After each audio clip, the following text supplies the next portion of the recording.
Now, I'm actually embarrassed because I didn't, last time I was very purposeful. I cut my beard in the same way as Gabe just to try and fit in. This time, I think I fit in a bit too much. I came dressed as Carl's blanket there. So It's actually Mulligan's blanket. maybe I'll shed a layer Yeah, here. I got to take my sweater off too, or my long sleeve. That's the unfortunate part of recording podcasts. As the is you got to podcast- turn the air conditioning off. As the podcast continues, we will continue to remove pieces of clothing. It's true. It's the final episode, baby. Yeah. We're going completely off the rails here, and we're doing our all-time Oscar picks. So this is something that Carl and Gabe and us have talked about a couple of times here and there, wanting to do. So basically what we're going to be doing is going through every modern Oscars category and picking the movie that we each personally feel best deserves that Oscar. It doesn't matter if it's been nominated. It doesn't matter if it's won the award. It can be any movie, and even if it takes us 3 to 4 hours, we're gonna commit. We're gonna do it for you guys. For you. For all Just 20 you. We should You have audience specifically. members out there. We should have a time limit for Gabe. Like it's not like a that presidential long-winded. election, and we're moving on, sir. Yeah. And he has to- I'm more likely going to Joe Biden it and just slowly trail off and then it'll have an answer. Yeah. So basically, the way that I envision, we'll kind of go from the least interesting or like maybe least prestigious categories to the heavy hitters there.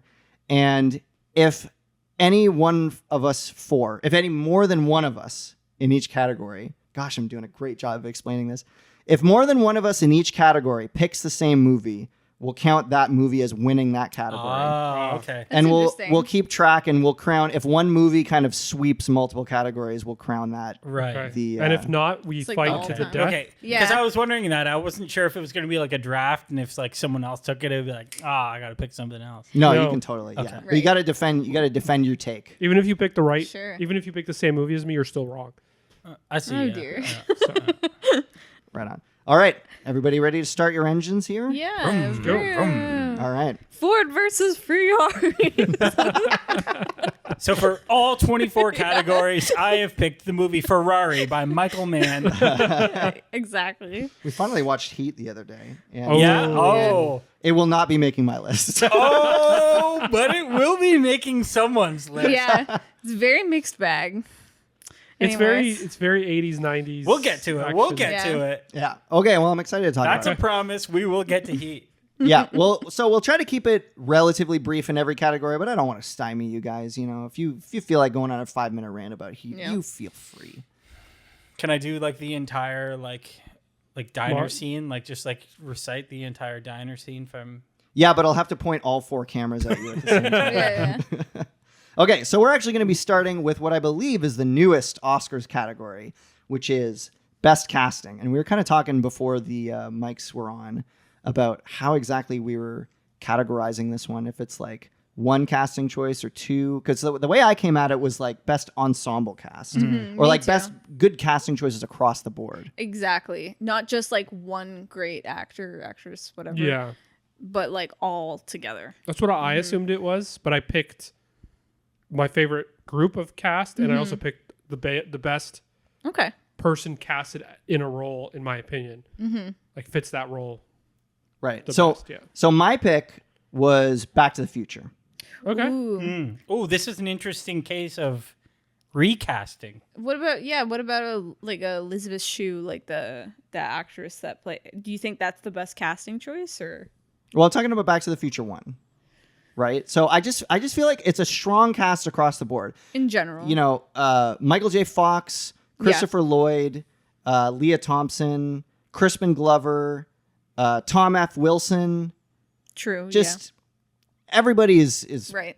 killing it Yeah. in that movie. Right. It's hard to imagine that movie with someone other than Michael J. Fox Exactly. as Yeah. Marty, or Which is interesting because Yeah. it was originally Eric Eric Stoltz. Stoltz. Exactly. Yes, I've heard about Yes. that. Yeah, I've seen some clips. He definitely wasn't as good. yeah, Oh, is there video out there? yeah. of They yeah. filmed him? scenes with A him. couple brief I know ones, that yeah. they filmed with him, Yeah. but I wasn't Like, aware that couple they were weeks. publicly available. Yeah, and I think some of the scenes in the film where you can't really see most of Marty are the back of Eric Stoltz's head. Oh, Because they didn't filmed wanna a do good portion. reshoots. Yeah, a I've couple seen- weeks. yeah.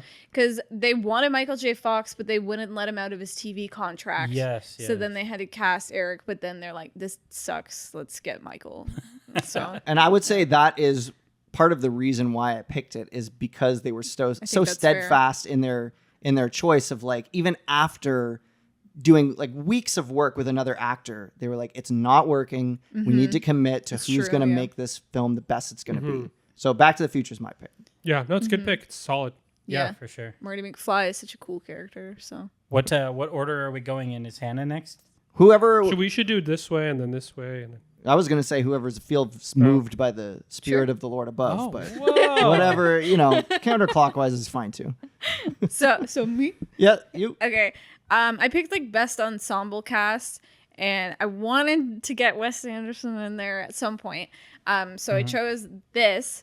So the Grand Budapest Hotel, because it has like such great heavy hitters across the board, Yeah. even if they're just in tiny little roles, and just so well cast, like Zero, and Ralph Fiennes is the lead. It's just so good. So many unique characters across the board. That is such a good pick. And I'd say that Wes keeps on working with more and more celebrities Yes. in every movie. Something like what's it called? What, Asteroid City? No, What do you not mean? Asteroid City. Isle of Dogs. French Dispatch. Fantastic French Mr. Fox. Dispatch. Dispatch. A lot of the casting in the French Dispatch sometimes feels like stunt casting to me. It was a little bit more like where Owen it's Wilson. like, oh, look, Saoirse Yeah. Ronan speaks 3 lines here, or Willem Dafoe doesn't even speak in this scene. Yeah, Look, it was he's a just bit in a much. box.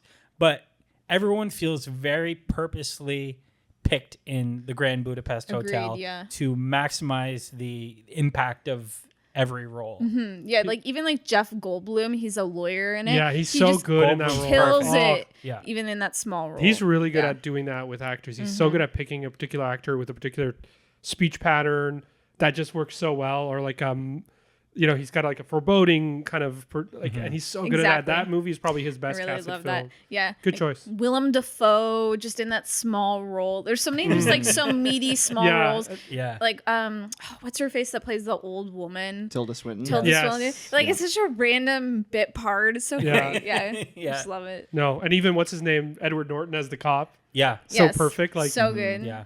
it's Yeah. just really good. I almost considered taking that movie. I didn't know that we were picking this category yet until the Yeah. Moments before. moments Yeah. before we did the podcast. And so I just pulled up my favorite movies of all time list. Sure. Yeah. And I went, perfect. So my pick is Do the Right Thing. which Ooh, I that's think- a good Okay, choice. yeah. An amazing ensemble cast of not only, some known actors like John Turturro, obviously Yes, yeah, Spike at the Lee time, being in yeah. the movie too, but also just some really cool like local people that they've found Absolutely, yeah. to be in their movie who have a lot of personality to them.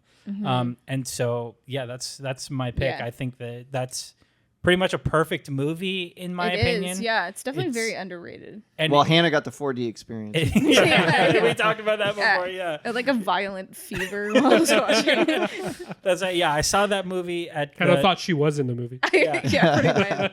I saw that movie at the TIFF Lightbox Theater, and the costume designer Ruthie Carter That's sick. introduced it. Nice. And, Oh, that's cool. She said, "This is a movie about it's hot," and It that, is. that is Yeah. what that movie is about, and it nails it so well, and it is aged so well. Yes, yeah, definitely. Somewhat unfortunately, it is aged well because Yeah. it's a movie about racial tensions, Yeah. but it is It's it always is an gonna be amazing great. movie to this Yeah. day.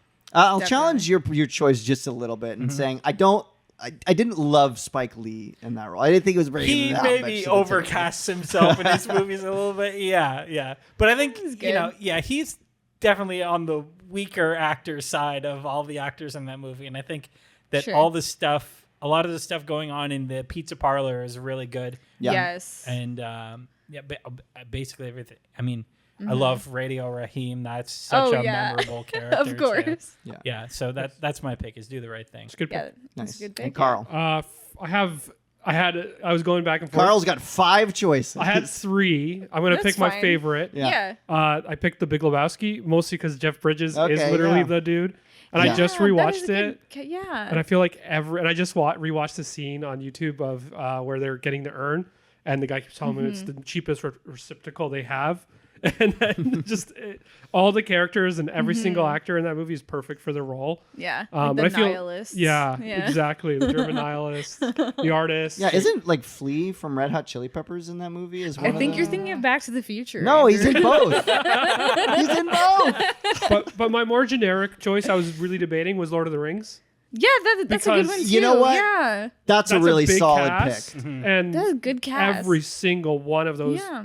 person. Can you imagine Gandalf being anyone or Frodo being anyone else? Like, but I can imagine Gandalf being Christopher Lee, who was apparently promised by J.R.R. but he's a Tolkien perfect Sauron. that he would be Gandalf, and after J.R.R. Tolkien died, they were like, nope. Aren't there like rumors out there that like Nick Cage was considered for Aragorn or something like that? Oh my gosh. That's possible. Yeah. Apparently, they were going to do possible. a version with the Beatles, where the Beatles were going to play Right. the Hobbits. I've That heard would be before. That would have been sick. ridiculous, to be honest. Ringo Yeah. would be such a good Hobbit. Yeah, he would. Ringo would be a good Hobbit. Yeah. John was We already gotta go dead, to though, so... Yeah. Well, he's the least jolly of the Beatles, so I think that. I don't know. I mean, Hard Day's Night, he's pretty jolly. Yeah. The bathtub scene. Yeah. Oh, we all remember that bathtub But yeah. scene in Hard Day's Night. Which one's the one where Ringo is just walking around sad? That's That's a Hard Hard Day's Day's Night. That's Night. Hard Day's Night.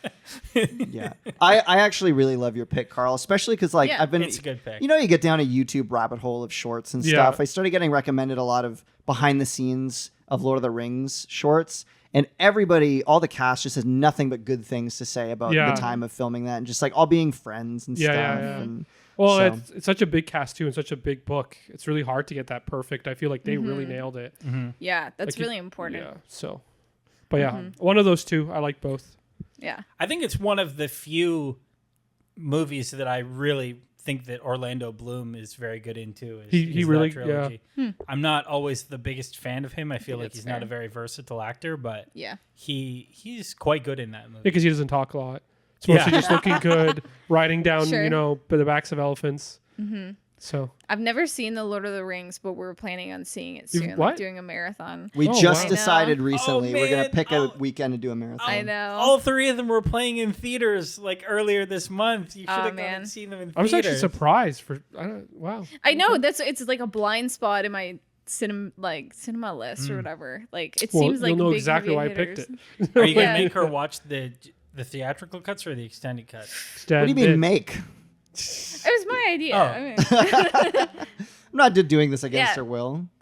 yeah, we're That would planning be on doing like Spider-Man. a Hobbit themed like food plan. Can I say I think that people overrate the extended cuts of Lord of the Rings a little bit. Okay. Like, I think that the slightly better version of the first two movies is the extended cut, but you really don't need to see it if it's your first time watching it. They're so fucking long. Well, it's funny you Maybe say if you're a that big fan because, of the books. in fact, the first time I saw them, the first and only time I saw them was the extended versions, and I was kind of underwhelmed. So when we watched them with Hannah, we're gonna watch specifically the theatrical versions. I think that's the right call. Yeah. yeah. Okay, so I'm that's excited. And the third movie, I will die on this hill. The extended cut sucks. It's so Interesting. much Return of the King? empty. Yeah. It's Like so much filler? empty, corny filler that it's like, yeah, this should have been cut. Like maybe the- maybe we need to do a Carl and Gabe episode of Lord of the Rings when we watch them. Oh, fun. that's a fun idea. Yeah, we should. I'm down when we're done watching. Yeah, it. that would be good. Yeah. We should probably keep this movie. Yeah, yeah. though. So best casting, Yeah. that's Back to the Future from me, Grand Budapest from Hannah, Lord of the Rings from Carl, and Do the Right Thing from Gabe. So I take it back from what I said earlier, from least prestigious category to most prestigious. We're kind of going in just whatever order I have, reverse order of Sure. how I typed them many months ago, and ending with Best Picture. But that's So- a brand new category, so it goes without saying that Yeah. it hasn't built up prestige It's yet. true, yeah. It's a Because really it hasn't been important- awarded yet. Such an important part of the whole process that the fact that they just adding it now is surprising, really. When you Oh, think about and it. I just want to shout out, because I want to actually name the craftspeople who I'm awarding these awards to. Fair enough. Robbie Reed is the casting Nice. director of Do the Right Thing. Right. There was a lot of different country casting, like there was like US, UK for Grand Budapest, so it's hard yeah. for me to name just one. Shout out to Robbie Reed. Mm-hmm. Is that what it was? Did I get it wrong? No, Robbie you Reed? got it right. Robbie Reed. You go, You buddy. did the right thing. You did it. Okay, so let's do a fun one. So we're doing, not that that wasn't fun, but animated feature. Woo.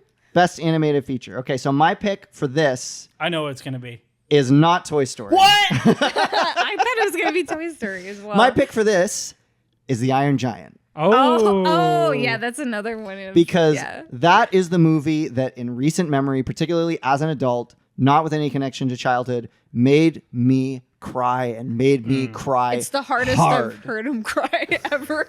It was a spiritual experience. Yeah. You guys have all seen Iron Giant? Yeah.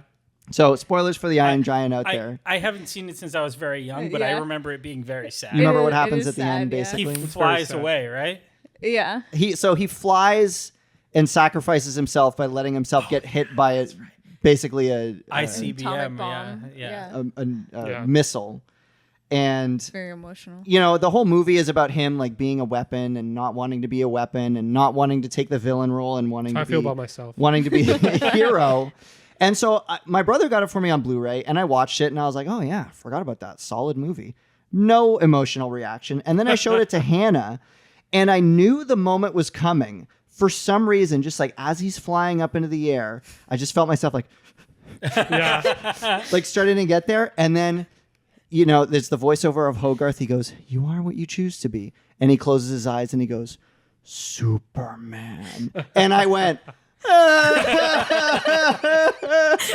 That inner dialogue when that's happening to you in your brain, you're like, you're a man, you're 30, do not cry. And you're just like the little one tear comes down your eye. no, it was like a was child like literally that. meltdown cry. It felt so good though. It was such a beautiful experience. It's like a cathartic. Unrelated to the movie. The worst is when you start crying during a movie and you're trying not to do the. Yeah. I watched a movie about, I can't remember what it was called. Richard Gere's in it. It's about a dog. It's a true story apparently. About a dog that like the owner dies and he like lives far away, so he's on a train every day and the dog keeps going back to that spot. I think I've heard about this. to wait, Yeah. and he waits for him for the rest of his life. Yeah. Oh, that's Futurama. That Futurama did that, and I cry every Yeah. time I rewatch that scene. course. Yeah, But yeah. I was watching that alone one day, and I was like, I was in high school in my room, and I'm just crying, and my dad just opens the door, looks in, and just goes, just like, Oh, that's not supportive. Oh, you are no man. he's joking, but Yeah. I just remember bawling my eyes that whole Of movie. course. Yeah. Looking at my dog and being like, ah. Yeah. So on top of that cry moment, just overall really It's a great solid film. animated features, really well put together, well acted. Yeah. Good I- animation. It looks interesting. Yeah. It's very nostalgic. It holds up looking. Yeah. really well. It looks beautiful, really. Yeah. Yeah, it's 2D animated. Well, Yep. it's 2D, but I mean, like, There's some is 3D it aspects traditional to it. animation or is it computer? It's at least partially computer Right. because I It's the think the 90s, Giant right? is mostly Yeah. 3D. 80s or 90s? Late 90s. Late 90s? Because it's Yeah. Vin Diesel, right? Yeah. Oh, is it real? Yeah. Before Groot. He's the robot. That's why he got paid. Back when he actually used to speak a little bit during his A little voice bit. acting. So he paid $60 million to do Groot because I am Groot. I got a spoiler for you guys. Vin Diesel appears elsewhere on my list. Triple X. Damn. You chose Triple X. We're just gonna have to wait and see. Obviously, How? Fast and Furious. how does that happen? Okay, Hannah, what did you pick for animated feature? Okay. I was saying this to you. I had a really hard time with it because it's like, do I pick like a classic one from like Disney Renaissance, like Golden Era, like hand-drawn animation? Do I pick like a Pixar film, computer animation, or do I pick like a hybrid? Or anime even. That's true. Oh, I could have picked like Akira or something. Seriously. There's just so many good options. What I finally landed on was Spider-Man Into the Spider-Verse. Oh, I was thinking about that. Interesting. Because I felt like it was a really great blend, like a love letter to like hand-drawn animation and computer animation, like mixing the two different mediums in a really creative way. Like it really pushed the envelope of what you can do with animation. Yeah. So I felt like that's why it deserves. It's also just a really good movie. It is a really good movie. Yeah. I saw it, and and there's some really good Spider-Man movies now, and it's I think it's the best one ever made of all the Spider-Man, and it looks phenomenal. But it was just a generally really good film as well. Good story, interesting. I slightly prefer the second Spider-Verse. They're both movie. really good. They're they're both both good. I thought I couldn't believe that it was a step I found that it was a step up from the first movie. Sure. Sure, which yeah. I couldn't believe because I didn't think that you could really go They were both great. much yeah. else. Yeah, but I just thought that the artistry was even better in the second one, which obviously they probably had a way bigger budget to make the second They finished movie. it like right before the premiere too. But it's also hard to Yeah, make. the audio was kind of messed up when I first saw it because I guess they hadn't like finished. Really? We saw it when it was new too. Wow. Yeah. Yeah, it was like way too quiet in the theater. It was Interesting. like the voice mix was too low and you could barely hear it over the music sometimes. That's But what happened apparently when we saw they- Space Jam 2. Apparently That's they good. fixed it like a week later. So Yeah. Yeah. It's also hard to take a Spider-Man movie and make it unique Because because there's so many versions, and then they did it, and they did a Spider Universe, which is better than anything Marvel has ever Yeah. done. Yeah. And so yeah, it's a really good pick. For sure. I mean, well, and it's a great medium to do that. Like, it's comic books, and they're really going for the comic book like aesthetic. And there's so many different universes in the Marvel. Like, there's so many different ways you can draw Spider-Man and approach the Spider-Man topic. So the fact that they covered like all those bases through animation was really cool. Yeah, no, it's a good pick. All right, Gabe, you're up. my pick is sorry, let me move my mic towards me here. No need to apologize, Gabe. You're doing great. My pick is Don Hertzfeld's It's Such a Beautiful Day.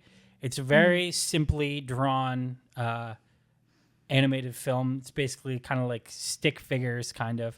I've seen parts of it actually. It is heartbreaking. It is a movie about memory and the loss of memory and what it means to go through that process. And, you know, it's been a little bit since I saw it, but it sticks with me to this day. And it is, I don't know, it's one of the most moving pieces of cinema that I've ever seen. Wow. And if you're at home and you haven't watched it, it's only an hour and 4 minutes long. And I would highly recommend it if you want a good cry. I think I've ever Yeah. heard of it before. What is it called? It's Such a Beautiful Day. Such a Yeah, I've Beautiful seen Day. it on your Interesting. list. Is it older or? 2012. Oh, so it's not like an old film. Okay. It's like 12 years old. Oh, cool. I think Yeah. I think I watched the first like half hour and I just wasn't in the right headspace for it, Yeah, I guess. maybe we gotta watch it now. So, Yeah. yeah. Is it on YouTube or something? Because I don't know how else I would have. It used to be flicked on. it on. It used to be on Vimeo. I Okay. don't know if it still is on Vimeo or if you have Maybe to. it was Netflix I'm sure we could find it. back in the day when Netflix was the only streaming service that mattered. Yeah, I don't. Yeah. I don't know. It was He's a really talented animator. He just had a new short come out that I'm really hoping to find somewhere online. Sure, yeah. It's some of these lower budget animators. It can be really hard to find their work sometimes Yeah. because it's just like plays at a festival somewhere and then it doesn't end up online anywhere. Yeah, right? that's Yeah. unfortunate. Yeah. Yeah. All right, Carl. Awesome, good pick. Animated feature. Yeah, I went with Spirited Away. That is Yes. a good choice. Yeah. That was I a think- contender. I think yeah, and I mean it's kind of a generic pick, but honestly, It's a great movie. I'm not It's a huge deserved, man. animated fan. Like I don't watch many animated movies, and this is one I watch at least once a year. Every 2 years, I always turn it on because it's just fabulous. The story's amazing. The animation's amazing. I think it's Studio Ghibli's best film in my opinion. It's one of them. I yeah, think you're right For about sure. in that. my it's my favorite. yeah. But you I know, like a there's lot of good Studio ones. Ghibli They're movies, really but good that's films. probably For sure. the best. I think Yeah. I don't know. It always spoke to me in a weird way. I just thought it was kind of a haunting Yeah. film. Kind of Your has parents some, turn into pigs. Yeah, it's kind of creepy at the like it's really good Yeah. and yeah, I don't know. It just always moved me in whatever. Yeah. It's beautifully drawn. For I sure. think that there's something like Miyazaki somehow does this thing where even as like an old man like he is now or like middle-aged when Yeah. he made Spirited Away, he's somehow able to tap into like a childhood part of your brain that you had forgotten about Yes. and most people have forgotten about except for him somehow. Yeah. And you watch one of his movies and you go, whoa, that like reminds me of something from when I was a kid or even just something you were scared of when you were a kid. And True. it just like brings back that feeling, even if it's just a vague memory in your head. And I don't know how he does it. He does it repeatedly in every movie. That's true. A lot Yeah. of his movies revolve around like younger people. Coming of age almost Yeah, I type love movies. Yeah. Gabe, I see you're now filling in the list. Thank you so much for doing that, so I don't have to type in every single one. I see you updating it live. Yeah, I will say too that if I hadn't chosen It's Such a Beautiful Day, Spirited Away would have been. That was my yeah. pick That as was a well. top I pick for me. had Spider-Man across as well. I was debating because I really did. I think it was one of the better animated recent movies. It was. I mean, I actually thought the new Ninja Turtles one that came out was also really well done. But I think everybody not picked as good. a really good. Like all these movies stand on their own. Yeah, some honorable mentions because I did pick honorable mentions for each category. Of course.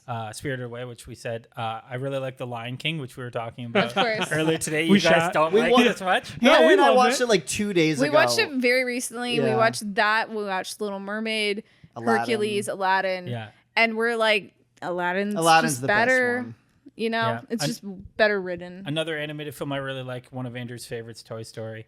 Yeah, Just classic. That movie, like, maybe did damaging things to my brain where I feel bad for inanimate objects. Yeah. Totally. It's the first movie. Toy Story is the first movie I remember seeing in theaters.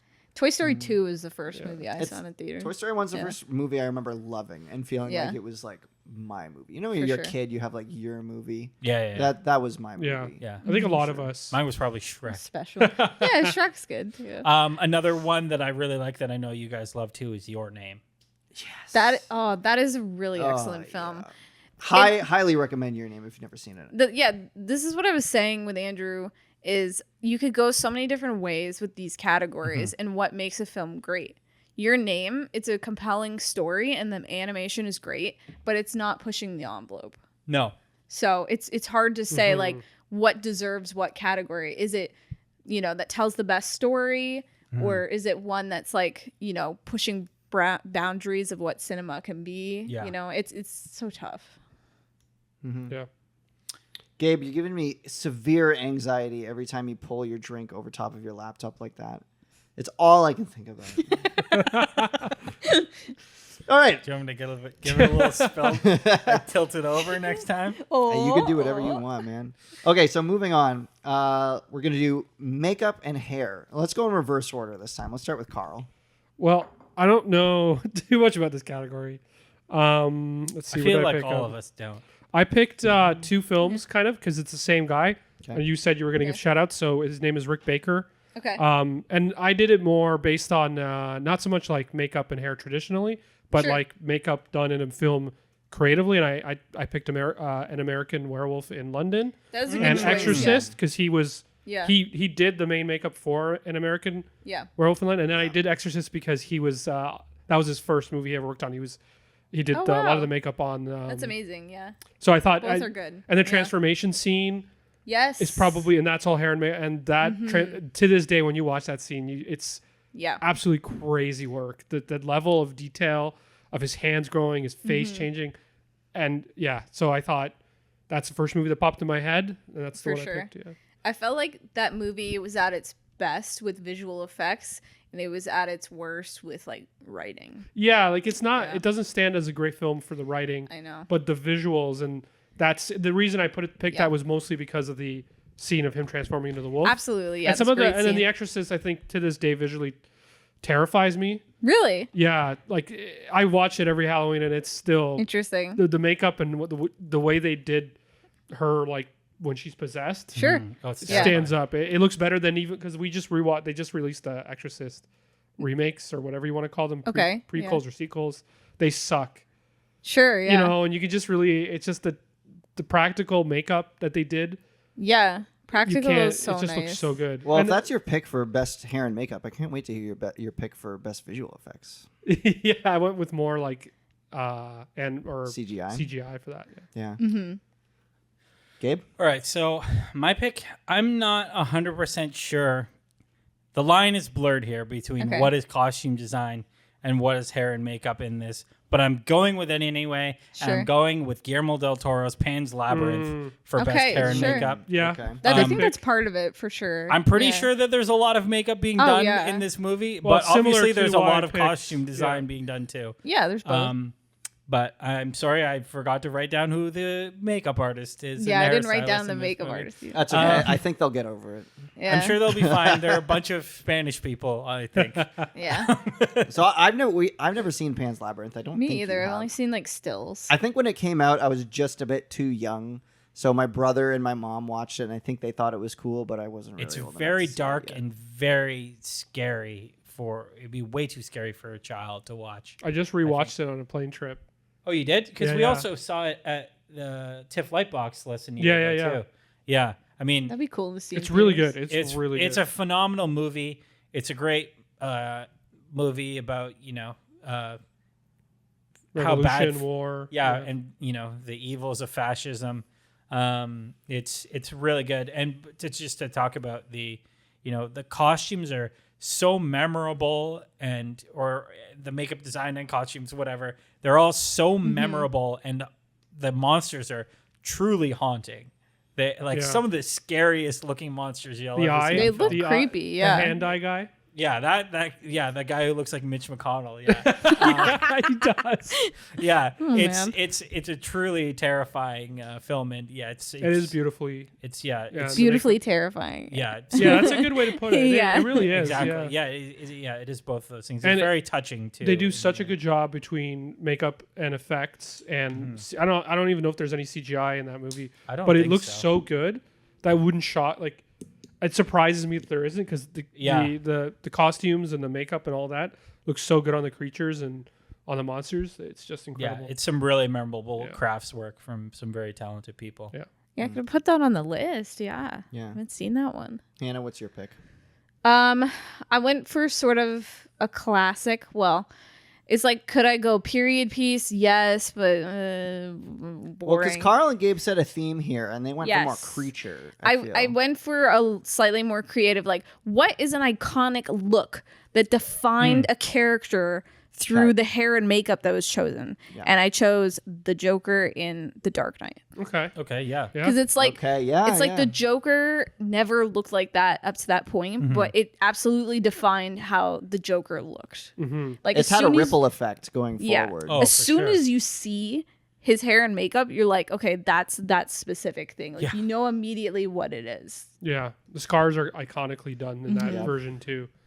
Yeah. Even when he doesn't have the makeup on in that so scene, specific. and you're like, oh, That is so creepy. yeah. And it's unsettling almost more Yeah. without his makeup, which It is is. It's taking everything in me right now to not do an impression. like, don't do it, don't do it. Yeah, Heath Ledger appears more than once on my list, so we'll see. Yeah, I'm sure that this That's a Yeah. good choice. Yeah, that performance might come up. I again, had too. Yeah. I originally wrote down Titanic for mine too, because I was like, oh, that's such a good. Because you said period piece, I was debating whether to go with period. It's like, I But don't then- know. But then I was like, I gotta go Yeah. something like that. Like I imagine in my head when I think of like makeup. That's why. But I think you kind of did the same there. Right, because it's like I could go with like Amadeus, but it's like That was Yeah. one of whatever, my- That like was another covered one I was- wigs, whatever, sure, but I don't know.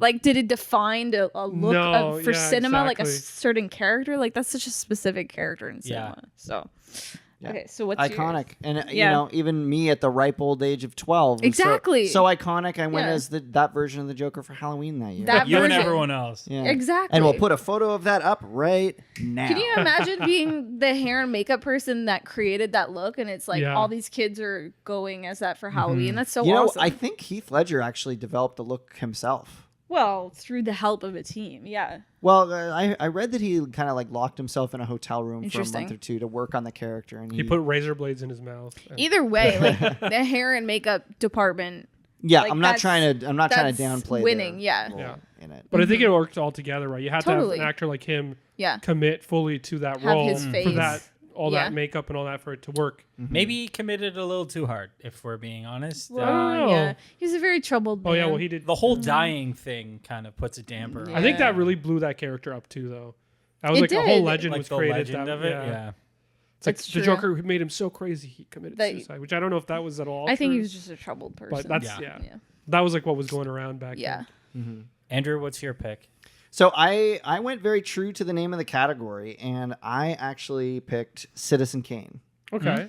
Because when Sure. when we watched Citizen Kane, I hadn't really seen Orson Welles in anything else, and so I knew that he directed it, but I didn't know how old Orson Welles was when he directed it. You just And I picture had him in the seen- wine. I had ads. seen the wine bloopers. You guys have seen that? Everyone's seen that. Oh, the French champagne. I had seen that. And so I knew kind of what he looked like as an old guy. And the way that Citizen Kane starts, the first time you see him, or at least a picture of him, or no, it's in the newsreel. He's an older, past middle-aged gentleman. That's true. And so when I saw him at the beginning of the movie, I thought that's just how old he was when they made that movie. I thought he was like middle-aged or like past middle-aged. I was like, okay, yeah, whatever. Then when he showed up at the beginning, like earlier in the story, and he's a young man, I was like, whoa. Mm-hmm.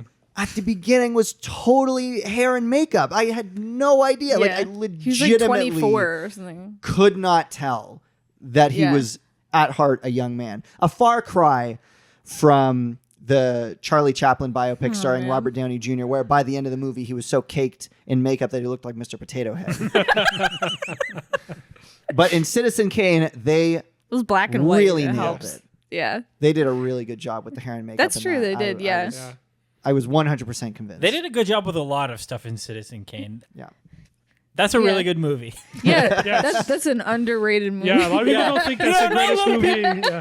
Not a lot of people are talking about how Citizen Kane's Yeah. the greatest movie ever made. Yeah, Citizen Kane, I gotta- Godfather, you know. Yeah. I'm going to stand up and Let's say talk something about brave. Citizen Kane, good movie. yeah. I'm going to say it's one of the best movies that was ever made. Yeah. Yeah. But I'm in the You're minority. really out on a Yeah. branch there, Carl. I don't know about that. So if that's for me, Citizen Yeah. Kane, Hannah, Dark Knight, Carl, American Werewolf in London / The Exorcist, and Gabe is Pan's Labyrinth. So bridging off of that, let's go costume design. All right. Am I going first You now go this first. time? You sounded like you had something to say, so out No, with I it. was just going to say, man, these 12 movies that we picked so far, those are good movies. Exactly. Sorry, we are on Costume design. here. So I went back and forth a lot on this one Yes, of what I was going me to too. pick. It's really hard because, Yes. I love a period piece. Absolutely. With lots of, and period pieces are They always usually all get them these, wrong, though. Yeah, but there's all these beautiful, elegant Yeah. costumes. But then I start thinking about my favorite science fiction movies. I think I know what you're That's a the thinking. good one. elaborate Sure. costumes that Lay it on me, happen. Gabe. And I had to go with Mad Max Fury Oh, Road. okay. Nice. No, never mind. That's a Which good one. has- Interesting. The costumes in this movie are so extravagant, so specific. Every character is so unique looking, and their costume tells their backstory, or at least some of their backstory. Just by looking at them, you can tell some of the things that they've been through. If they're dying, if they have like 80 forms of cancer because they live in a post-apocalyptic nuclear wasteland. Immortan Joe's lungs. Yeah, Immortan Joe. Yeah, he has the. He looks so terrifying too. that In that, yeah. I mean, Immortan Joe. That's an all-time great costume too. Furiosa's arm. fake Yeah. arm, right? That they don't Good explain choice, until you watch the actually, yeah. prequel, right? Like it's The costumes tell stories in that movie. exactly, Yeah. and you That's can what you want. you can tell The just by guitar seeing- guy. yeah, the doof warrior. Yeah, it's just an all-time piece of costume design, Yeah, as totally. well as production design. But we're not talking about Yeah. that right now. Ever since the prequel came out, I've been really trying and hoping to get Hannah to watch Fury Road. I but know. I have. It's the one of those perfect time blind hasn't come up spots I yet. haven't seen. Yeah. We don't really need to watch the first three to watch Fury Road. No. Fury Road's a standalone. Mhm, right, yeah, I'm Hannah. excited to see that. What's your choice for costume design? This is one where it's like, do I go period piece or like a specific property, like Little Women, Barbie, like that kind of thing, or do I go for a biopic where they're recreating outfits like Elton John, Rocket Man, where they recreate all his famous outfits from over the years? That was definitely a runner-up in my mind. What I ended up going for was Everything Everywhere All at Once. Okay. Because they had Really? a lot of different genres in the film and they were pushing the boundaries of what kinds of costumes, especially Stephanie Wu? Stephanie Sue. Stephanie Sue. Her character, she wore a lot of very elaborate costumes, very bizarre costumes. I'm sure like a dildo costume too. Probably. Yeah, She wore like an right. Elvis costume. She had like the bagel costume. Yeah. There's just so many unique, fun designs that Yeah. you don't see from most movies because they have to play it safe.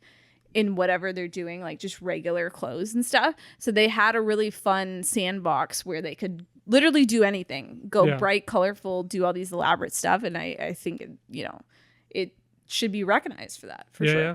I didn't necessarily expect that choice, Yeah. but I wasn't expecting it, but In terms of sheer bulk of costume design, There's so many. there's so many different worlds. that too. movie Exactly. that movie is a very impressive feat of just Yes. bulk making things. Like yeah. just the amount of like little things that they go to that are just 1 second long, and it's like so much craft went into that one shot or one drawing, one still that just flashes up on the screen rapidly as the multiverses whip by. Yeah, and a lot of those were costume based. Yeah. So I think, that deserves it for sure. Yeah. Yeah. It's a good pick. For mine, I had to go with Star Wars. Okay. I I knew mean, someone was 'cause going to. there's something to be said about a period piece, but with a period piece, especially like something like Rocket Man or like a biopic like that, yes, they're designing the costumes to a certain degree, but But they have to also not recreate. really. They're more so recreating what's That's already a talent in exists. itself. It is. Whereas, but like, I get what you're saying. Designing something like Darth Vader, which Oh, is yeah. just a All-time. design All-time. that has endured Yeah. It's over just evil. decades. There's a video Stormtroopers of a dog seeing Darth Vader come on screen, and the dog jumps and goes behind the couch. If a character can scare a dog just by being visually represented, Yeah, that's true. what does that say about that costume or that mask or whatever Exactly. it was? It's true. A costume Very true. itself defining a whole character, like a cinematic character. Well, and a whole that's definitely universe too, important. because Yeah. there's such a look to everything, to Exactly, the clothes. yeah. Jedi wear this, so that's a really good pick. Yeah, Darth Vader in particular. Is a good Phantom choice, Menace, the Naboo people and the Queen's costumes and all that. Those Can are I tell you, this is a sidebar, but can I tell you what I almost did? I almost bought a gift for each of you, and I was going to give Carl the Carl and Gabe Go to the Movies plaque, and I was going to give you an action figure I found at Dollarama of Anakin from the end of episode 1. The end. From the end. Oh, with his little rat tail. Little rat tail. I would have appreciated that way more. Gabe could have the plaque. Yeah. That's a Yeah. great choice. Fabulous. That's such a weirdly specific action figure. What the hell? At the dollar store too. Yeah. If you go to Star Wars? That's why Dollarama, you it was might at the still be able dollar to see it store. there. Yeah, Da-da-da-da-da. Yeah, so Star Wars. Yeah. I went with, what did I go with? This is what I thought Gabe was going to pick when he said sci-fi. I decided to go with Dune. Okay, yeah, that's Because a great costume. I was yeah. actually thinking about, similar to everybody else, period piece, and I was thinking about that. And I just thought period piece, not that it's easy, because it's obviously really hard to make those beautiful costumes, but Right. they already have a base to work from. Yeah, they have a reference. Of They have a what it should reference, look and like. this is what it's going to look like to be realistic or whatever. I thought Dune did such a good job, not just in costume and a lot of things, but particularly in costumes. All the clothes make sense. Like every piece of the suit that regenerates liquid, whatever, your sweat, your Still suit. still suit, into all those little pipes, and they thought of everything. How to stay cool? How would they dress on a planet that's water? How would they dress on a planet that's imperial? And all the interesting costumes and unique looks, For sure. and yeah. it's all so grounded in reality, but so unique and interesting too at the same time. Speaking of the still suit, do you guys follow Hacksmith at all? Yes. Yeah, Daryl works on Daryl that. worked, Yeah. yeah, Exactly, They made one of those, Yeah. and Yeah, Daryl yeah. wore it. Shout out to pretty the cool. Hacksmith. Go Shout watch out that to episode with Daryl, drinking your own pee. Love you, buddy. But yeah, I thought you were gonna pick Dune until you said Dune is such a great pick too, It and is, yeah. they do similar reasons. They do such a good job, exactly. You can see the distinct cultures, and there's purpose to all of it, right? Yeah. As you said, there's everything is designed with purpose, tradition of that planet and those people. They're not just wearing that because it looks cool. They're wearing Yeah. it because it would work. Yeah. in based that on, desert environment. Even just culture. for example, in Dune Part 2, when you see the Harkonnen soldiers, they're wearing these big, bulky Yeah. outfits because they're from a brutal, Or- militaristic planet. Or the religious costumes of the witches, Yeah. and they kind of look like priests, and it's just so interesting, and they give you those creepy vibes too, like when they're walking off their ship with their hats, and I don't know. It's just well designed. It's all time thought costume design. The amount of craft going on in Dune and Dune Part 2. I mean, I can't say enough about it. I mean, as we did like a very long podcast about Dune Part 2. Yeah. It's such incredible, an amazing feat of filmmaking. Which I did not listen to because I haven't seen Dune 2 yet. Yeah. We'll get I've on seen it. Dune 1. Yeah. Well, flipping through that book, like just so many, like there's so many cool points of reference for like all the different outfits they're wearing. Like I love all the chainmail outfits. Oh yeah, Florence Pugh's chainmail. Yeah, Yeah, epic. exactly. And you can tell which character is just based on the particular type of outfit. Yeah, I think that's really important for a visual medium is having very distinctive visual cues where you could look at one frame and immediately know what's happening. Yeah. It's so true. Not to because we all picked movies with like more creative ideas. Not to pick on we all costume picked designers. science fiction. Not to pick on. I think because they're just more interesting, maybe or unique. Yeah, but I think some other movies, like I was gonna pick Titanic for the. Titanic. It's like you're serving a purpose. It's like Goodfellas isn't gonna have extravagant. They look good, like weird it's all costumes. choice. Yeah, it's a biopic. It's supposed to be reflective of the time reality, and the people. Like it has to serve that purpose. But which it's they not do gonna be amazing. flashy, you know? Yeah, exactly. Some other honorable mentions I had were Dune, as Carl said. The Matrix, which I just love. Classic. I just love all leather in that outfits. movie. Yes. It's great. Barry Lyndon, which is just a cool Oh my god, I was literally piece. thinking of Barry Lyndon for my story. Sofia Coppola's Marie Antoinette. I really like. Yes. I wanted to pick Barry Lyndon for so many things. Yes, that is like the bubblegum version of like everything. She has like sparkly shoes and like everything's pastel. That's a good choice. So that's Star Wars from me, Everything Everywhere All at Once from Hannah, Dune from Carl, and Mad Max Fury Road from Gabe. Now, our next category, I think, is probably going to be the one where every single one of us has an answer that makes the others go, oh, I've never heard of that. Oh, okay. And that's Best Documentary Short. Is it Hannah's Off turn we to go. first? Okay. Hannah, you go. So I had a really hard time with this because I love documentaries, but I haven't seen a lot of documentary shorts. A lot of documentaries are long-winded in there. They're not like, well, let me be short and brief about this. Exactly. So I had a hard time picking something that was really like that would have been nominated for an Oscar. So I picked a really out-of-pocket choice. One that I feel like is more deserving of being succinct in telling its story. It's by Defunct Land. It's the history of Action Park. And Oh my god. Defunct Land. yeah, because That's a good episode of Defunct Land too. because I really love his stuff, and his stuff is usually an hour or less. Damn, he's so And I makes saw such good Action Park, and I love that, and that's like one of my favorite videos of his. And then I saw that HBO came out with like Class Action Park, and I was like, They awesome! stole, I love that. And it's basically like Defunct Land, but they ask a bunch of random people their perspective, and it just feels like a lot of filler. And I feel like in this instance they told everything they needed to tell within like that 15-minute chunk, and it was just so good and well told that I feel like so it's talented. deserving. Oh my God. He's so talented. Can I just say, like, no one is doing it like Defunct Land. I know. This guy is like one of the best working documentarians right now, and he's only doing like one topic. Like he's staying within the same like theme. That's what makes him so umbrella. good. Theme park, But Disney, it's so insane because every time I click on a Defunct Land video, I'm like, all right, this one's probably gonna be. It's like you fast see pass, this is like gonna be the boring whatever. one. Yeah. Oh, an hour and a half on the history of Fast Pass, like. Okay, That Fast Pass episode was so That was, like, fucking the that's one most of the popular best things ones. I've ever. That's the best thing I've ever watched. I was on like, YouTube. I was like, what did they do next? Yeah. Yes. Oh, tell me how they changed the Fast Pass rules. Those again, bastards, Defunct they Land. screwed He's so everybody. Or the one that Yeah. he did, or the one that he did on the history of the Disney Channel theme. Yes. Like I couldn't have cared less about the Disney Channel theme. I never watched the Disney Channel 1 minute in my life, but by the end of that hour and a half, I'm like, I need to know who made this theme. Who made the theme? Like, He's so good. Even just like random deep cuts like Mac at night. It's like Yeah. I've known nothing about Dude. this. It's so good. Yeah, that's a good show. I didn't Yeah. even think to go in that direction. But I'm like I literally don't know anything if else. someone doesn't know like, Defunct Land and it's completely free on YouTube, Yeah. please watch. Even if you don't care about Disney parks, You'll love you it. will Yeah. care about Disney I parks. don't. I've never by been the to Disney. I end. have no interest in It's really so going, well and done. I love the fast Yeah. pass episodes. Yeah, good. I showed you the Nickelodeon hotel Oh, one. yeah, that's Yeah. I I haven't thought seen you that were- one. That was a really That good was a one. good one. Yeah. Did he do the Wiggles ride one? Yes. as well? Yes, Oh, he did. Wiggles. That's a good one too. He's so chugga, great. chugga, big red car. Yeah. If I ever became paralyzed, I think I would just watch his whole filmography. He made the Wiggles look like the Beatles. Yeah. The guy. Wiggles.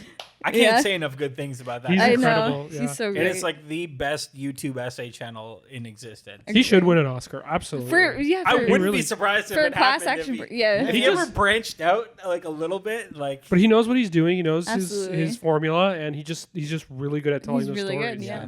Yeah. All right.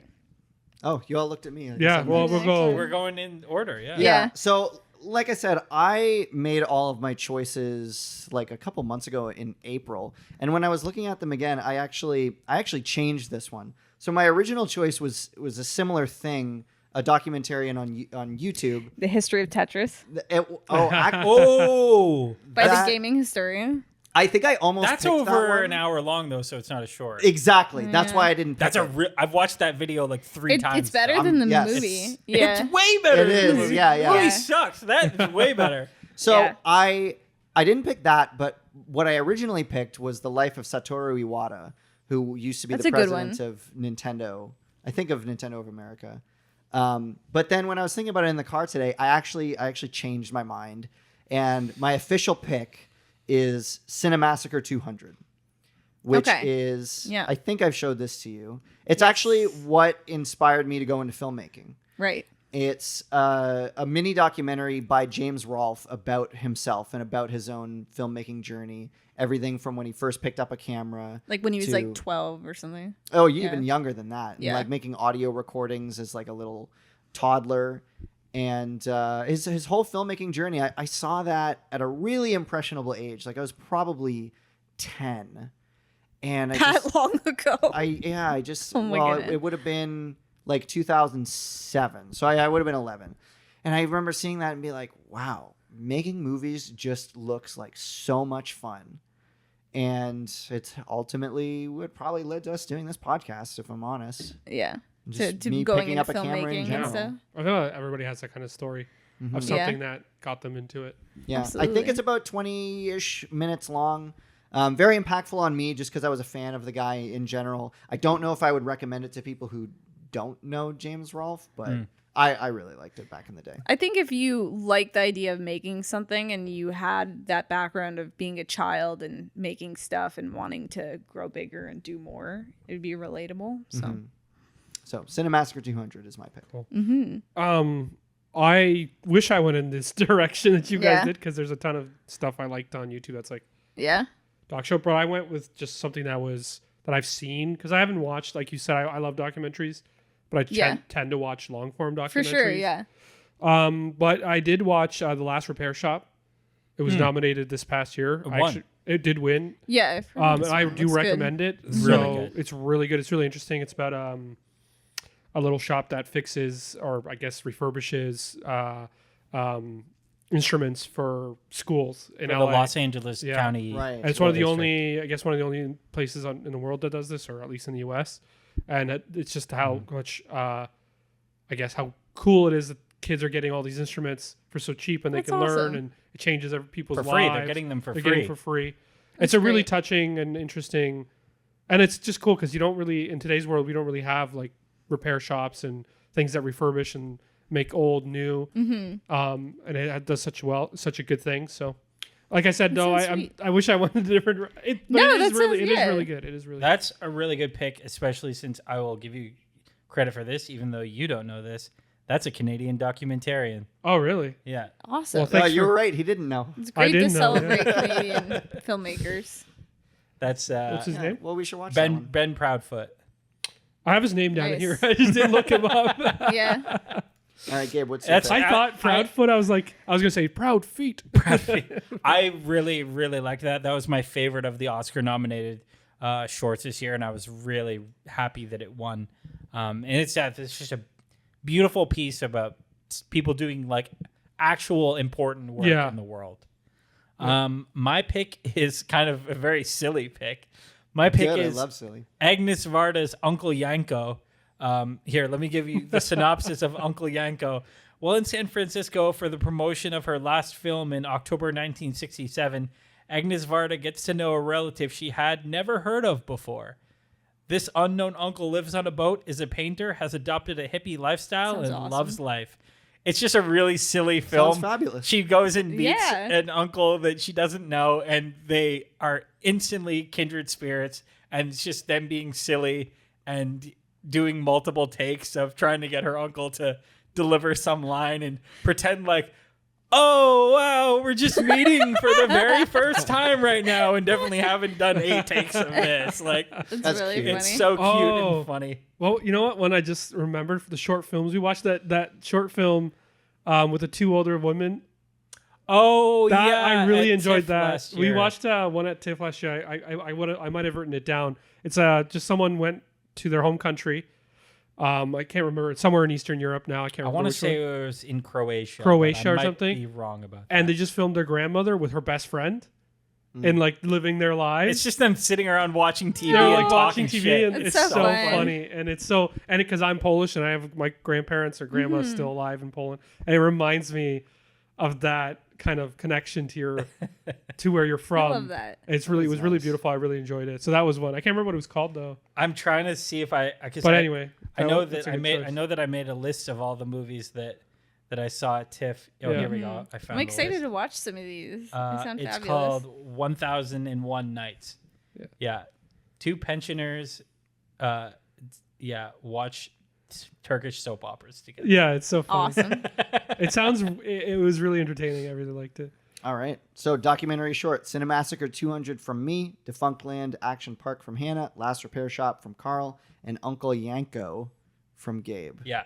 Now it's interesting. Thus far, we haven't had a single category where any of us said the same one.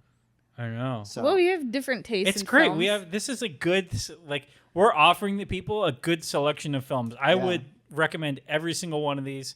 The only one I think that's been talked about so far that I haven't seen is Cinemassacre 200. Yeah, neither have I. That's fair. yeah. Okay, so next one, documentary feature. This one, I'm is hard. wondering if Hannah and I have the same pick for this one. I don't know. I feel like I just changed my mind about what I want to pick. Do you know which one you're going with? Yeah. Okay, let's say it at the same time. Ready? 3, 3, 2, 2, 1. 1. Montage of Shirkers. Heck. Oh. Montage of Heck was definitely up there. I'm like, okay, see, that's the Oh. thing. Do I pick? Cobain. Yes. Yes. That Such is a one of good my documentary. favorite like biography documentaries. It's so well done, but it's like, do I pick something where it's like it's a retrospective? Do I pick something where something is happening, like Catfish, and they're figuring it out as they go along? There's so many different ways you could go about this. But I ultimately went with Shirkers, which is about a lost film. Yeah. Have you guys seen Shirkers? No. No. Highly I think you recommend. would really like it. Yeah. It's very like quirky indie.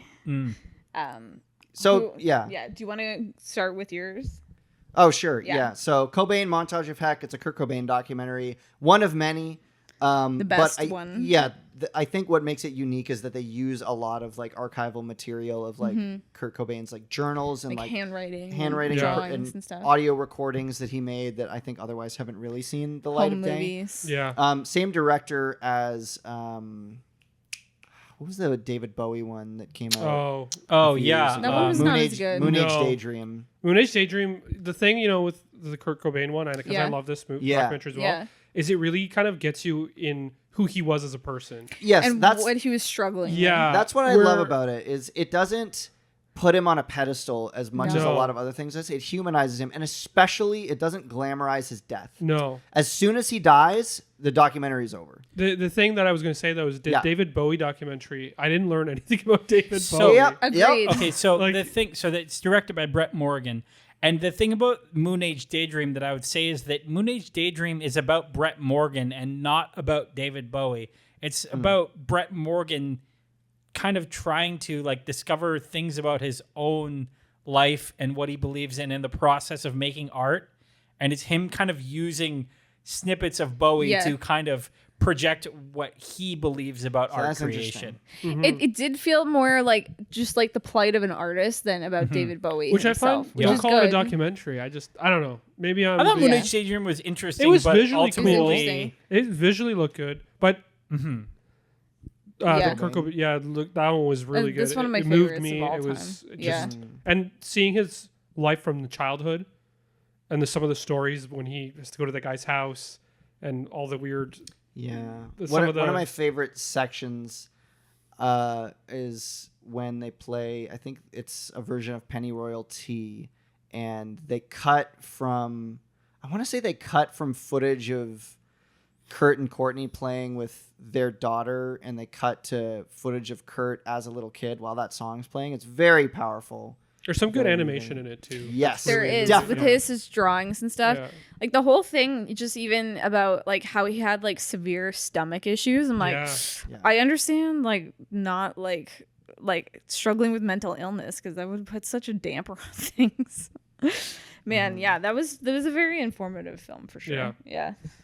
And Shirkers, for the Yes. uninformed, is basically about these people in. I want to say Thailand, but that could be wrong. No, it's. Let me look it up. Someone will fact check us at some point. But basically, Fact check a us. group of young people. Well, I was talking about Gabe. I figured Gabe would fact check us. Oh. I got Because it. he's got the laptop open. no. A group of young people with, I think, a film professor. Yes. Made a movie together, and then before it got a chance to be edited, Singapore.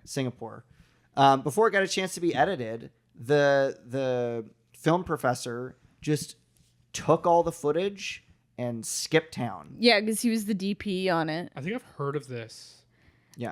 Sounds familiar. Like I've seen a trailer for this. Yeah, so it ended up getting completely lost. And then one of the women involved, I can't remember what her role was. Was she a director? So the director of the documentary was the director of the film. Yeah. So it uses a lot of like old footage of her from the time and like her and the cast and the crew about making of this film and how it was such a loss to the Singapore film community that they didn't have this film for this time period. And they show like different footage of them making it, and it's about like what the process is like of making them, and then like the weird professor guy and like losing the footage and trying to find the footage is really interesting. Highly recommend. Cool. Okay, so we went, and then did you guys? We haven't gone yet. Carl can go. That's okay. I don't care. No, go ahead, please. That's okay. I won't go now. No. I picked my favorite documentary of all time, which is funny enough because it did win the Oscar. I didn't know. Earl Morris. He's one of the greatest documentary filmmakers alive, and he's made some really amazing ones. But his best one is The Fog of War. It's a deep conversation with Robert McNamara, one of the most consequential human beings to have lived in the late 1950s, 40s, 50s, 60s, 70s. He was the secretary. Sound it out. What was his position in the government again? Robert McNamara. What is it called in the U.S.? What, like Secretary of General, State? not Secretary General. Yeah, I'm forgetting. But anyway, he was in the Sorry, I don't know JFK my military administration. hierarchy. He was in Yeah. the JFK administration and Secretary of Defense. There you go. Yeah. And he basically orchestrated and ran the Vietnam War. And wow. he was part of the decision-making group who dropped the nuclear bombs. Oh my gosh. He was the first and only president and CEO of Ford Motor Company. That wasn't a Ford. And he basically made seatbelts a thing. He was the first. He was the head of the World Bank. So this man, and The Fog of War is about him. And what's really cool about this documentary, it's like he opens up so much about his experience about war and how they were made. And then there's like in the movie, there's numbers flying on the screen about deaths, and Robert McNamara was trying to explain how at the time his decision making was based on just numbers. He wasn't seeing casualties. Right. They were just figures, and how much that he called it in the documentary. It's called The Fog of War because McNamara called it. That was the fog of war. And all these wars that he was part of because he was a super smart guy, and he was a numbers guy. It all came down to when you're in this position, and everybody wants this information and numbers from you. You're not seeing the human aspect of any of this. And he goes in depth about his opinions on what he's done, his opinions on Agent Orange, on the drop in nuclear bombs, meeting the generals of the Vietnam War, of the Vietnamese. After, in the 90s, he met the general who was his position in Vietnam, and they had a discussion. Just a beautiful movie if you want to like in-depth look into a person's mind who you think is evil, maybe even. That he can't like really, but he's so honest, he's not though, and that's what's really cool about it is because Earl Morris did the same thing with Donald Rumsfeld, and the Donald Rumsfeld one is infuriating because Donald Rumsfeld has no capabilities of self-reflection, whereas in Robert McNamara admits his mistakes, talks about how hard it is to live with the things he's done and why they did it and what he would have done different or if he could have done anything different. It's just very open and cool discussion with a man that impacted the world in ways that none of us will ever. Of course, probably like the Vietnam War, like not just that, but World War II. When was the documentary made? In the 90s, I think. Okay. Early 90s or like in the 2000s. Yes, definitely. It's really good. It's a good documentary. Okay. And Gabe's pick? Just let me look up when The Fog of War was made. 2003. Yeah. Okay. Yeah. Something like late 90s or 2000s. My pick is Chantal Akerman's News from Home. This is a really inspirational documentary to me. It shows what you can do with just yourself, a camera, and a microphone. The movie is designed almost to be a time capsule of 1970s New York City. It's just Chantal Akerman going out, setting up a camera in places, filming people, filming cars driving by, buildings, whatever, while she reads the letters that she's received from home from her mother. And her mother is very clingy and loves her very much and misses her so much. And so it ends up being, it starts off a little slow. So you have to have a little bit of patience for it because, if you're expecting it to be something action packed, it's not going to be. It's just a lot of locked off shots of the city, but it communicates so much about loneliness, alienation, desire to travel the world and desire to be with your loved ones and the guilt of leaving them behind when you move away from them. And it's really touching documentary. It sounds lovely. So what speaks to you about it specifically? What do you mean, like in terms of why I find it so? Yeah. Well, I kind of said that at the beginning. Just what the amount. I already told you, God. Just the amount that you can convey in a movie.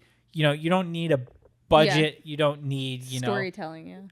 You don't need anything except for yourself and a camera if you're film creative in its purest enough. form. Right. Yeah. I appreciate you clarifying. I really like that. Yeah. Okay. Awesome. Yeah. Documentary feature: Cobain montage of Heck, Shirkers, The Fog of War, and News from Home. Hearts of Darkness was I haven't been needing to watch that. Still, I've heard nothing but great things. Another good one, Searching for Sugar Man. Has anyone ever? Oh, that's a good one. That's on my short list for really sure. Interesting. I've heard Capturing the Freedmans is good as well. So many good documentaries. Yeah, I know. I want to see Imposter. I haven't seen that. Oh yeah. Another one that I really considered is actually on my shelf right over there. It's All the Beauty and the Bloodshed. It's a documentary about the New York-based artist. Oh my goodness, why am I blanking on her name right now? She's gonna be so mad at you, Gabe. Nan Golden. When she listens to our podcast. When Nan Golden listens to our podcast. Poor Nan.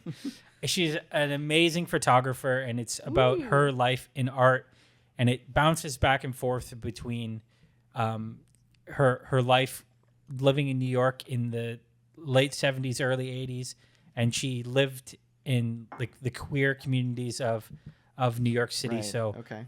All around her friends were dying of AIDS. And she's taking photographs of them and documenting their lives as they struggle with this. Mm-hmm. And then it bounces forward in time, and she's currently been part of the fight to take down, I think it's Pfizer, for their role in the opioid crisis, and trying to get their names out of art galleries because they wash their blood money by donating it to art galleries, right, and getting a tax refund on it. Yeah, and so.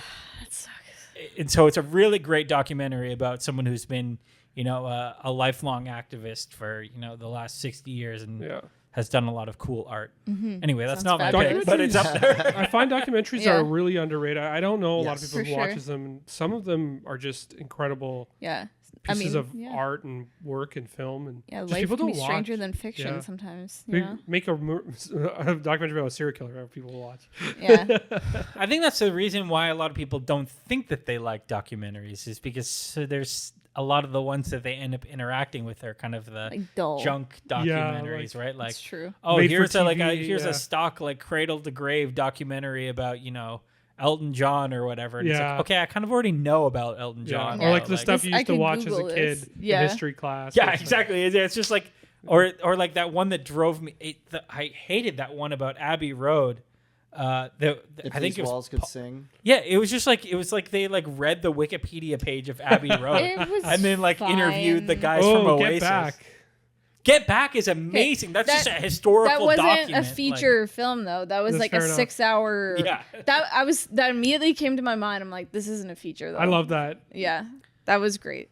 That's just that's another cool like historical document for time of like Yeah. Of like one of their last albums. here's what this awesome Yeah. band was like. What they were able to do though, technology wise, to get that documentary made. Yeah, with the audio Just separation. unbelievable and, oh my what they were gosh. able to do. But Yeah, that was really awesome Yeah. cinematic. I think feat, we're all with Beatles Doc. fans. I know. Yeah. I know. Definitely. for sure. Were you wearing a Beatles shirt earlier? Yeah. Yeah. Yeah, I was wearing a Get Back shirt. Yeah. For sure. I always like appreciated them, but that documentary radicalized me. For Yeah. sure, like- because you saw them as people. Almost. That just too, them and I working just- together, yeah, yeah. and as individual artists, right? Mm-hmm. And so then all of a sudden, after watching that, I'm like listening to like the George Harrison solo albums. Yeah. And, Yes, like, all things must pass. Oh. Yeah, he's really good. it's What a beautiful all-time album. album. Yeah. All the things he wanted to write as a Beatle, and they're like, no, sit down and play your guitar. I love them like workshopping some of their songs that weren't on the album though. Yeah. They're like, Yeah. here's a little something. Like it was really cool you to see know? them like making a song. Like you're hearing like whatever song it might have been they were working on Yeah. at the moment, and it's like it's not fully done, but you're hearing and you're like, oh my god, they're about Yeah. to It's It's discover the that. best.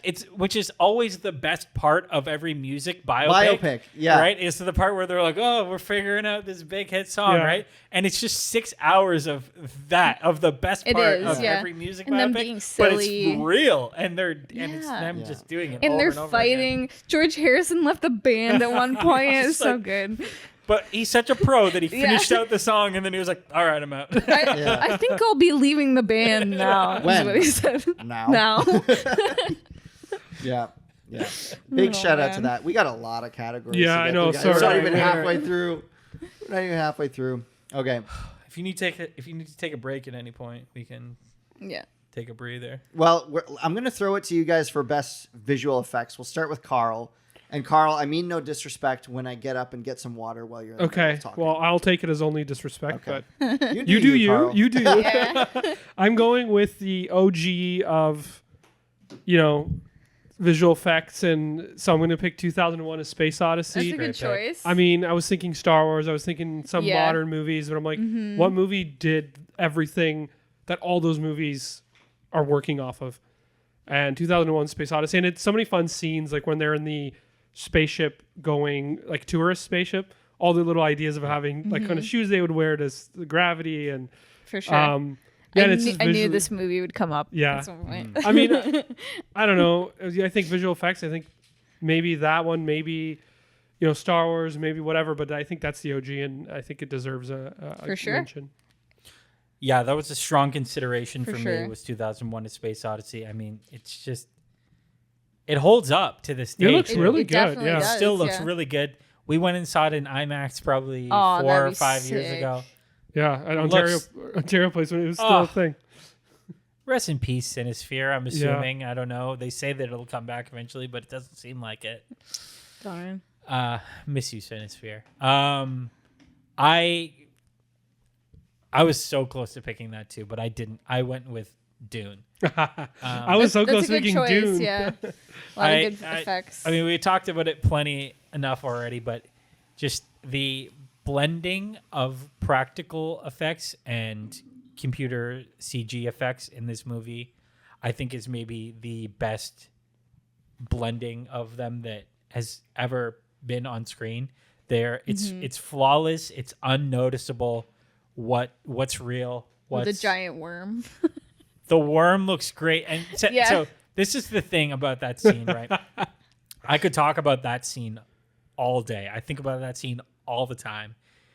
That entire movie, and whether or not Denis Villeneuve is going to succeed in making the Dune movie that everyone else has failed to make for decades, all hinges on that scene, and he nails it. And he's a great director. I mean, Greg Fraser on the cinematography, phenomenal work.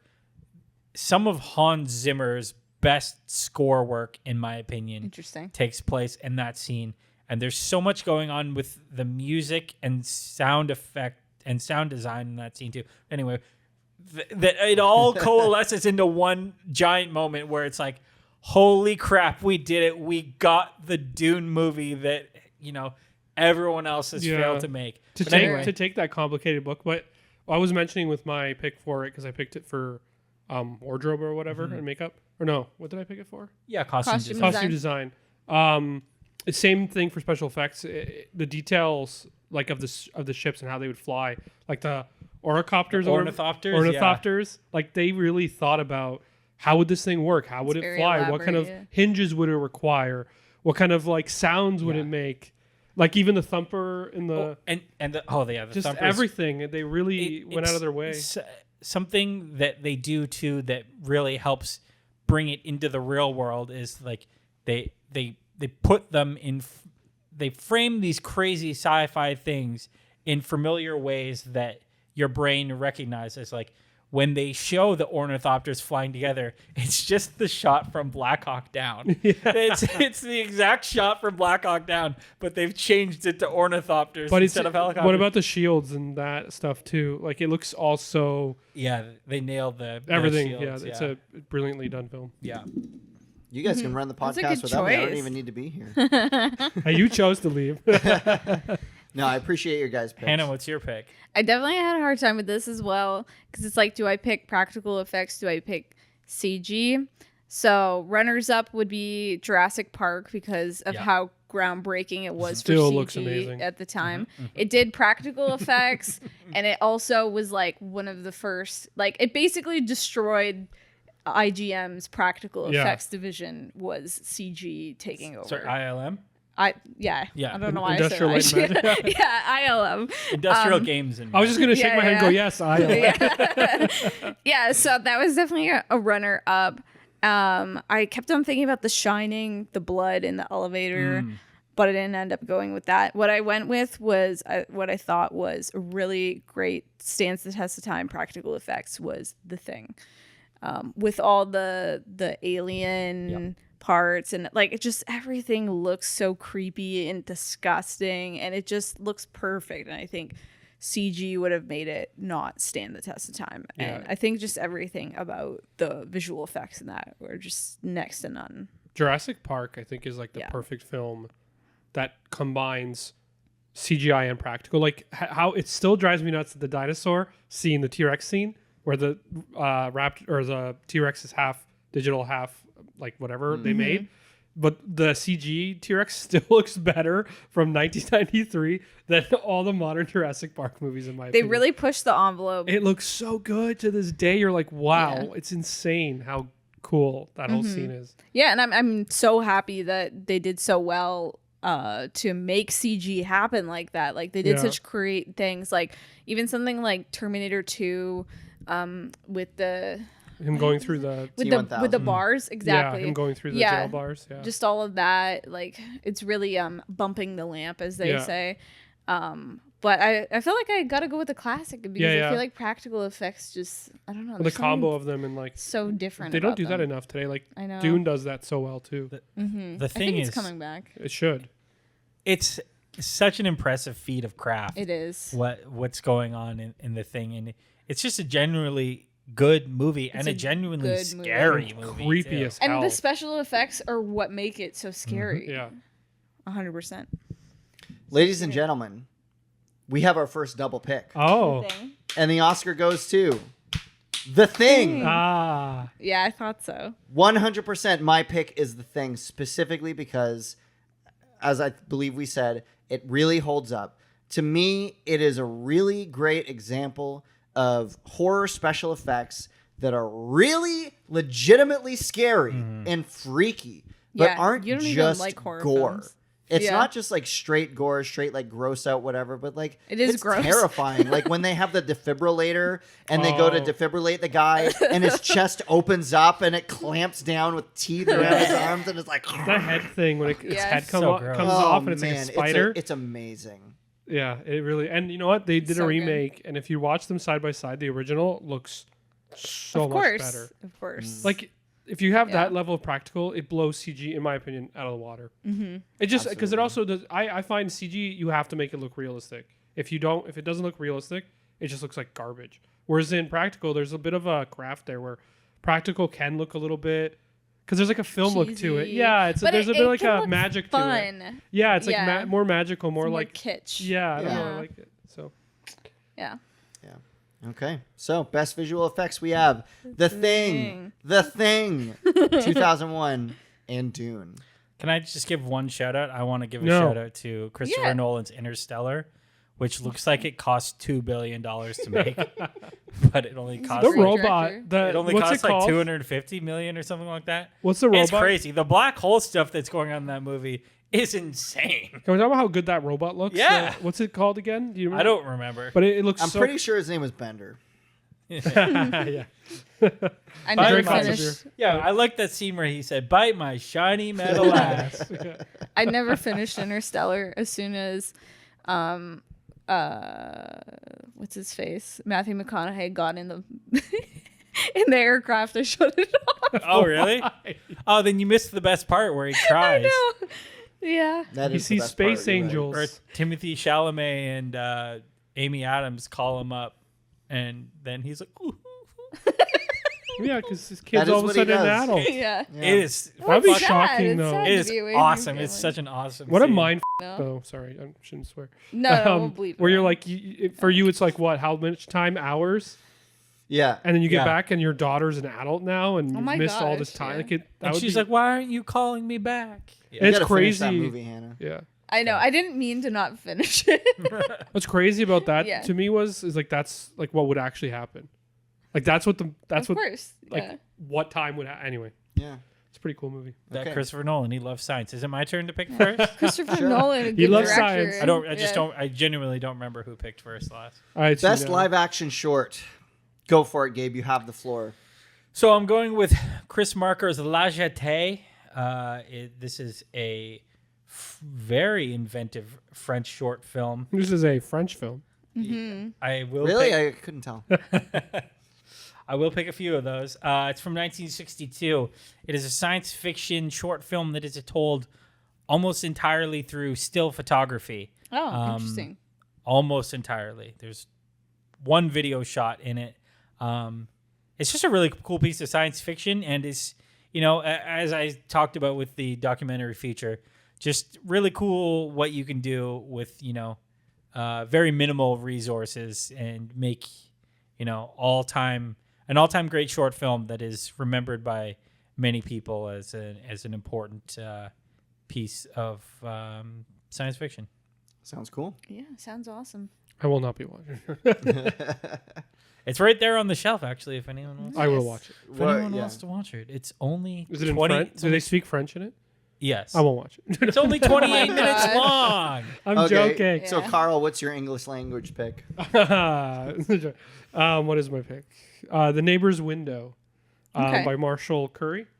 It's on YouTube. You can watch it. And Neighbor's it- Window. Yeah, it's really good. It was nominated. I think it might have won that year. It was a few years ago.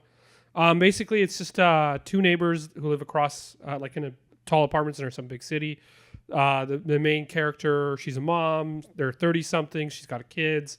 And then across the way, she's watching this other younger couple, and she's just imagining being them. No kids, the freedom. She's seeing them having a party. Interesting. She wants to live their lives.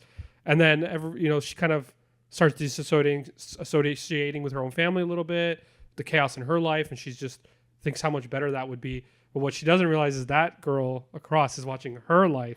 I like that. She wants to be her, and how amazing she's Yeah. got this family. She's got a happy relationship. Yeah. Wow, you sold that short film very well. Carl. well, there you go. It's like But the it's just grass moving. is always greener. Yeah, and it's a very everything, moving film because we're all in that position, right? We Exactly. watch people on Instagram, we watch people on Facebook, whatever it happens to be, and we always think everybody has these amazing lives. They're traveling, they're doing all these things. I suck, but oftentimes people are looking at you and going, "Man, Yeah, they're happily married or that's very They're- true. Yeah. happy guys." Yeah, exactly.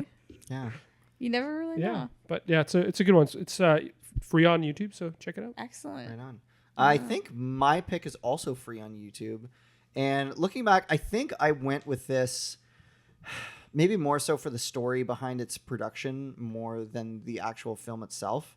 But I don't know if you guys have heard of it. It's called Multifacial by Vin Diesel.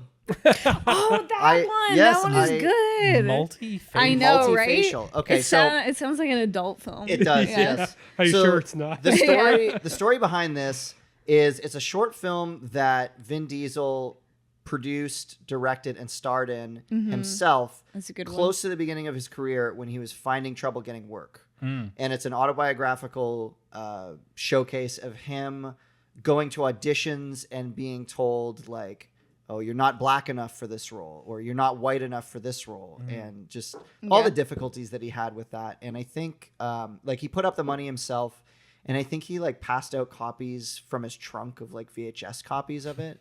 And yeah, I think it's like a long audition almost. yeah. Ultimately, I believe Steven Spielberg was shown a copy, and then he cast him in Band of Brothers, I want to say.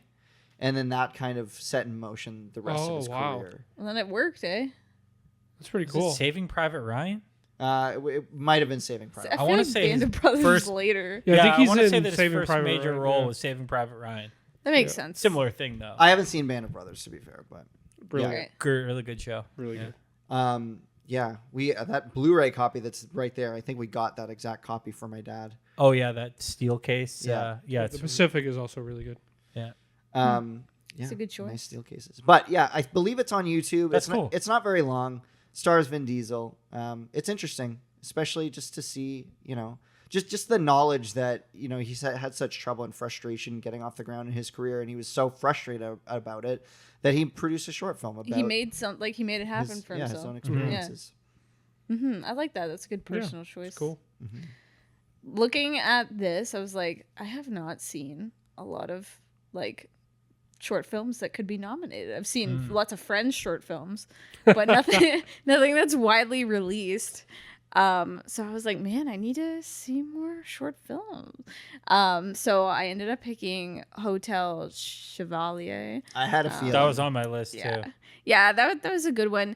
There's a Jim Henson short that is really interesting, but I didn't end up picking that one. But Hotel Chevalier is great. It's very simple and it's set up. It's, just a couple in a hotel room hanging out, and they're having troubles in their relationship. It's just very simple. Like, I think that's what you need to do with a short film is you have a short story that you can't really tell in the length of a feature film. It can only be like a bite-sized thing. And I think it does that well. Yeah, it's so hard when we all did movies, or a lot of our Yeah. friends did movies. It's really hard to write a short film. Like to take an idea and make it a whole conceivable thing in a short form. I find that would be extremely difficult. Yeah. So A lot of short films are kind of half-baked. yeah, that's it's like to Yeah. make a really good short film. I find that would be really hard to It do. has to be a simple idea. Yeah. I think that Hotel Chevalier is the best thing Wes Anderson's ever done, in my opinion. Like it is. It is great. Yeah. I think it's fantastic. I enjoy it so much, and it's kind of cool too that it goes off into the feature length film there. I wish more like filmmakers did that, where it's like, here's a little side story that doesn't really make sense in the main thing, Yeah. but let's shoot this as like an extra thing. Yeah, I feel like that'd be great yeah. supplemental. Didn't Bottle content. Rocket start as a short film and then Bottle Rocket That was a was short film, different yeah. though, because they submitted it to Sundance as more like a proof of concept And then- to get it. Like that's what when I looked up short films, a lot of those were coming out like Reservoir Dogs and stuff like that, Right. and it's like, yeah, but that I feel like that shouldn't count because really that was just like a proof of concept for like the thing it ended up becoming. I don't know. I suppose, yeah. Was Reservoir Dogs a short film? That's what it said. Oh, cool. I've never seen the short yeah. film. No, me neither. I'm sorry to keep doing 10 to 20 honorable mentions. I'm sorry to keep doing this for every No, category, it's but good. I really want to shout out Maya Daren's Meshes in the Afternoon. What? Say it again. What is it? Meshes in the Afternoon, Meshes directed by Maya Deren, from 1943. Really cool proof of concept about dreams, time passage. You can, if you watch it, you'll go, like I see so many filmmakers have borrowed from this idea. Like definitely, a filmmaker like Christopher Nolan would definitely been inspired by what Maya Deren did in this movie. Very important figure in the history of feminist filmmaking too. Good to know. Yeah, Maya Deren. sounds like a great pick. Okay. Bridging off of live action short, we have animated short. Crickets. This Oh. was Actually, I haven't seen We're a all lot feeling of really I excited animated about have, shorts I actually have too. one that I Yeah. watched that I didn't realize was nominated, and today I found out it was. This is hard too because it's like there's a few, but for me there was only one choice really, and Really? maybe it's the same for you. it's- I don't think that it Well, it is. was. Is it Andrew's turn to go first? Yeah. I'm kind of curious about what Hannah's Yeah, is. go ahead. Okay. Hannah. What's yours? For me, it was by the National Film Board.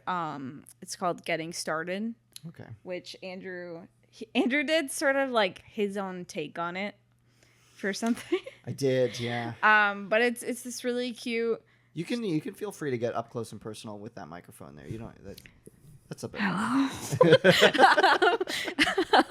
It's called Getting Started. It's Canadian Yeah. animated short feature film about like a guy trying to learn piano, but he keeps on getting distracted. Well, he's trying to practice for a recital.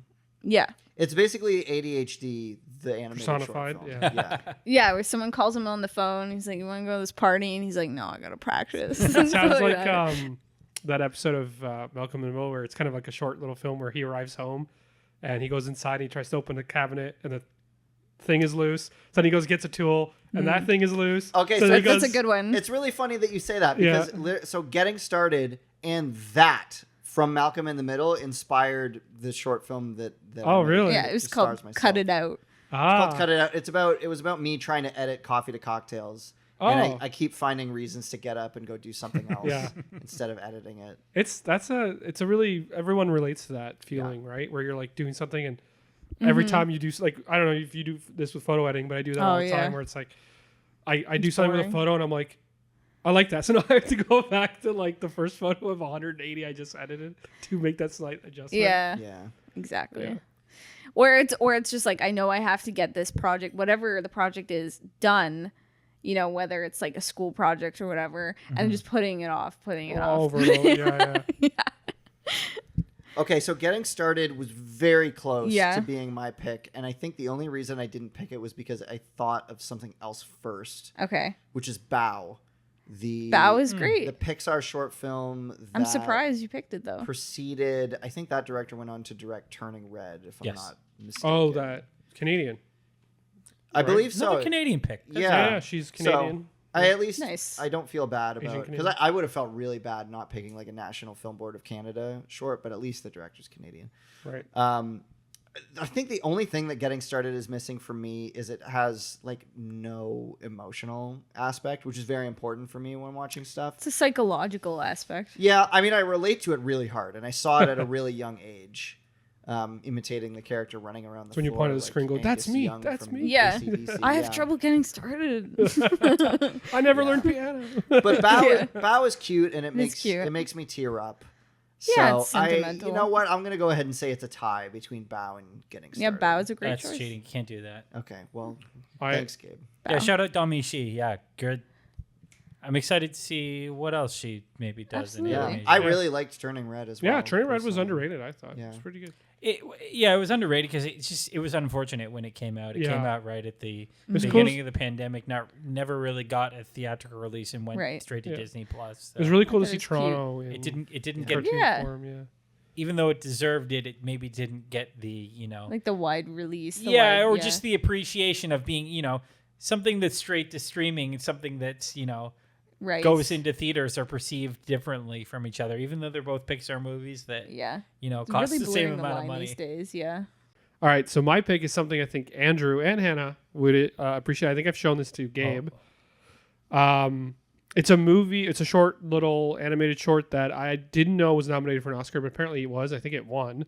It's called I Met the Walrus by Josh Raskin. Never heard of it. Basically, the walrus is John Lennon. Oh, cool. And some kid in the or I guess not 60s, but like late 70s, sometime before he was murdered, near the end of John Lennon's life, snuck into his hotel room, got through his security. Somehow he was like 14. He was a journalist student. Oh my gosh. And he snuck in with a cassette tape and then interviewed John Lennon. That's sick. And it's a 20-minute interview. They cut down into a 5-minute little short animated film. It's on YouTube. It's really, really cool. And then he asked him some cool questions about peace and war, and John Lennon has some really cool lines about how war is money and like cool stuff John Lennon would say. Yeah. It's really interesting, makes you really think. And the animation style is really cool. It's kind of cartoony, but has a bit of a cartoon John Lennon, but it very stylized. It looks really cool. So, and I didn't realize this until today that it was actually nominated for an Oscar. So That's awesome. What year did it come out? Do we the actual thing, I don't know. I didn't write down the date, but it was like 2008, 9, something like that. Yeah. It reminds me of those PBS shorts where I was thinking the same thing. they interview musicians, they interviewed Jim Morrison. Yeah, exactly. Jim Morrison. Yeah. We're just talking about Chicken Delight. Chicken Delight. Yeah. No, it's actually quite deep. Like John Lennon has some really interesting insights, and he says some things that maybe a lot of people wouldn't know that John Lennon thought or would have been thinking about, how revolutions aren't necessarily worthwhile and the reasons why. And so it's just really interesting to listen to, and it's cool that it was a kid who just snuck into John Lennon's hotel room and that's fun. Interviewed him, and it's just sick. Yeah. Yeah, we'll definitely check that out. I think Andrew would get a kick out of it. Oh yeah, for sure. So that was Bow, Getting Started, I Am the Walrus. I Am the Walrus, and then I Gabe, Met the Walrus. Sorry, I Met the Walrus. Yeah. I Met the Walrus. And then Gabe, yours was Can I say something? That War is Over short from last year that I think won the Oscar was such a piece of shit, and I hated it so much. Why was it pandering? It's just it's just loosely based on the Christmas armistice from World War One, but it's the lamest recounting of it that you've ever seen. Oh, that and sucks. Historically inaccurate, and it's just so dumb. And John Lennon's music doesn't even factor in until until the credits roll, and it's war's over. And sorry, I hated it. I think so that much. song is overplayed too. I don't like that song. That song's overrated. Gotta keep it positive, guys. Anyway, my pick for best animated short film is a nostalgia pick, and it is How the Grinch Stole Christmas! Oh, that's a good one. Okay. Nice. Directed by Chuck Jones. Nice. I don't need to say much about this. I'm assuming most people out there have seen it. It's a classic. It's great. It's a fun little movie. It's really well animated. It is. As all Chuck Jones things were. And it's great. It's a nostalgia pick for me, but I really like I love it. I really like The Grinch. Also, I didn't mention it. That live action version that Ron Howard did, maybe we should have mentioned it in the makeup and hair category. Oh, yeah. That's a really impressive feat of makeup. It is, But we're not talking about that right Jim Carrey had to go through Navy SEAL torture training. Yeah, it was hours and hours of makeup every day. Yeah. But anyway, the animated 26-minute short film from 1960. It's a classic. Something. Yeah, good choice. Yeah, that's my pick. Solid pick. You're telling me your nostalgic choice isn't some animated French film that you saw when you were 4? Yeah, like the Red Balloon. I don't know. Some The Red obscure Balloon's a live action. 1960s. Which I did watch the Red Balloon in hopes that maybe because it's such a classic. That maybe it'd be one of my my live action pick. I didn't really care for it that much. I thought it was fine. Yeah. Okay, so next up is the sound category. And this one, we're going to have to call an audible here because they recently, I think within the last few years, combined 2 different sound categories that both had names that I never thought made any sense. So now it's best sound, correct? Yeah, and I think the reason why they did that is because the Oscar voting body didn't understand what they were voting for. They were like, what's the difference between sound design and production or whatever. That's the sound thing. production. It wasn't called sound design. It was called like sound mixing and sound editing. Yeah. Which you'd Sound think is editing. Yeah. That doesn't And so make people any didn't sense. understand what they were voting for or Yeah. what the difference was. So they were like, it's sound. Yeah. One I category. think that's fair. So what do you guys want to do? Do you want to do one category or do you want to split it up into two? Because I have two. I did it I have as two one very category. different I have choices. one movie. I have that one. picked. Okay, we'll do one and I'll just do an honorable mention. Okay. Am I Okay. going first here? Sure. Okay, so a common criticism of the sound category is that it often goes to the movie with the most sound. That's fair. Okay, so occasionally the Academy does make an inspired pick. Like last year, the Zone of Interest one. And that movie is a movie where, what's happening on screen is not really the story. What you're hearing off screen That's what it should be. is what Yeah. the story is really about. Mm-hmm. And so that was a really inspired pick from the Academy last year. I was very impressed that they chose that, and I thought it was the right choice. However, I will not be doing that today. I will be choosing the movie with the most sound, and that is Michael Mann's Heat. The loudest really? goddamn movie ever made. Oh my The shootout scene is so unbelievably loud. It is ear-shatteringly loud. You will leave this movie Oh with hearing God. damage. Apparently, I've heard this. I don't know if it's true or not. Michael Mann has hearing damage from this scene. I could see that. That's Both, dedication. from both Yeah. being there when they shot it and also With the just end being in shootout, like with in De the Niro, streets in the streets of Los Angeles. Yeah. When they doing the bank heist. when they're Yeah. doing the Yeah. bank heist. Okay, yeah. sure, yeah. This Hannah and I watched Heat like 2 weeks this- ago. We watched Yeah. it not that long ago Yeah. too, because I hadn't watched it. He hadn't watched it. the sound design of Heat is so loud, and I just can't help but be like, "Yeah, Heat." Sorry, You might as well pick everybody. Top Gun if you're picking the most loud. No, Sure. no, Heat. No gunshots in any movie sound like the gunshots in Heat. I just love it. I can't help myself. I'm sorry. Maybe Dunkirk. Did you see Dunkirk in IMAX? No, I Ah, saw yes. it at home, and the sound design is phenomenal.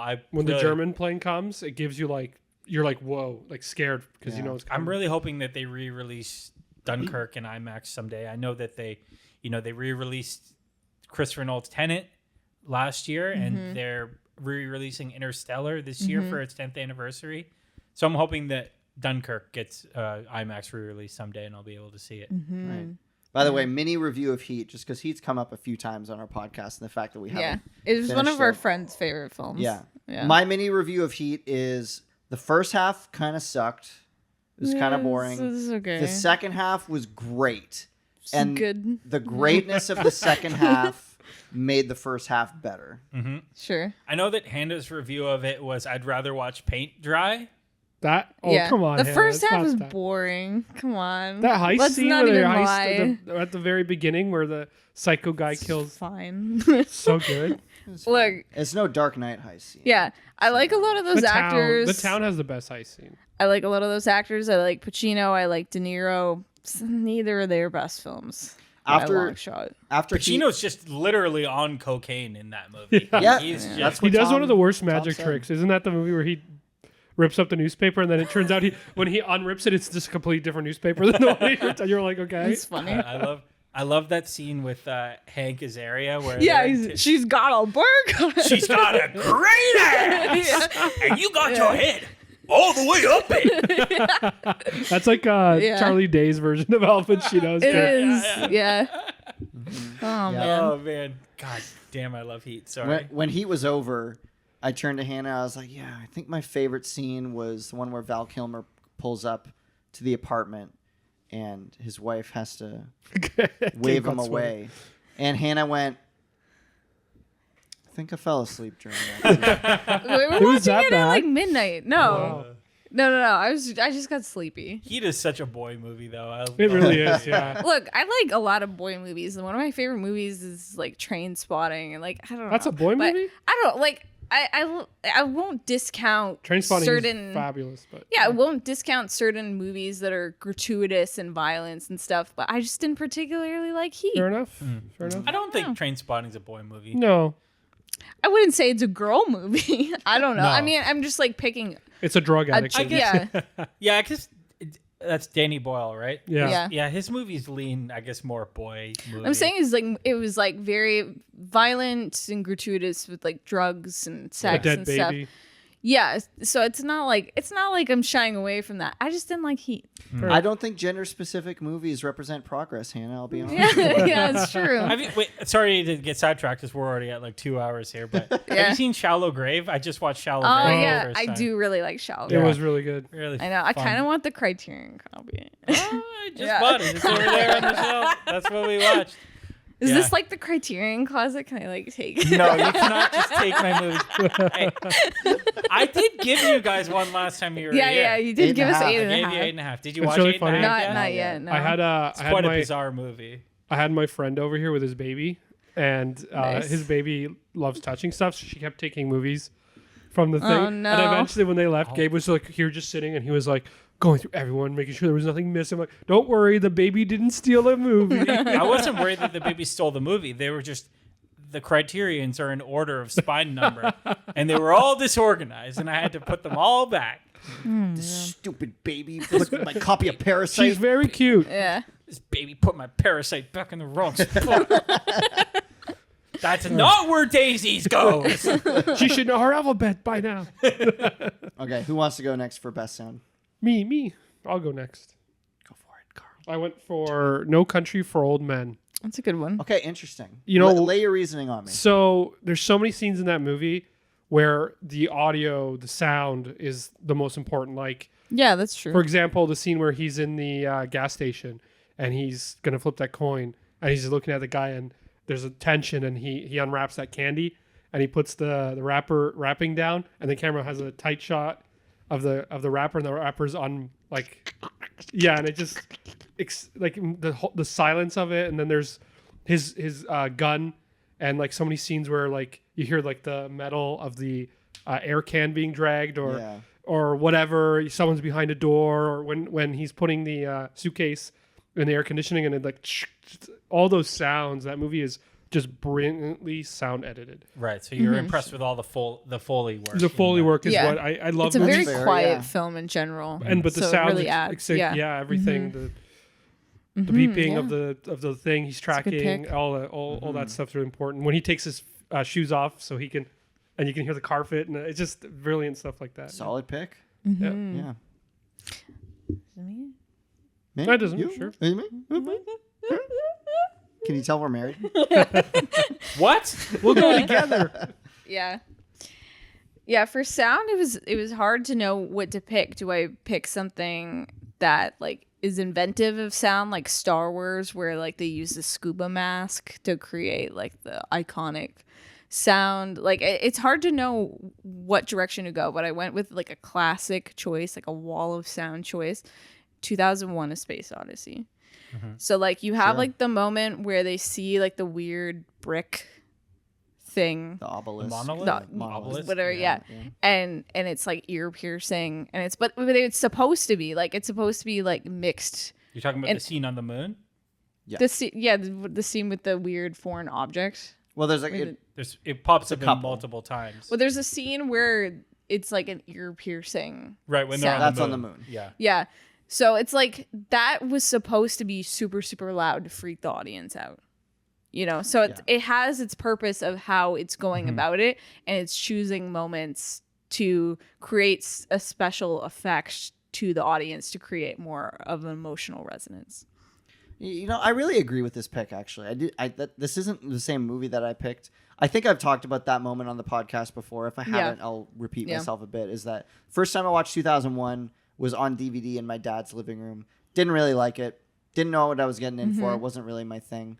And then the second time I saw it, it was in a theater, and I loved it. And that scene in particular, when you watch that moon scene at home, it's nothing really to write home about. It's a loud sound, but it's like whatever. It's as loud as your speakers go, right? But when I saw it in theaters, I couldn't believe they played that sound that loud. Yeah. I thought, I was like, it must be illegal to play this sound this loud. Yeah, because like, it really puts you in the shoes of what they're going through. it was so loud. It's the build to it too, the Gregorian chanting, the Yeah. oh, and it's building and building and Yeah. getting louder and louder until it just becomes an ear piercing, like shrill noise, right? It is. I mean, that movie's so good. Yeah. There's so a lot many of different good sound design moments in that film, especially because like sound, like space is not like a sound. It's friendly. a vacuum. Yeah. And well, and that too, as Carl was talking about, like just like, you know, fully in silent moments. And Yes. one of the most chilling things in 2001: A Space Odyssey is when he gets locked out of the spaceship by Hal. Yeah. And he's just out there in space, and all you hear the entire time he's out in space is Yeah. And it's getting faster and faster. Yeah, that's intense. and it's like it feels like he's drowning. It feels like you're drowning as you're watching it. Yeah, really solid pick. Yeah, it's a good pick. For sure. Same reasons, I feel like. So for me, like I said, I was of two minds about this because I kind of thought about it as if it was sound design versus sound mixing. If we're going with one category only, I gotta go with Star Wars once again. Ben Burt, man. I think Ben that's fair. There's excellent Absolutely. Foley. There's so many work on iconic that. Yeah. sounds from Because it. that's all about coming up with sounds of things that don't exist out of thin air and matching what you're seeing on Yeah, like screen to Darth an Vader. appropriate sound. Darth Vader, the sound of the blasters, the sound of the lightsaber. It's I mean, iconic. It's one of the most iconic sounds. when you can't hear argue that with sound, that. you don't even have to see it. You know exactly. Yeah, it's true. What's happening. You know, or like R2D2's Beep, beeps. boop, boop. Yeah. Like it's like a language of robotics. It's really interesting the way they did it. Yeah. So it's hard to argue with that. But on the other TIE hand, Fighters, the best sound. Chewbacca, Yeah. like Yeah. there's so dog- much that went into that. His dog, a movie. bear. There's a whole bunch of Yeah. brilliant. But on the other hand, if we are to think about it in the two categories, my pick for sound mixing, as I mentioned in the last episode, would 100% be Apocalypse Now. They did do a really good job of that. If you want to hear me go into detail about that, you can listen to the last episode. But the short version is I didn't have to ride the line. I didn't have to ride the levels of like turning up my stereo or whatever up and down as the movie went on. I said it once at the beginning and it was perfect for the whole movie. And I loved the way that there were certain scenes where they cut out all the sounds. That's really funny to watch you do, Gabe. They cut out all the sounds from the scene except for a few specific aspects of the sound that they wanted you to hear in those specific parts. Like all the weapons being laid down at the end, or, the scene with the bridge where something's fired at the enemy across the bridge.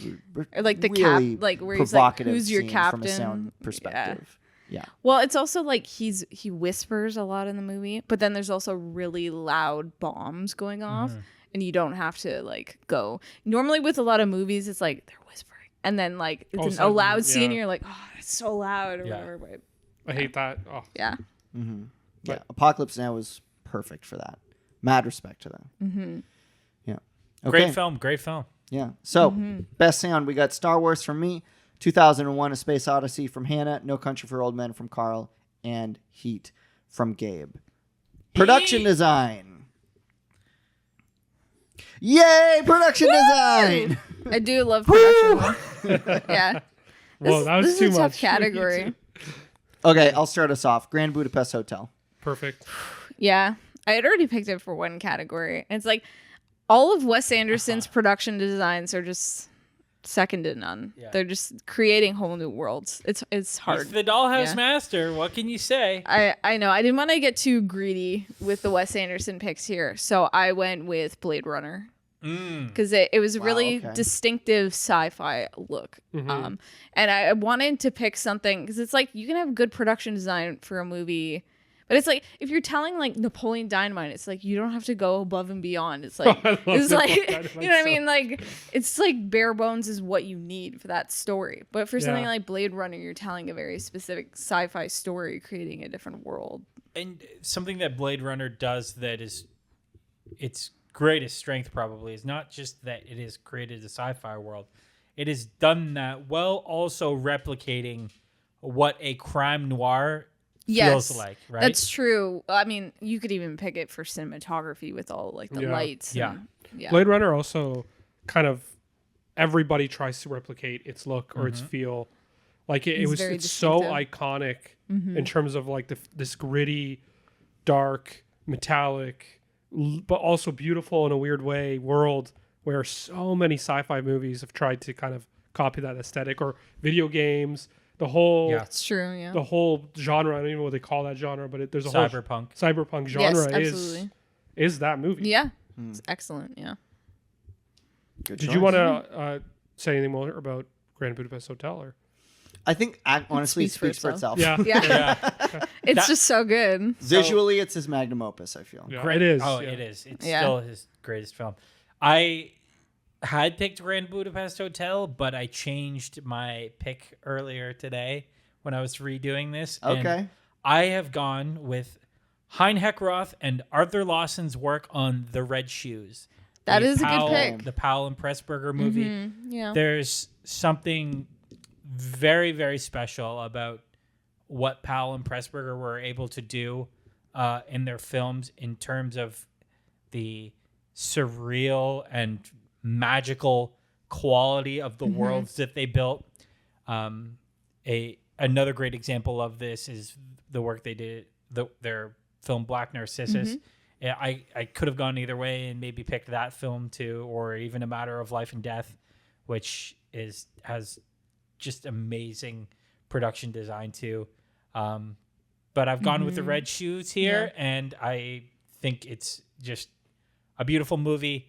One of the kind of signature things about Powell and Pressburger's work is that even though it's live action, it kind of captures that same magic that the early Disney animated films Interesting. had to Sure. them. She's a bit of a Yeah. Disney princess kind of type. Yeah, it's that I don't know exactly how to put words to it, maybe, but there's something about the magic of that early Technicolor period and the way they use Yes.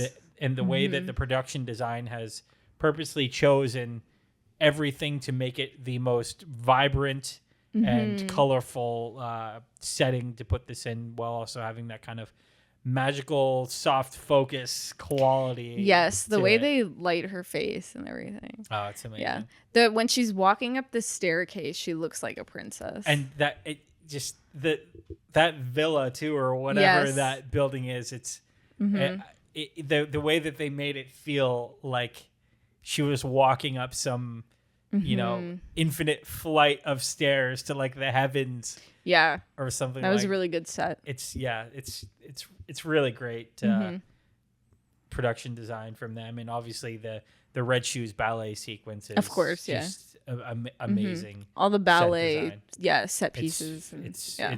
it's crazy that they were able to accomplish that in that time period. Nice. And Carl. I went with Lawrence of Arabia. For production design, they're Yeah. mostly in the desert. They Well, didn't that's really why- have a lot of sets. Well, but I thought that they utilized the space and the environment, and I'm sure they I don't know exactly what parts were sets. I mean, they had a lot of parts that were inside.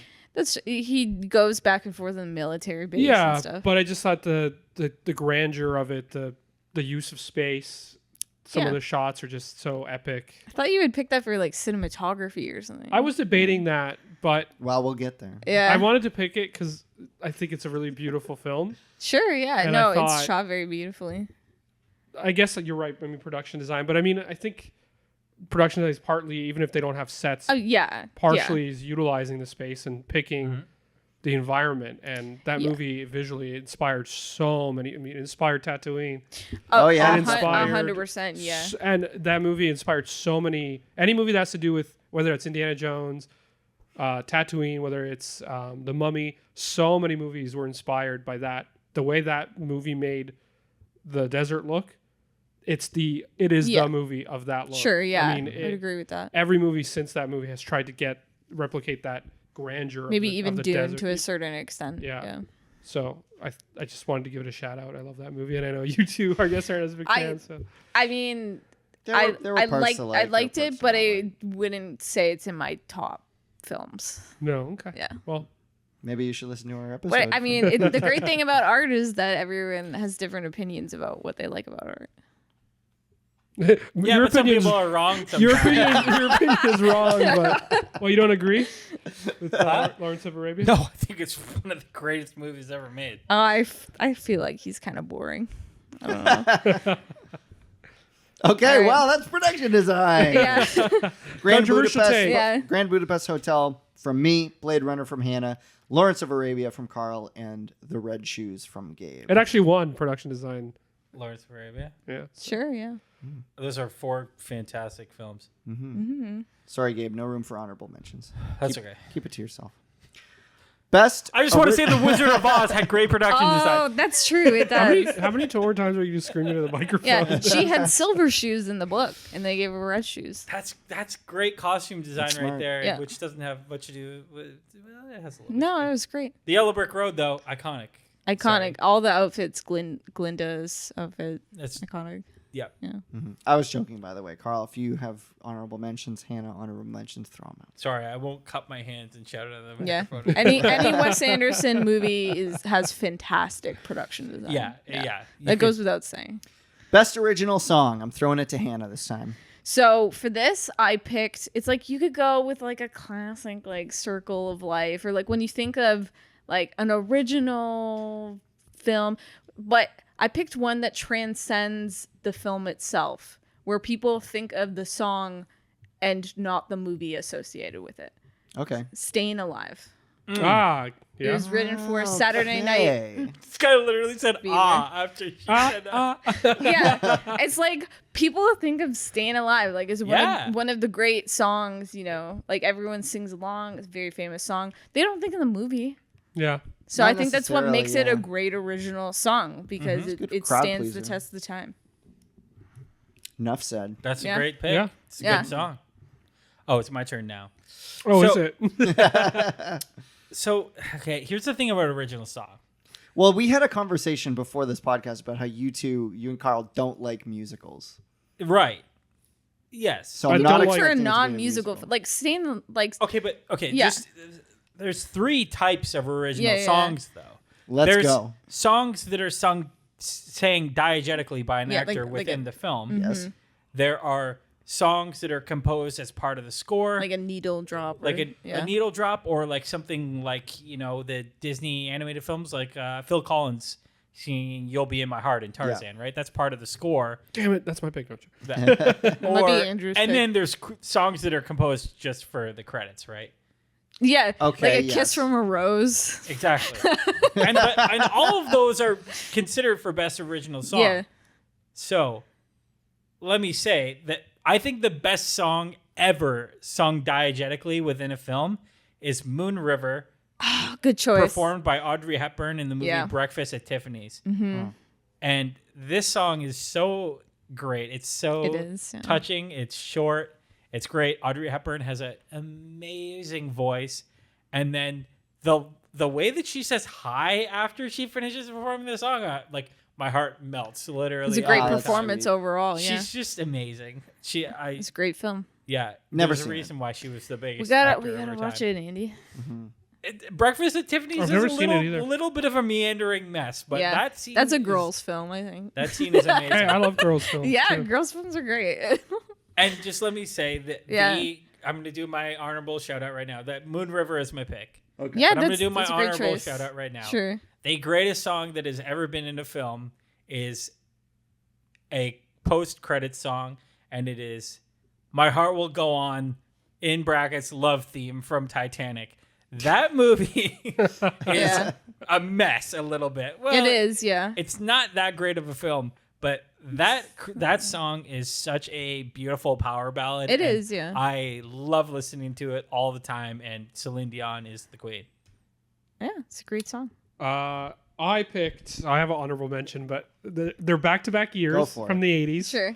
The best song ever written for any film is Take My Breath Away. Yeah! Top Gun, baby. It's such a good song. And it's also it's a song that also was a hit outside of the movie. So a lot of people Right. think Sure, yeah. that movie just had that song, but it was actually written. Exactly. I think that's what makes it Yeah. so special. So that was 1986. And then the year right after, Literally on my list, Take My Breath Away. and literally the choice. year after, The Time of My Life, Dirty Dancing. That is also another an amazing great one, song. where it's like you thought that they picked it Yes, for that, but it's yeah. actually written for the movie. Both Yes. epic songs, both beautiful love songs. 80s Yes. love songs are the best. So those are my choices, Interesting choices. Hannah, what was yours again? I didn't write it Staying down. Alive. Alive. which is Right. very similar vein. Yeah.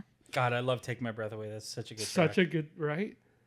And it's so good in that movie too. It just hit. And it's funny because that scene wasn't originally in the movie, but then when they showed it to test audiences, they were like, "Why don't they?" And they were like, "Okay, we'll add that scene." They're like, we have the gay scenes now. Yeah, exactly. Yeah, they're like the audiences weren't getting that these guys were just clearly gay, So- so they're like, "All right, fine, we'll make him straight, I guess." Nice. Again, I'll have to see it. You ever? Okay, Yeah. Yeah. Top Gun is amazing, and Top Gun Maverick, good too. Yeah, phenomenal. fabulous. We'll have to watch it with your stepdad that was in the Navy. I I'm know sure he's all that he about would. Top Gun, yeah. I'm sure that he would have nothing, but this is very inaccurate. to He's say. like, the boys didn't wear shirts. They also didn't wear pants. Yeah. Well, he's like, I feel like that was one of the movies that inspired him to enlist. Oh yeah. This is like, oh, Did it he looks say so that? cool. Yeah. It did Yeah. that to a lot of people. Yeah. Apparently. Apparently, in 1984, when Top Gun came out, there were like military recruiters parked outside, Of like course. you know, The theater, with yeah. tables set That up is outside. so smart. There's a yeah. rumor going around that they made Top Gun the second one because the first one was so good at recruiting people. The military like financed the movie to The the point military where did basically finance. they Top I Gun. wanted wouldn't that. doubt They it. wanted that movie to because they were actually losing recruits like crazy in the Air Force, and they needed. Yeah. Mm-hmm. So Well, hey, you and can't and just- the numbers went up. So You can't just rent an aircraft carrier. Like the You need their support. the military basically has to say, yeah, you can use it because this will be really good for our recruiting purposes. so Yeah, good choice. All right, Andy, what's yours? Okay. So I did, in fact, go for the full-on nostalgic choice for this one. Tarzan. I didn't pick it for best animated feature, but I'm bringing it into the loop now. It's "You've Got a Friend in Me" from nice. Toy That's a Story. good there one. it is. It's a Yeah. great song and a great film. It's still very close to my heart. The Yeah. lyrics are so sensitive Yeah. and just like Yeah, it's so meaningful, cute. you know. And Randy Newman, man, that signature cadence of his Yeah. sounds No- like a little bit of a sloppy drunk, but Yeah. No matter he what, tugs at the heartstrings. yeah, no Yeah. matter what you think of how Randy Newman sings, I don't think you can deny that those lyrics are very powerful and compassionate. Yeah, Mm-hmm. especially at the end of all of that, where you like see them all be friends. You're like, Yeah. Yeah. good choice. I still get a little bit choked up when I think listen. everybody Of does. course. It was our generation's. Well, Yeah, Citizen Kane? especially- What were you about to It say? is, yeah. I would say my generation's thing. I'm Yeah. a little older. Well, your generation is my generation. Yeah. These two, I don't think. Toy, so. Toy Story 2 was more my time period. Generation. Yeah. Yeah. Okay. We still got 1, 2, 3, 4, 5, 6, 7, 8, 9, 10, Oh my 11, God. 12 categories to get through. Oh dear. You want to jump through some of these? No, No, we keep no, going no, at no, our no. pace. Okay. Next up, best international feature. I'll start this one off. if There's you guys so don't many mind. good ones. This is my favorite category at every Oscars, I gotta say. yeah. Okay. So I'm excited to hear your pick then, Gabe. But to start us off, I'm going to go with, I think, the first movie that we watched as part of the podcast that really made me like fly out of my chair with love for a movie. And that is Bicycle Thieves. Oh, that's a great choice. That was definitely on my short list.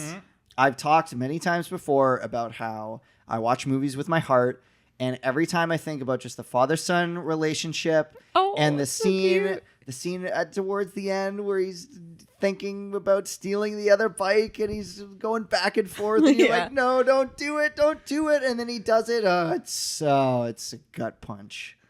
It is just a completely fabulous movie. Yeah, great choice. I would, if you know, it's probably going to be 2 or 3 in the morning by the time we finish this podcast. But if we finish this podcast and you're like, hey, you want to throw on Bicycle Thieves? Dog. I'd be like, Yeah. yes, let's do it. Yeah. That movie's so It's so good. sorry that I keep swearing on It's your fine. non-cursing podcast. You can curse. I'll just bleep it. Yeah, I think I said in one of my reviews on Letterboxd that if I owned a bar, I would just have a TV that just like Bicycle Thieves was just playing on I would repeat love on that. this one TV off on the one wall. Yeah. It's just a beautiful film, and like beautiful in both the sense of beautiful to look at and also just a really beautiful, heartfelt piece of cinema. Yeah, it goes Absolutely. down as one of the greats for sure. That's my pick. Yeah, that is a great pick. 500 Blows is close to my heart as runner up for me. How many blows? 400? Yeah, I was like, This is a sequel. I was 500. nodding, but I was like, Yeah. I don't think that's 400 the right blows. amount of blows. Yeah. Yeah, that one's close to my heart because I love like when a cinema verite film isn't just like total nonsense pretension. We're just like, we're smoking a cigarette and we're so cool. Get out of here with this breathless slander right now. I didn't say breathless. You thought breathless. You said breathless without saying breathless. Listen. So a film like The 400 Blows is so personal. It's about like, a kid that's kind of a screw up running around the streets of Paris. And I just feel so real to life and feel so earnest. And I think it's just one of those special films out there. So that's definitely it's beautifully shot. That's my close second. My top is That's Amelie. your second? Oh, Amelie. Amelie. Okay. That's a personal favorite. Yeah. Yep. Also known as The Fabulous Life of Amélie Poulain. It's so well shot. It's beautiful. It's funny.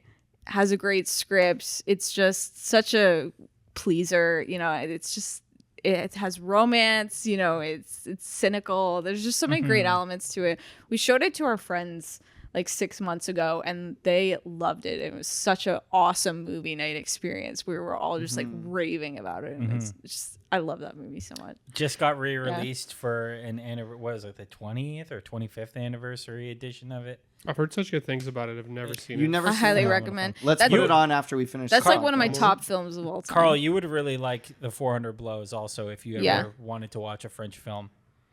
I do. Yeah. I Both joke of about them are French. I do French. like French films. And so French and Italian, like you can't beat Yeah. European cinema. Yeah. Actually, one of my choices is a French film.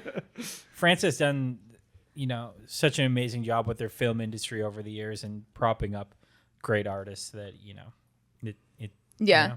They're just cranking out great work over there. They in put France. out very authentic, meaningful work for sure. One of my favorite aspects of Amelie that I feel like contributes to making it so unique is some of the otherworldly aspects to it that you don't often see in a movie that's otherwise grounded in reality. Like there's a part where she feels very like embarrassed, like mortified or like regretful of her actions, and she just turns into water and just splatters to the floor in a puddle of water. It has a lot of fun out of pocket It's stuff very like that. whimsical and fantastical. Yeah. I love that kind of thing. And it's another, I don't know what exactly to call this aspect of films that I don't see very often, but Planes, Trains, and Automobiles does it too, where Steve Martin's character meets... Sorry, I'm trying to... If he doesn't yell into the microphone, he hits it. The air conditioning is turned off in here, and I'm very hot. He's literally melting. No one else is like as hot as Gabe. Gabe looks like he's in a furnace.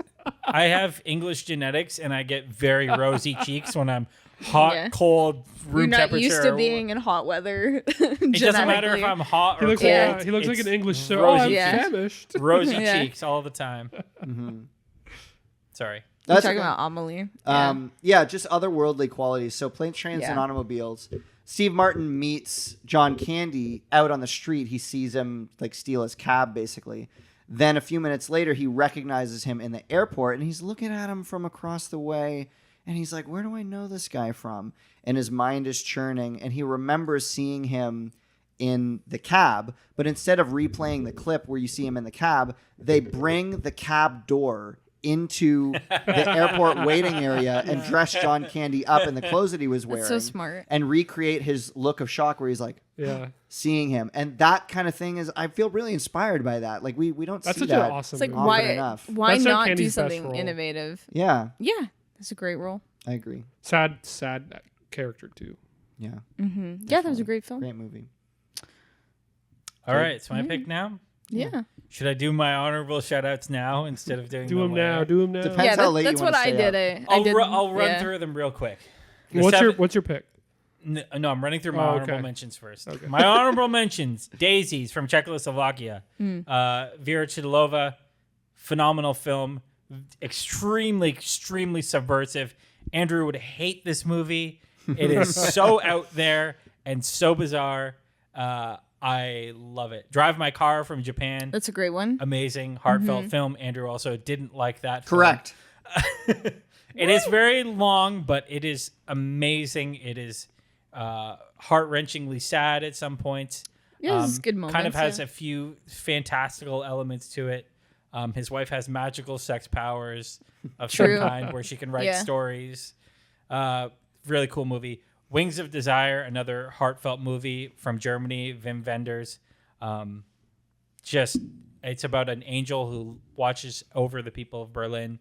It's just a beautiful movie about humanity, and it's what Wim Wenders does best. And his film that he just put out from Japan, Perfect Days, is another great example of just his humanitarian filmmaking. Stalker from the USSR, one of the great sci-fi films ever made. My friend just texted me that he's seeing this in the theater a couple weeks from now, and I am very jealous that I work that day. That'd be great. The Seventh Seal from Sweden. Big fan of Ingmar Bergman, and that film is a great piece about medieval Europe and the plague and spiritualism, and praying to God and getting no answer. But Nice my pick. Sorry to be so long-winded about it. Pick it, Gabe. Is from France, and it is Portrait of a Lady on Fire. I thought you might pick this. Celine Sciamma.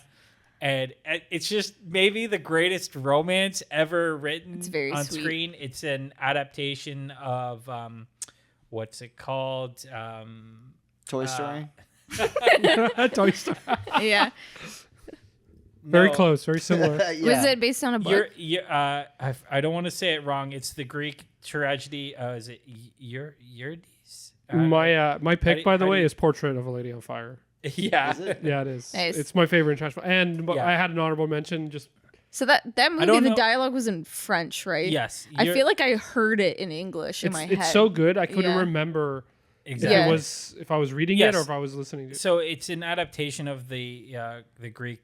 The legend of Orpheus and Eurydice, of he looks back at her, right, and she isn't able to leave hell or whatever it is. I don't know my Greek myths well enough, but anyway, so it's an adaptation of that. That makes sense. It's two women on an island with the French island. Yeah, I don't know. Anyway, but it's a beautiful movie about romance and love and forbidden love. It's very heartbreaking. And it is, yeah. The ending is just it's an all-timer ending. That is, yeah. Very bold. I think I've been long-winded enough. And do you want to say anything about Portrait? I was just saying that he dragged me out to see it. I was just like, what is this? And he's like, just come see it. And I saw it, and it blew me away. One of the best movies I think I've ever seen. Just fabulous. It's a great film, Yeah. And I was going to say my honorable mention is Parasite, which I think is the same year. Same year or year after. I'm not sure. Yeah, it's the same year. Yeah, but also a fabulous film. But it's so popular. Yeah, I wanted to go something a little less. Yeah, well, it won Best Picture, which I feel like at the time was unheard of for an international film to win Best Picture. Yeah. I'd say that with the slow slate of American films this year due to the strikes, I would not be surprised if an international film won again this year. I mean, and well deserved. There's so many. Parasite's amazing. Also, is an amazing also film, on my shelf. One comment on Portrait of a Lady on Fire. When you start watching it, get through the first 10, 15 minutes. It's a bit of a slow burn, but as it gets going, it's just I've so liked good. it all the way through. It's just such an intensely passionate romance. Like very intense. It's less is more, It's the stares, it's subtle, the way they look at each other, how they look at it's so much power. You didn't need lots of dialogue. No, and all of Celine Sciamma's movies are like that. They're very passionate, very feeling, very emotional, and they just grab you and pull you into the world, and you feel the emotions of the characters. It's I don't know. And I think everybody's experienced that, right? Being in love with someone that they shouldn't be, or they can't be, or whatever it happens to be. And that movie really knows how to use that feeling and for sure. And then the ending is just, but beautiful film. Okay, well, that's a good choice of an emotional resonance film. I'd say because two of you picked it, the Oscar for Best International Feature goes to Portrait of a Lady on Fire. Woo! Congratulations, Celine. Okay. You'll get your more award in seconds the of mail. clapping, Yeah. And we're good. Best editing. A tough one I because know. the best editing goes unnoticed. Like it's supposed to be seamless.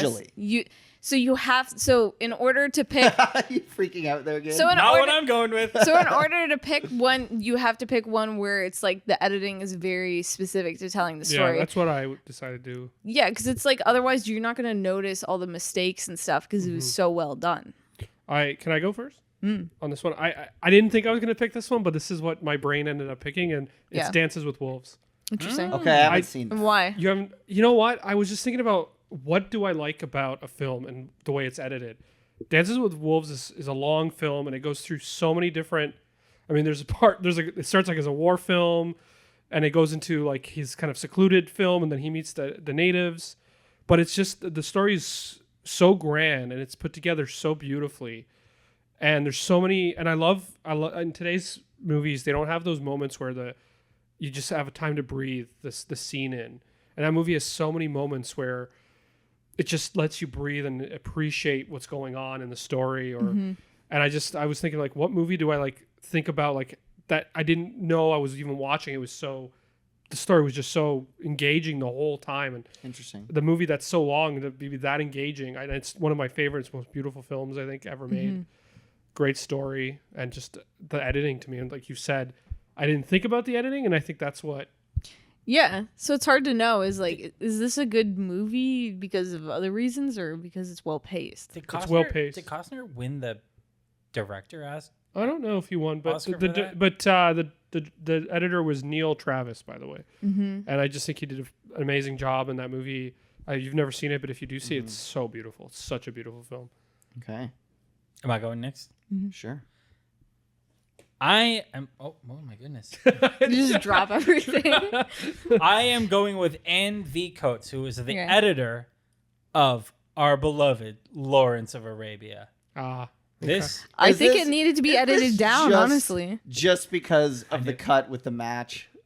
Is this the entire purpose for your pick here? viewers of the podcast, pause the podcast, go Google Lawrence of Arabia match cut. It is one of the greatest things ever put on film.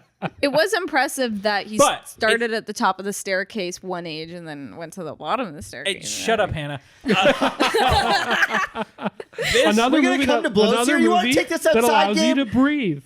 That allows the story to breathe. Thank you, Carl. This man understands how cinema works. Shut up, Carl. I'm just I saying. think we're suffocating for how long it takes to get through it. But it lets you experience the They feelings. let it breathe, and then when it's time for the scene to end, the cuts to the next scene are magical every single time in this movie. Cutting with a purpose outside of showing you something Sure. visually. Yeah. And not just the match cut, but like, for example, here's another cheeky little cut at the beginning of the movie. Someone points up, and then the next shot starts on the roof and pans down. Well, I appreciate that the forethought of the cinematography is knowing when you're going to cut. Yeah, for exactly. It's I don't know. I think it's a great. It's a lost art in today's movies. I think it's a great piece of linear film editing that I could not get enough of. Yeah. I won't do shout outs because we're running long. No, you should. This No, is our do favorite as category. much as shout you out want. Thelma Schoonmaker, who has done most of Martin Scorsese's movies. She's amazing. I love The Age of Innocence. So much creative, weird stuff that she's doing in that movie. Do you mean Trade of Innocence? No, I don't mean Trade of Directed by Innocence. Christopher Generally, Also- his films are well paced. Also, Raging Bull 2 is another great piece of editing by her. Interesting. Yeah. Also, The Godfather is really well edited. Yeah, too. another movie that allows the That- scenes yeah. to breathe. Well, that movie is telling a very specific long story over the course of many years, whereas Lawrence of Arabia is just him walking around the desert for It's a couple not, years. though. What are And then you he's going talking to an about? army base. The man and unites they're all like, of Arabia. Oh, you're so cool. You got to go back out there. And he's like, I don't know. Okay, I'll go back out there. I can't imagine. What did you watch? What What did you watch? I don't know. Just really boring. That movie's such an epic. was It's one of the boring. greatest epics. All right. my man. goodness. Are we all still going to be friends after this? Yeah. Yes, of course. Yeah. We can have our differences about Larry. Yeah. Yeah. Okay, good to hear. So my pick for best editing, and maybe you guys will disagree. Maybe you'll chalk this more up to story writing, but I feel strongly that there was a very, very good foot forward for editing on this one. Is once again Citizen Kane. Sure. Yeah. Because there's a couple moments that really blew my mind. One is him having a conversation with his wife over the course of years, where they cut back and forth as the years flit by, and I feel like there's like newspapers flying by, and it's like they have this conversation cut back and forth that takes place over the course of years, and they age during the conversation. Of them at the dinner table. Exactly. Yeah, That was a really great one. In general, on a maximalist or whatever, if you want to, if that's the right term, just the story itself is really well put together as far as it being a relatively non-linear story and jumping back and forth between a modern day narrative and then the backstory. And then a particular edit that I really appreciated that at the same time as being extremely brilliant was also ruined by this random shot of a bird squawking is when the movie's broken up into segments where you'll have like someone telling a story and it'll be in a flashback, and then you jump back to the guy interviewing people. One story ends with a shot from one end of a hallway, and then we go back to the wrapper segment, and then the next story begins from the other side of the hallway, looking back down the other impressive, end. yeah. And it is a really impactful moment because you see the lone figure of Kane standing there, and I feel like that is, that is my Lawrence of Arabia match cut. That's the Very similar provocative reasons cut that to makes love me it. go, whoa. Yeah. God, that movie's so good. But see, the united theme of all these movies is that they allow the editing to be part of the story. Like the cuts aren't just cuts for action or cuts for necessity. They're like, we're cutting here, we're to transition to this because it means something. Yeah. What I'm saying is sometimes it can be hard to notice because if it's so seamless that you're not even paying attention. So that's what's beautiful about it. Yeah. So for me, I chose the parallel editing in The Godfather, where he is becoming the Godfather at the christening, and then the violent scene of them, and so it's just such a beautiful contrast, such a perfect way to do that. Oh, it's so perfect when the priest is like Spiritus Sanctus and all these things, and then it goes the guns and then back to him being like it's perfect. That movie is. I think who would it have been? Was it one of our film teachers showed it to us? As an example of parallel editing. Just like, here's the best version of parallel editing that you could ever imagine. I think it was one of the first too to use a montage in that style. It could have been. It's expert use of definitely montage. A notable one. Yeah.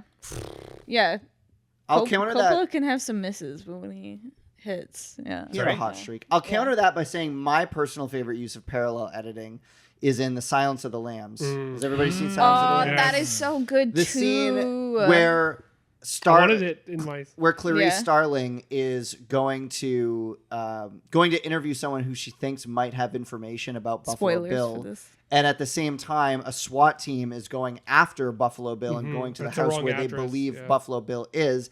And then at the exact moment where they both bust in, it turns out the SWAT team is at the wrong address, and Clarice Starling is in fact face to face with Buffalo Bill. Oh, it's such a good moment. Unknowingly. It's so good. It's absolutely Yeah. fantastic. It creates And so I'm much very inspired by suspense. that. Yeah, that Jonathan Demme, that is one of the all-time great films. Yeah. It's so good. and I mean the casting. Talk about casting. Yeah, Jodie Jodie Foster. Foster. She was almost my best actress pick. Okay, well, Yeah.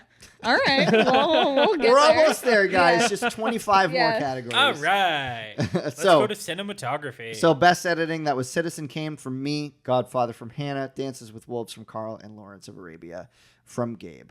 Best cinematography. Now this one, I actually had a lot of trouble with because there are some very There's strong so many good contenders choices. I have best so many favorite cinematography. cinematographers. I thought about picking like maybe The Thing. yeah. Gabe is getting up. He's going to bed. He's had enough of us. The Thing, or maybe Raiders of the Lost Ark, or that scene where he's in the desert and the sun's going down. And that is so good. Oh, is that Raiders? Yeah. I think And so. well, also I really like the scenes of him at the dock where it's like all shadowy and stuff. There's so many good moments. Yeah. At the dock, like towards the end. There's just like a really contrasted, like moody scene of him. You know I what I mean? picked a guy because there's a whole bunch of movies of his that I love how he did the cinematography. You picked So one specific cinematographer. I picked one cinematographer instead yeah. of a film. Yeah. Personally. Me too. Well, yeah. I feel like we're all very excited about this. Yeah. So, Okay, well, we'll go through and then I'll do Yeah. my shout out. We'll go. Yeah. Since you started. okay, so what? See, I picked this, and again, I picked it in April, and I was looking at it today, and I was like, I don't know if I want to go through with this pick. I feel like I want to make a last minute change, but in the end, I left it, and I went with Blade Runner. Okay. Yeah. Really? No, Yeah, absolutely. that's a solid choice for sure. Just going back and looking at a lot of. Who's the DP of that? I don't actually know. Oh, Okay. What I do know is I looked up his name today, and it wasn't. Okay. Roger. It wasn't a name that I was like, oh yeah, it's that guy. Yeah, Like, Deacons did the sequel. Which he did a brilliant job. Oh, of yeah. creating the scene. Damn, that sequel looks I love how so he good. pretended. Did you finally watch it? Not Love- yet. It looks amazing. There's an I interview with need to see Deakins? it. I love Harrison Ford. It's I don't- like they basically built the movie around Deacon's cinematography and what Deakins Yeah. wanted to do with the But visuals. did you see Sure, that interview yeah. where Deakins is like, I wasn't trying to even recreate. I'm like, shut up.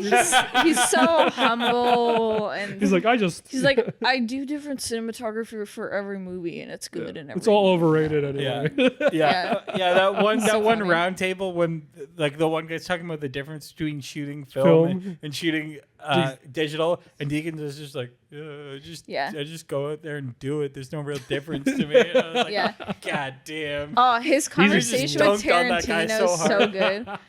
His conversation with Tarantino is so good, where Tarantino, as a director who doesn't have to worry about dailies and stuff, who's like, oh, I just like the look of film, and whereas Deakins, like, for very practical reasons, is like, I like that I can be able to see it and like play it back, and I don't have to stress about it getting like ruined, Yeah. getting transferred. But good choice. Blade Yeah. Runner is visually.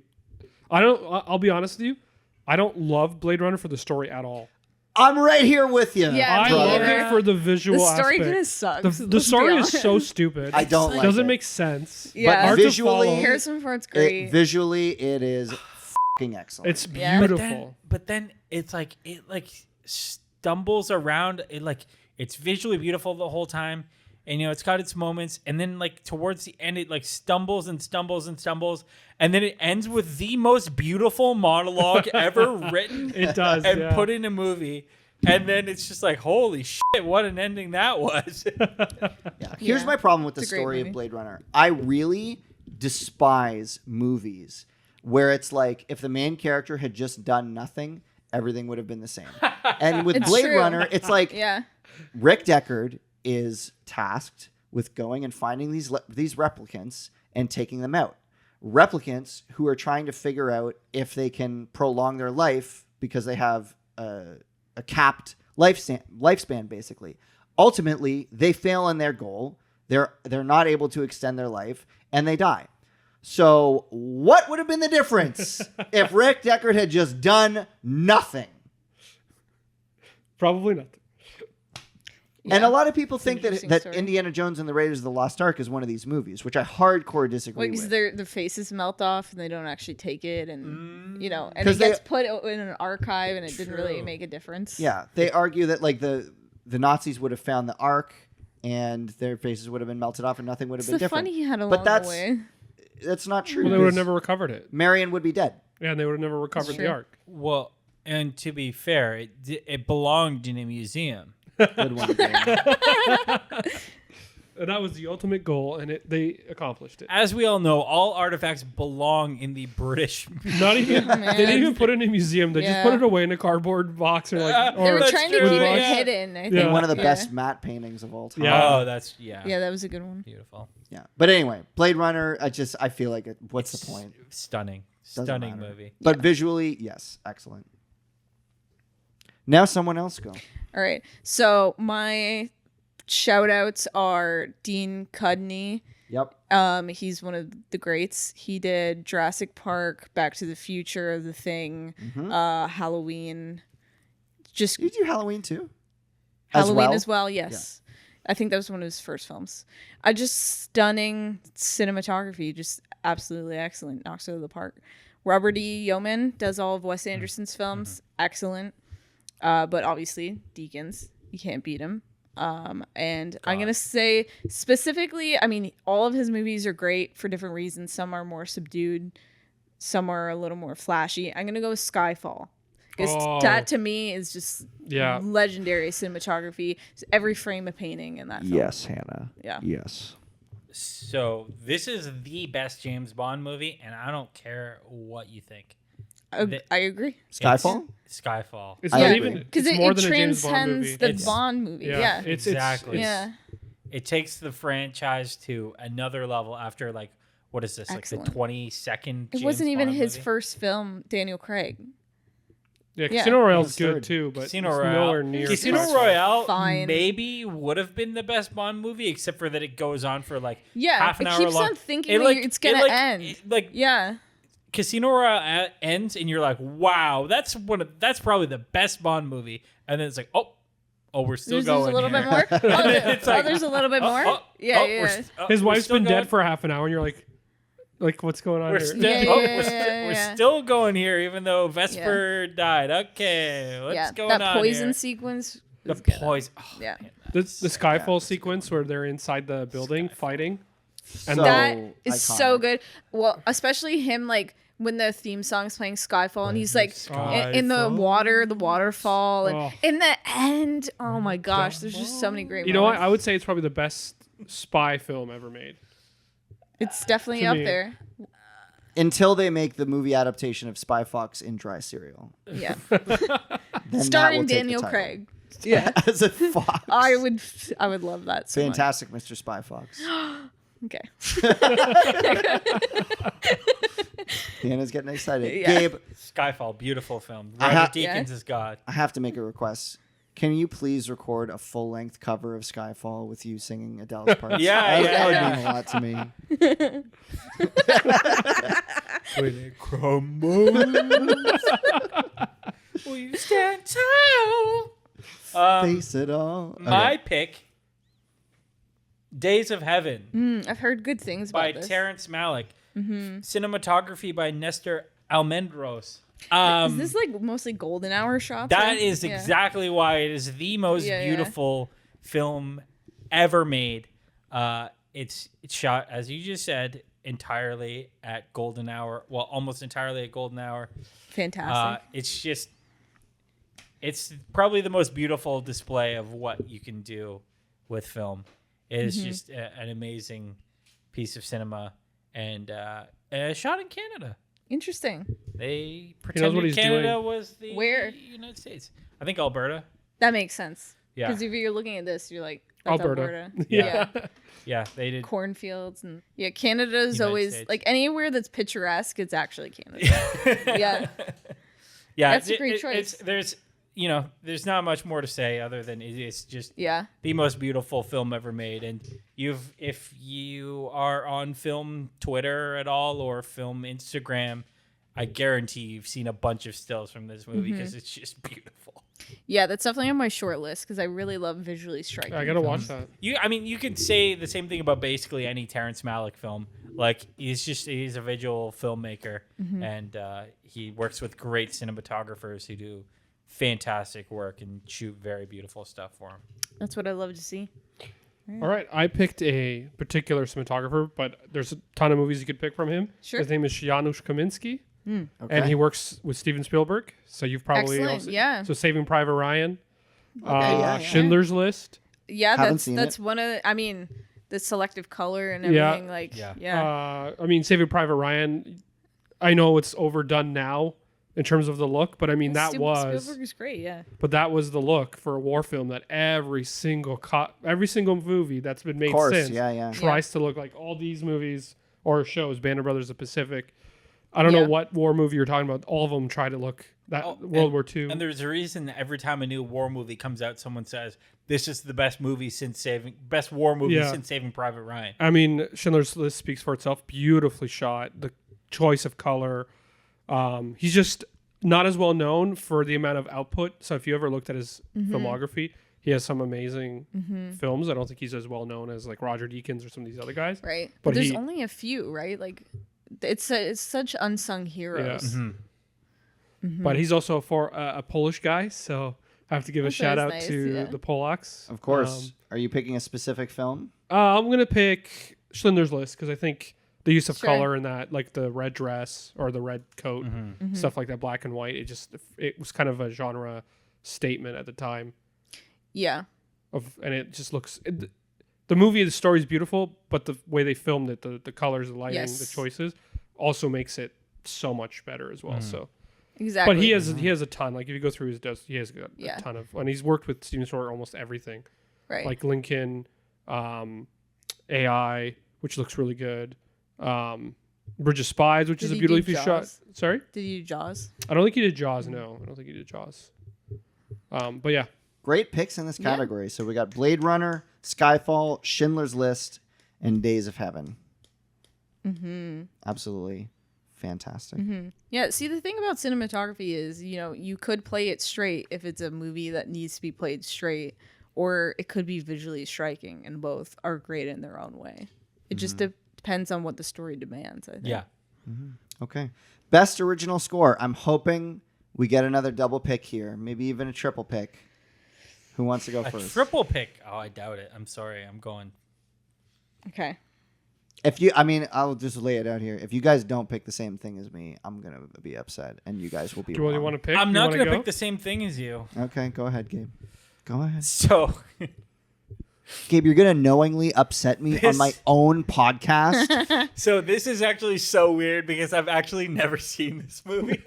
You just like, what's going on? A movie you didn't see. Hey, you can't do that. Score. Yes, sure I can. You can't do that. Yes, I can. Because the movie Love Story has the most beautiful score you've ever heard in your entire life. Love Story. And I haven't seen the movie. I've tried to watch it, but it just the last time I looked, it just wasn't available anywhere. So I don't know. But my friend Sebastian just sent me he bought it from like a DVD store, so I'm gonna borrow it from him at some point. Okay. But this is composed by Francis Lai, who's a legendary conductor, performed by him and his orchestra. Just a beautiful piece of music score. Could stand alone as its own, composition. It is, and obviously it does because that's the only way I've heard it. It's a beautiful score. And that's what I'm going with, even though I haven't seen the movie. What makes it so beautiful is just like tugs at your heartstrings. Is it haunting? Is it? It is that, and it also, it's that. I don't know, but people at home, you can go listen to it. It's Love Story theme. Okay. Other shout outs, Chariots of Fire by Vangelis. Okay. Also Blade Runner by Vangelis. Two phenomenal scores. Hans Zimmer for Dune. Nice. And Gone with the Wind by Max Steiner. Okay. Interesting. Well, Gabe, since you actually haven't seen that movie, your pick is disqualified. No! I'm replacing your pick with Tron Legacy. Carl, you're up. God damn, that's a good score too. I was so close to picking Tron Legacy. It's in my honorable mentions. Daft Punk. Yep. Absolutely amazing. I got score. in, That man. movie. I got in. That score is so good. Don't do that. I will do that monologue. My pick is Star Wars. The Grid. Classic. I don't know. Frontier. John Williams is, Yeah, John he's one of Williams. the I mean, best. it's my childhood. It's Of course. everything. I mean, there's nobody on this planet. My dad knows the Star Wars theme, right? Anybody, It transcends anywhere. the film, yeah. It transcends the film. It's just the original of the originals of the greatest scores. So that's gonna be my pick. It's very specific to that film too. When you hear it, you're like, "That's Star Wars." Not anything else. Yeah, I think it makes the movie too. I mean, Star Wars is great, but the music really The pushes music it. and the sound design really elevate it for sure. Yeah, I did hear that, I think in Empire of Dreams, they talked about how the very first screening of Star Wars that George Lucas showed to his filmmaker friends, his director friends, had no music, and almost everybody who watched it was like, "This sucks." Well, and also Yeah. they didn't have the Visual practical effects, effects in yet, so it was just World War footage II. of World War II planes Right. flying around. Yeah. But yeah. And it wasn't just his red. Like, to be specific, it was who's the director of Scarface again? Why am I blanking on his name? Of Scarface? Scarface? One of the Howards, Howard Hawks, Jesus Howard Hughes. Christ, why am I blanking? Howard on Hughes his is a name right now? billionaire. Yeah, I thought it was Howard Hughes, but maybe Was that was he the He original. made movies. Howard Hughes, The Aviator. Yeah. Have you seen The Aviator? Yeah. Yeah, there's like a section of his life where he Brian makes De movies. Palma. I didn't know he made. I didn't know Oh, that. the Brian remake. De Palma did the remake, but Yeah. he did the original. Yeah, Howard yeah. Hughes. But anyway, Brian De Palma was like, this is the biggest piece of shit I've ever Exactly. seen, Yeah, George. yeah. Yeah, this is why you don't show your friends work in progress. But I'm taking it back. How And did I I'm, forget I'm Brian taking De it Palma's back, and name? I'm picking Tron Legacy. Dude, Tron Legacy is such a great score, but I just It's so good. It's too late, Carl. I, I already listen wrote to down Star Tron. Wars. I listen to the Tron Legacy score all the time, and now it's stuck in my head, and I want to do the God, entire. it's so Daft Punk. grid. Is so sick. Yeah. Yeah. Hannah, what's your pick? I tried to picture clusters of information as they move through the computer. What do they look like? Mike, shut off his mic. I think overall Sing Street has a really great, like, if you think of movies that you would listen to the soundtrack outside of the film, Sing Street is one of them. I went with classic on this, John Williams in Jaws. Okay. He sent a very definitive mood for the film. Like, you don't see the shark that often, but you feel the shark. You know what I mean? You know that was a complete accident. So Yeah, he wanted to show the shark. They built a really cool looking shark, right. but it broke so often. He Yeah. had no choice but to make it It's much more ominous. hidden, which Yeah. made the movie so Helped much it. better. It was like Yeah. a perfect mistake, and then of course that score too. There's literally a like a Broadway musical now, or maybe it's off Broadway. I don't my know. gosh. Called "The Shark Is Broken." That's funny. That's About that the is making really of funny. Jaws. That That's sounds exactly what I was awesome. talking about earlier. Is with like filmmaking being a product of circumstance. You know, Yeah. if something goes wrong, roll Happy with accident, it. More yeah. than likely, it's going to add something unique. Yeah. Mm-hmm. And the Oscar for best score goes to Star Wars. People, How can you not pick Star How Wars? did you guys not pick Star Wars? What's wrong with you? 'Cause I it's- picked John 'cause it's Williams. John tired. Williams. Yeah. Because it's tired. It's, It's not tired. iconic. It's the If greatest. If I was gonna pick a different John Williams, it would be Indiana Jones. E.T. is my second. Yeah. Okay, let's talk about this then. If we're going to talk about Star Wars, what What? what is your favorite piece of the Star Wars score? Oh, Cloud City. Cloud City. Yeah. Interesting. Mine's Why? the asteroid field. Oh yeah. Do do do do. What about the Imperial March? That's great too. Yeah. I was like Force theme, Leia's theme is You nice mean too. Binary Sunset? Binary Sunset, Obi-Wan's theme, whatever you want to call it. So beautiful. The beautiful song that plays when Luke is looking at the two sunsets Yeah. in the first movie. Yeah, it's That's great. Luke's It's a theme. great piece. I would say that's in my top It's Luke's three. theme.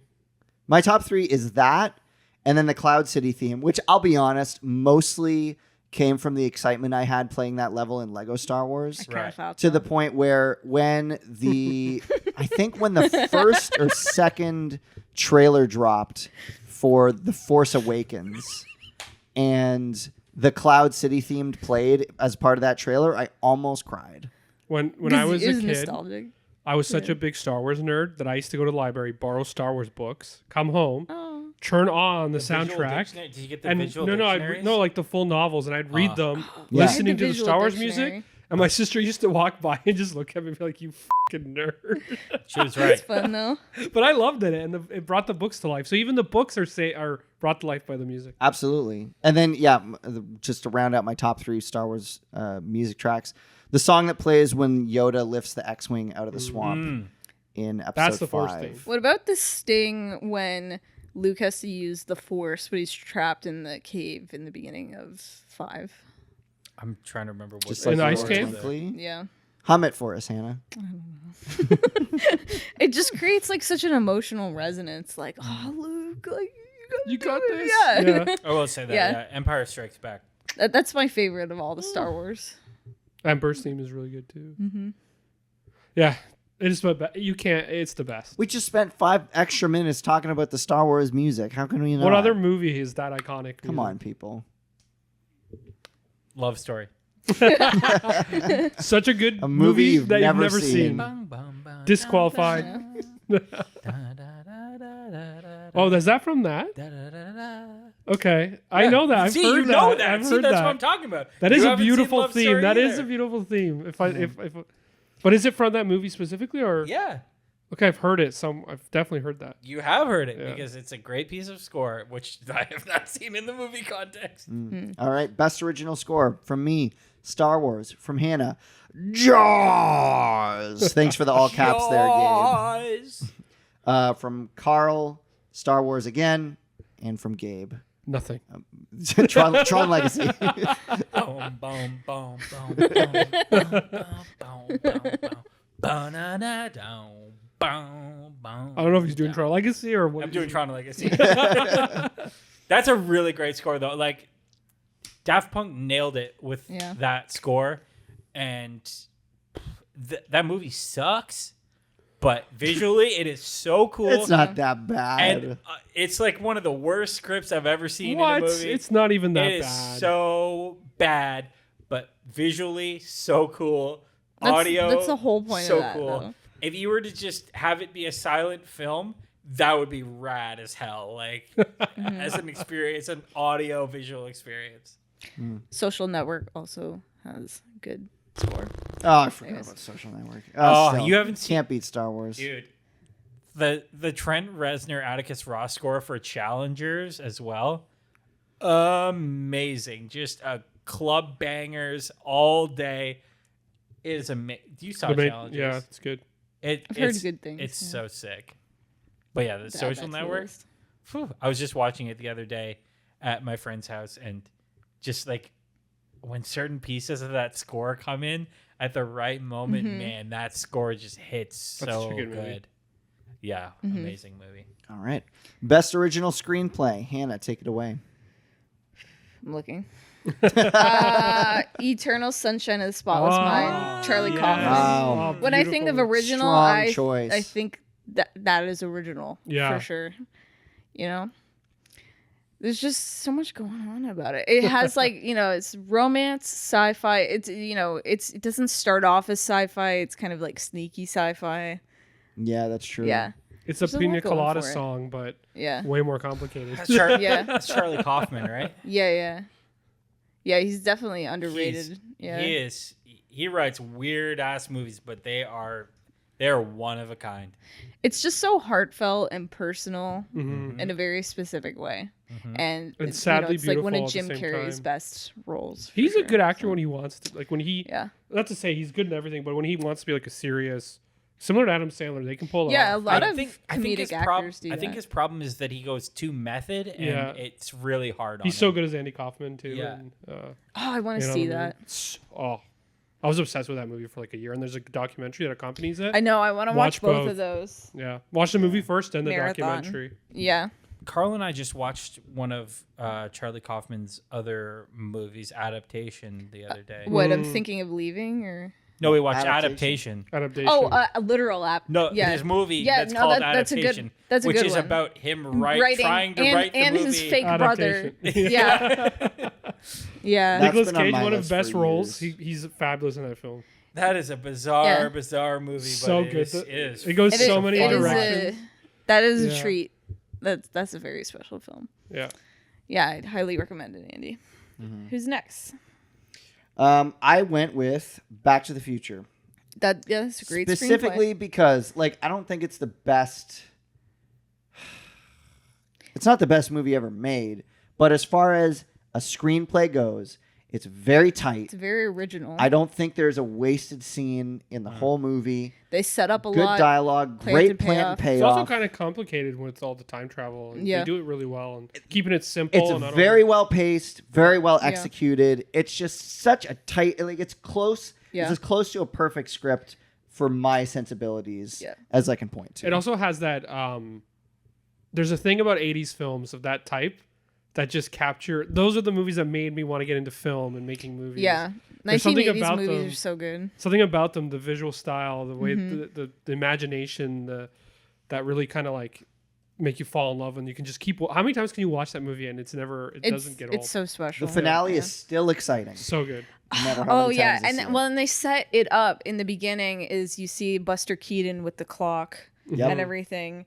And then you see Doc at the end with the cables, and he's like, "Is he gonna make it?" And like, oh, it's just so good. Yeah, like the opening scene sets up Doc as a character and Marty as a character without you even having to see their faces. You get what both those characters are about. You see he's a scientist. He's got a clock. He's working on an experiment. You see that he has a dog. You hear on the news that someone stole plutonium. You see, you see Marty with his cool shoes, his skateboard. He loves rock and roll. He blows up the speaker. Who doesn't love rock and roll? Yeah, Marty does. Well, you know he's a musician right away, and that becomes important. Yeah. Oh, and that scene too. Yeah. Where he plays the guitar and blows everybody's mind. Earth Angel. Yeah. It's so good.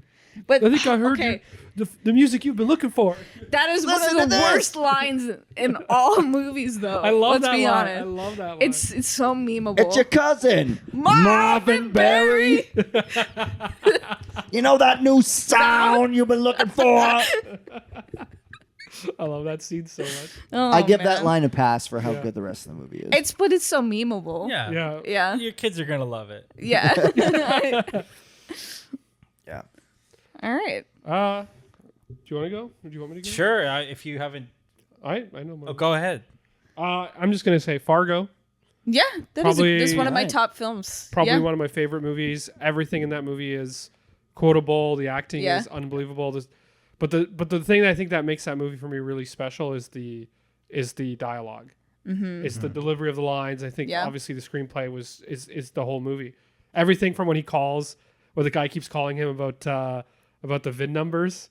He's like, "Oh yeah, I'll get that for you." Like the whole everything. So darkly comedic. True, yeah. I love Margie and her husband's relationship. Yeah. It's so cute. Oh yeah, Margie. Oh, Did you find something, Margie? No, I just think love I'm when gonna she's gonna- barf. Yeah, Yeah. that's one of my favorite lines. I'm gonna make you some Yeah. eggs. Oh, it's okay. No, I'm gonna make you some eggs, Margie. And I think one of the great things about that movie too is that in the wrong actor's hands, that might be like an intensely boring screenplay, but you put that script in Frances McDormand's hands, and she is selling the absolute shit out of it.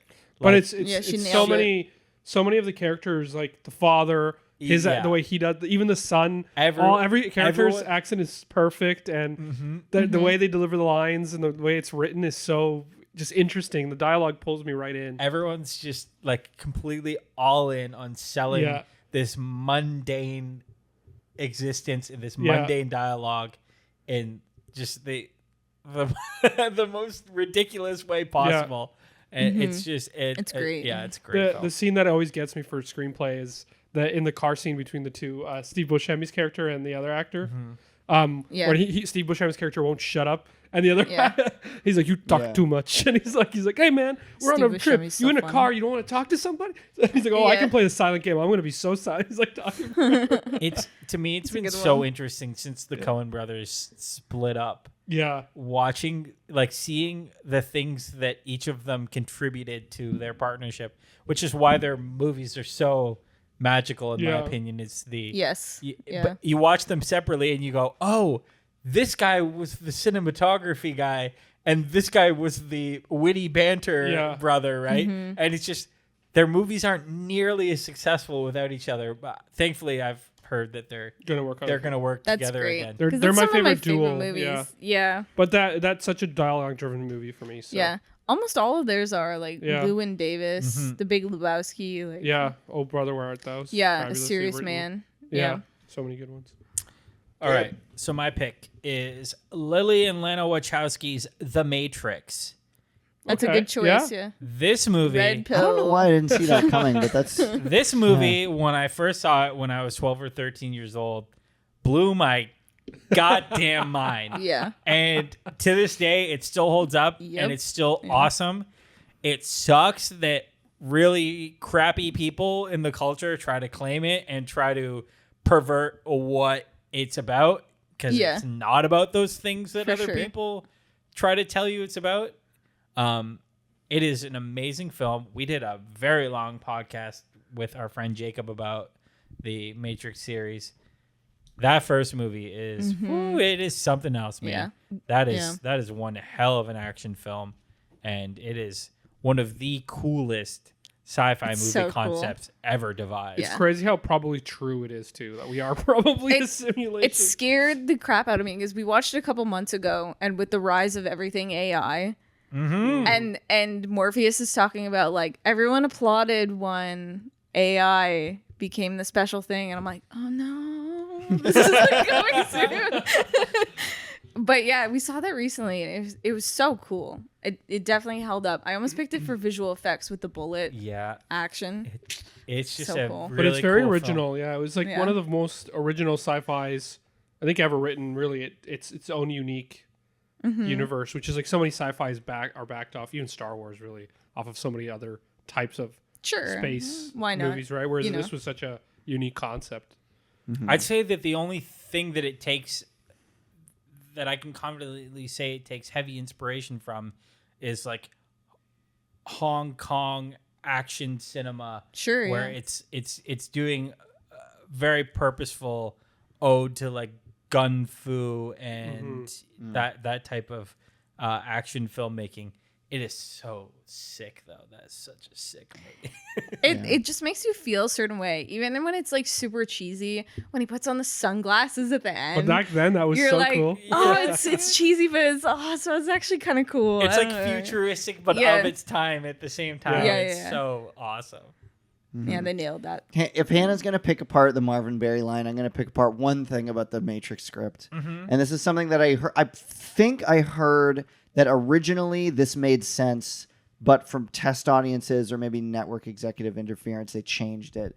And that was that originally the machines used the humans to harness them for like processing power, but they changed it so that they harness humans for like battery power, Energy. which doesn't really make sense because you need to Processing power does make more sense. you need to feed humans in order to keep them alive, in order for them to produce energy. So that just doesn't Yeah, so you're really does not I think they compute. were they just making trying to one- dumb it down. yeah Yeah. Yeah, that sucks. Yeah, you're right. That's better.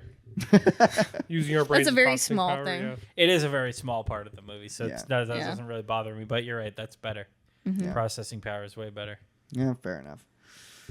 Okay, best adapted screenplay. I'll just say mine really quick because, again, I picked this a few months ago, and at that time, I think I would have been able to explain this pick better, but I'll just run with it at this point. I picked Some Like It Hot. We recently watched that for the podcast. Just a solid movie, really funny, It's technically really well a remake written. of like a French film, I think. Just a great movie. Yeah.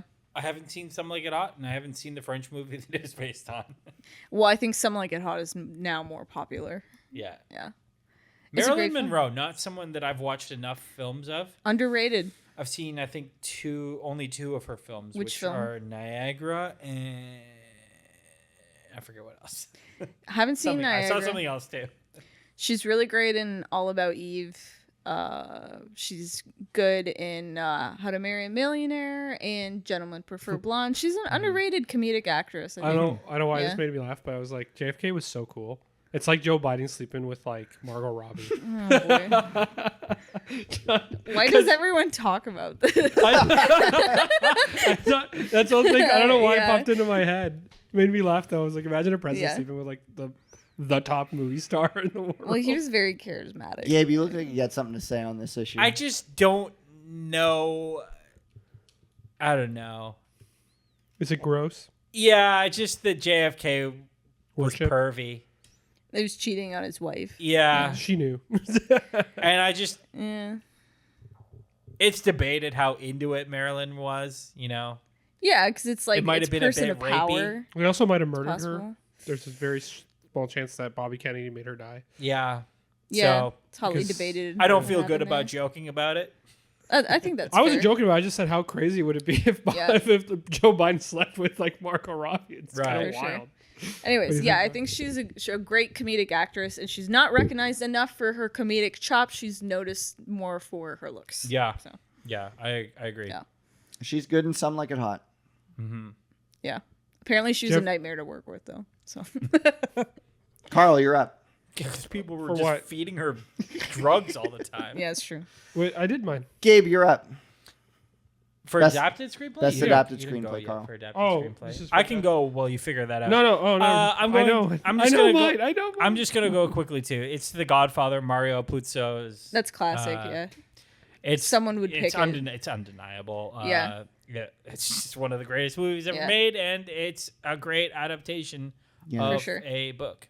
So. See, I wanted to pick one that I had seen both, or like Right. read both, Oh, and it's like I interesting. haven't read the book, so I can't talk about how great of Right. an adaptation that is personally. I will note, I came at this specifically from the perspective of like, it's not best adapted movie, it's best adapted screenplay. So I came at it specifically from like a dialogue and story perspective, not Right. necessarily Yeah. the execution of the full film. Yeah. Because like, I don't know, my favorite adapted movie might be like Harry Potter and the Philosopher's Stone or something. Because Memento. like that was, well, Memento doesn't count.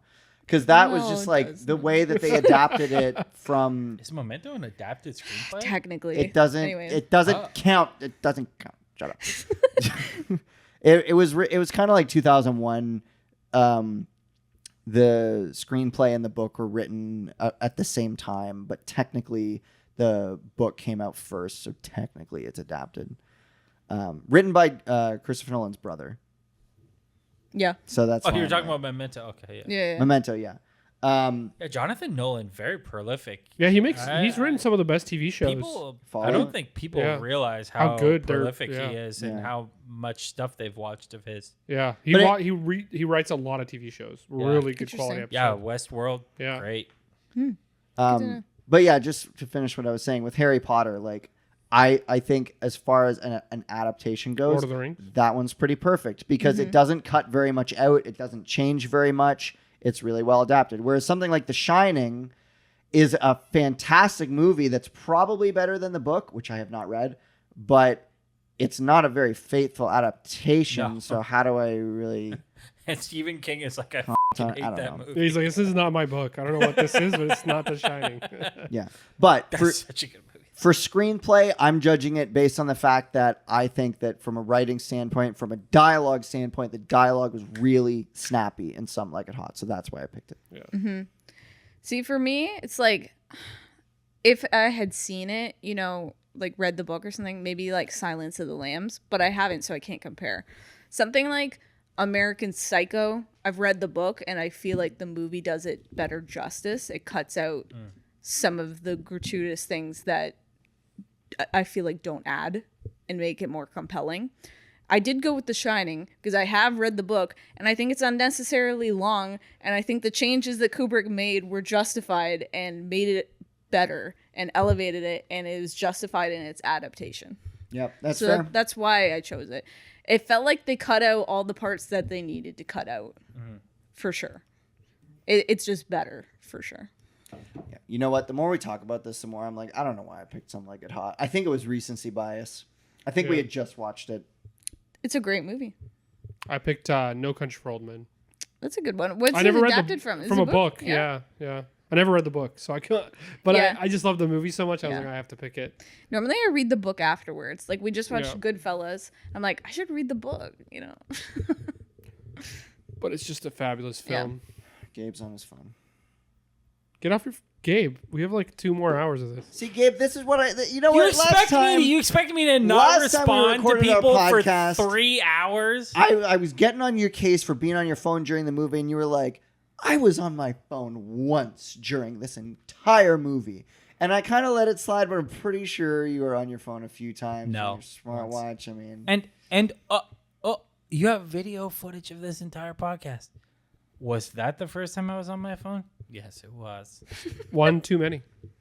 You know That's what? fine, man. Disrespectful. Joke's on you. I'm going to edit it. We're so gonna that end it this looks like you were your podcast phone the on whole this sour time. note.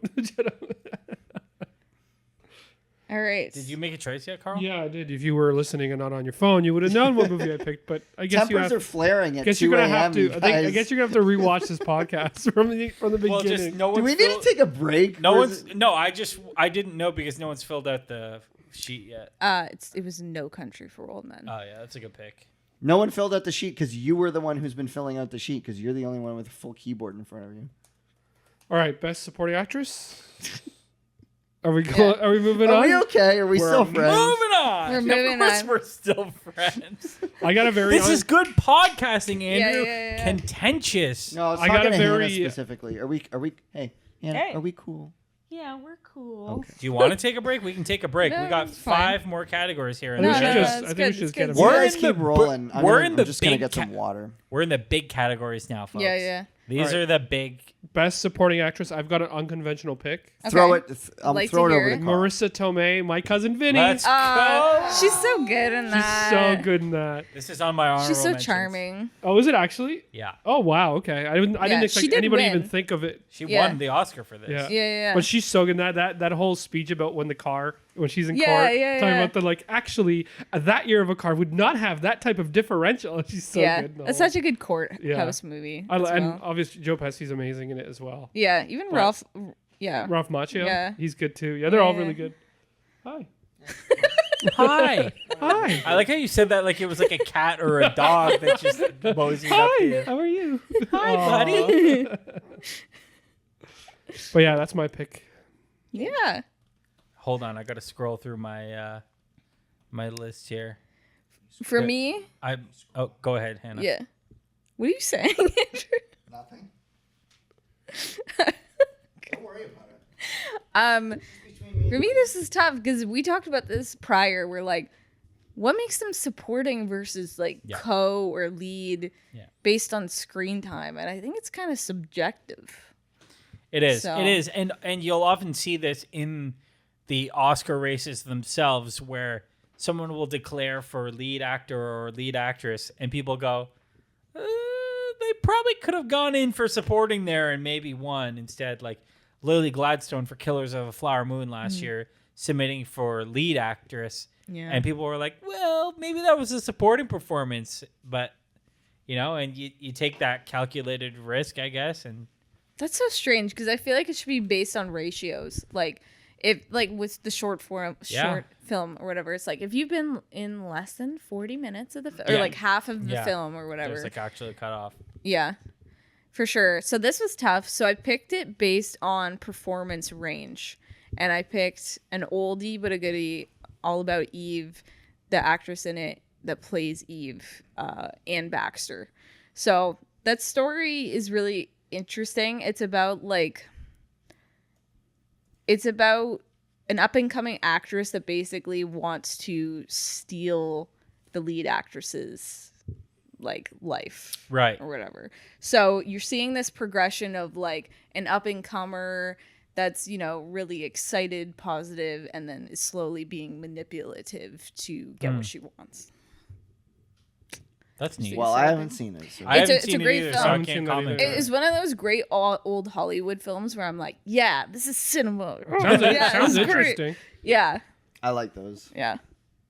I feel like what was that one that we watched with the? It was like one of those single name movies about a woman Barfy. What? No, not Barfy. No, this is a movie on IMDb that we talk about sometimes. Oh, yeah? Where we're like, Barfy. We're gonna go see Barfy. BARFI Yeah. exclamation mark. All right, no. No, yeah. it was the guy who remarries and the woman is living the shadow of the life of his AI. previous wife. You showed it to me. What's it called? The name of the movie is the name of the dead Vertigo. wife. What are we talking about here? You showed it to me. It's is it Hitchcock? No, not Hitchcock. Well, Vertigo. That's No, basically what we're talking about Vertigo? here. No, it's Is it Vertigo? I don't know what you're talking about, it's man. earlier in Hitchcock's career. It's called Rebecca. Rebecca, yes. That is so good with Laurence Olivier. Yes, That that's is one of a those solid old pick. I haven't seen Hollywood. Rebecca. Yeah, Yeah. Rebecca and Yeah. Rebecca is This is also a cinema. solid supporting actress choice. Yeah. Yeah, that's one of Hitchcock's great early films. Is that what you're choosing? Who, me? You're For best talking- supporting actress. Oh no, my pick is from a very famous and highly regarded actress who I do not like, but Meryl Streep. I think this is her best role, and that is Meryl Streep Kramer versus Kramer. in Kramer versus Kramer. Yeah. Hey, guess what? Meryl Streep just won for Kramer versus Kramer because that is also my That pick. is a good pick. The Oscar Also- goes to Meryl Streep. As it always does. Yeah, she's Dog- so good. I also don't particularly love Meryl Streep most Yeah. of the time, but this is a phenomenal performance from her. Definitely. And she was really hot back then, too, also, just to say. She's cute. Yeah, Not according to Dino De Laurentiis Sr., but I that's beside the point. Okay, go ahead with your opinion about Meryl Streep's performance in Kramer vs. Kramer. I enjoy it for its subtlety. yeah, You but know, she like, doesn't usually. She's a very sound conflicted subtle. character. She's not sure what she wants. She needs to go through some personal growth. Ultimately, she makes the right decision in the end. And that final scene between her and Dustin Hoffman is very good on the part of Meryl Streep. Great movie. It is a great way to cap that movie off, even considering that most of the movie doesn't have her. She still really carries that final scene. Yeah, I agree with everything Yeah. you just said, and Yeah. I don't really have more to add. It's it's a great film. It's remembered for a reason. It's her performance and Dustin Hoffman's performances So good. are awesome. They play off each other well. It's just a Mm-hmm. really well constructed movie about divorce, and yeah, I think it's the best work Meryl's ever done. Unfortunately, it happened like 50 years ago. I think she's That movie. fine. She's still getting done work. just fine since Yeah. then. But like, to me, it's never been as good as that ever again. Yeah. Some honorable mentions: Natasha Kinski from Paris, Texas. Carl mentioned Marissa Tomei and My Cousin Vinny, and I'm gonna mention from Days of Heaven, Linda Manns, who, rest in peace, Linda Manns. Phenomenal child performance from her. Nice. So best supporting Solid. actor. All right. You want to take it away, Carl? Sure. I picked Sam Rockwell in Three Billboards in Ebbing, Missouri. Oh, really? Yeah, Okay. he's so. I love. First of all, I had to pick Sam Rockwell in somewhere. Yeah. He's one. Yeah, he's he's- one of my favorite That's actors. Carl's great. guy. That's That, his like I guy. love Yeah. everything That's he fair. does. I love him in everything, even if it's a Sure. bad movie. He's Have you seen amazing. Moon? Yes, and I- just we- he's so good. In We it. haven't seen it, but it's been on my list for years. Yeah. He's so good in it. But in Three Billboards, I think his character has for a side character to have so much growth, because the character starts off you hate him, like at the beginning of the movie you dislike him so much, and as the movie progresses, his character has so much growth, experience, whatever you want to call it. This character completely does I wouldn't do 360, but he changes enough 180. that 180, like a half, like he's still kind of an asshole, but he's working towards not being one. Sure. Yeah. And making positive changes in his life. But you don't see that a lot of time in supporting actor or characters in movies. It's usually the main character who goes through that kind of growth, but his character Yeah. gets all the. I think he's and McDormand's in that Frances Frances McDormand. McDormand. She's amazing, but and that's because she's so good. But he's even better than her in that, and so is Woody Harrelson. Was really good in his role in that movie too. That movie gets a lot of, I think, undeserved hate. I think it's a very good movie. It's one of my Based on a favorites. true story. I think it's so. very well acted. Yeah. Yeah. Should I go next? Sure. My pick is Anton Walbrook in The Red Shoes, as the Like the composer. guy? he is the head of the ballet, Boris Lermontov. I think that Anton, this is kind of a pick for all of his work in the Archers movies. He is always one of the most alluring screen presences in those movies, and in that movie especially, plays an extremely memorable character. And I don't know, there's just something really entrancing about Anton Walbrook that I really like, and I'm always extremely excited when I watch an old movie and he's in it. Yeah, that's a solid pick. Nice. That's great. So mine is Heath Ledger in Brokeback Mountain. It's such a heartbreaking, wonderful performance. It's just it's so subtle. Like Jake Gyllenhaal has more screen time than him, so I would say it's more of a supporting role. But just everything he brings to that role is so it's so perfect, so heartbreaking. It's just one of those special films for sure. Did you ever watch? There's a dialect coach who does videos on YouTube, he breaks Yes. down accents. He does Love Heath that guy. Ledger. He talks about how Heath Ledger's entire face and Right. shape of the way he speaks Yeah, through the way his character, lips curl. the way he like holds his tongue. He's like, this guy is literally not playing himself. He's this man. Yeah. For And that- sure. it's a very You special- forget that he's Australian. Yeah. Yeah, it's Yeah. crazy. He crazy. nails the cowboy Like the Texan, vibe. and he Yeah. even did the whole, I don't know what it was called, but it was like the way that Texans hold their chins. Yeah. He was doing that for that Yeah. role, which is probably, he said, it's extremely amazing. difficult, even for Texans who don't know how to do that. It's really difficult, and he did it perfectly. So Yeah. That's a really solid pick. I haven't Yeah. thought Yeah. about that movie in a long time, but when you and I watched it together, I think it really impacted us. It's one of those films that's just so strong in its emotional resonance that it's hard not to feel something. it's sad that when I was younger, I was embarrassed that I watched that movie. I Just feel 'cause it's gay? Because Yeah. it was kind of Yeah. one of those things where if you admitted, oh, you like broke, you know, Yeah. it's too bad that because it's a brilliant film. Is that Ang Lee who directed that? Yeah. Yeah. Interesting. Yeah. Great movie. And he did win for that category. I think maybe posthumously. I don't know. Yeah. Well, Posthumously. Yeah. He won for humorously. he won he Ha won ha. no he Yeah. You and then you're dead. he won Yeah. he won for The Dark Knight posthumously. Oh, yeah, right. that's what he right. won for. Yeah. That's right. Well, in an interesting turn of events, my pick for Best Supporting Actor is Heath Ledger in The Dark Knight. I knew he'd He's just come a up. great underrated He's actor. great. I feel like that's a real normie kind of choice, It is. but Yeah. I can't help it. I just It's it's a one of great those choice. iconic performances that is still impactful to He's an this iconic day. villain. when you talk about supporting performances, someone's going to mention that almost immediately every Yeah. time in that conversation because it is that iconic. I That can't help and it. Hannibal Lecter. I saw it in theaters. Yeah. It's one of those. Yeah. It's I was- Yeah. Hannibal Lecter. Yeah, Yeah. exactly. Yeah, it's one of those movies that I saw it with a headache, but it was so good that it transcended the headache. If you know what I mean? It put you in the Headache right be sort of gone. mood. Yeah. Um, Yeah.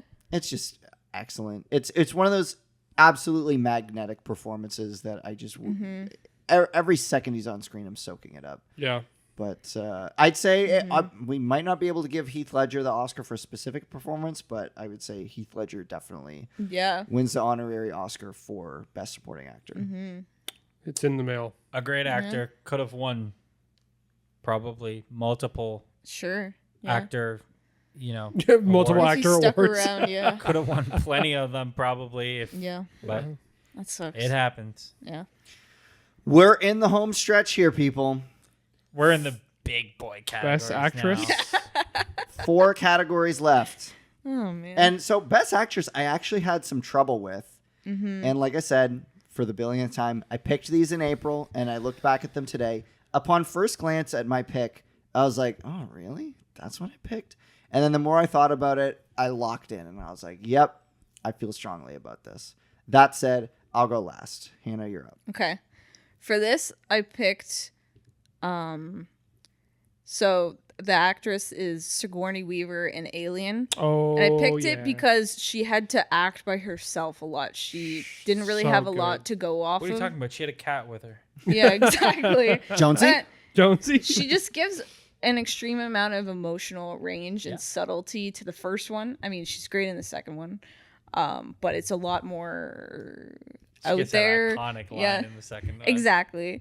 But I just really appreciated her subtlety in the first one of what she's going She portrays the terror so Yeah. perfectly through her face and actions and her body movements. It's just, She really makes that film what it is, It and really that's is, why yeah. it's my favorite of that series. and she's one of the first heroines of her time too. Like in terms of like an action film, The because 80s action. yeah, it was very revolution. rare back then for like a movie that big of a movie to Yeah. have the It female was like lead the as the scream action. queens, but not Interesting. really like a lead. Right, that's is what I mean. Is like a, taking action against what's happening. yeah, yeah. kind of. Yeah. In an action film, yeah. Yeah, Yeah, yeah, yeah. Yeah.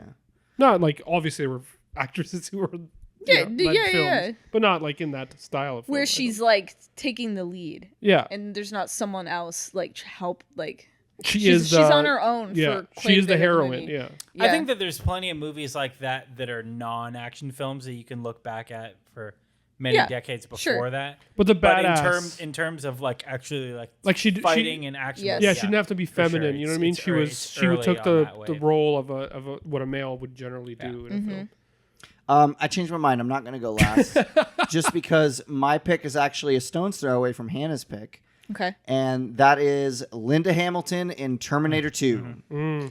That is a good It's- choice. And it's very similar, yeah. not only because there's shared DNA between James Cameron directing Terminator movies and James Cameron directing Aliens, but I feel like in the same way that Sigourney Weaver's awesomeness in Alien is partially carried by her continued awesomeness in Aliens, Linda Hamilton's success in Terminator 2 is definitely built off the back of Terminator 1 because you see how that character progressed off screen and how different she portrays the same character between the first one, Right. where she's a lot more like girly girl, helpless, and the second makes one where sense, she's yeah. like tough as nails, Yeah. jacked, doing like chin ups on her flipped over bed, like a force to be reckoned with. It is Yeah.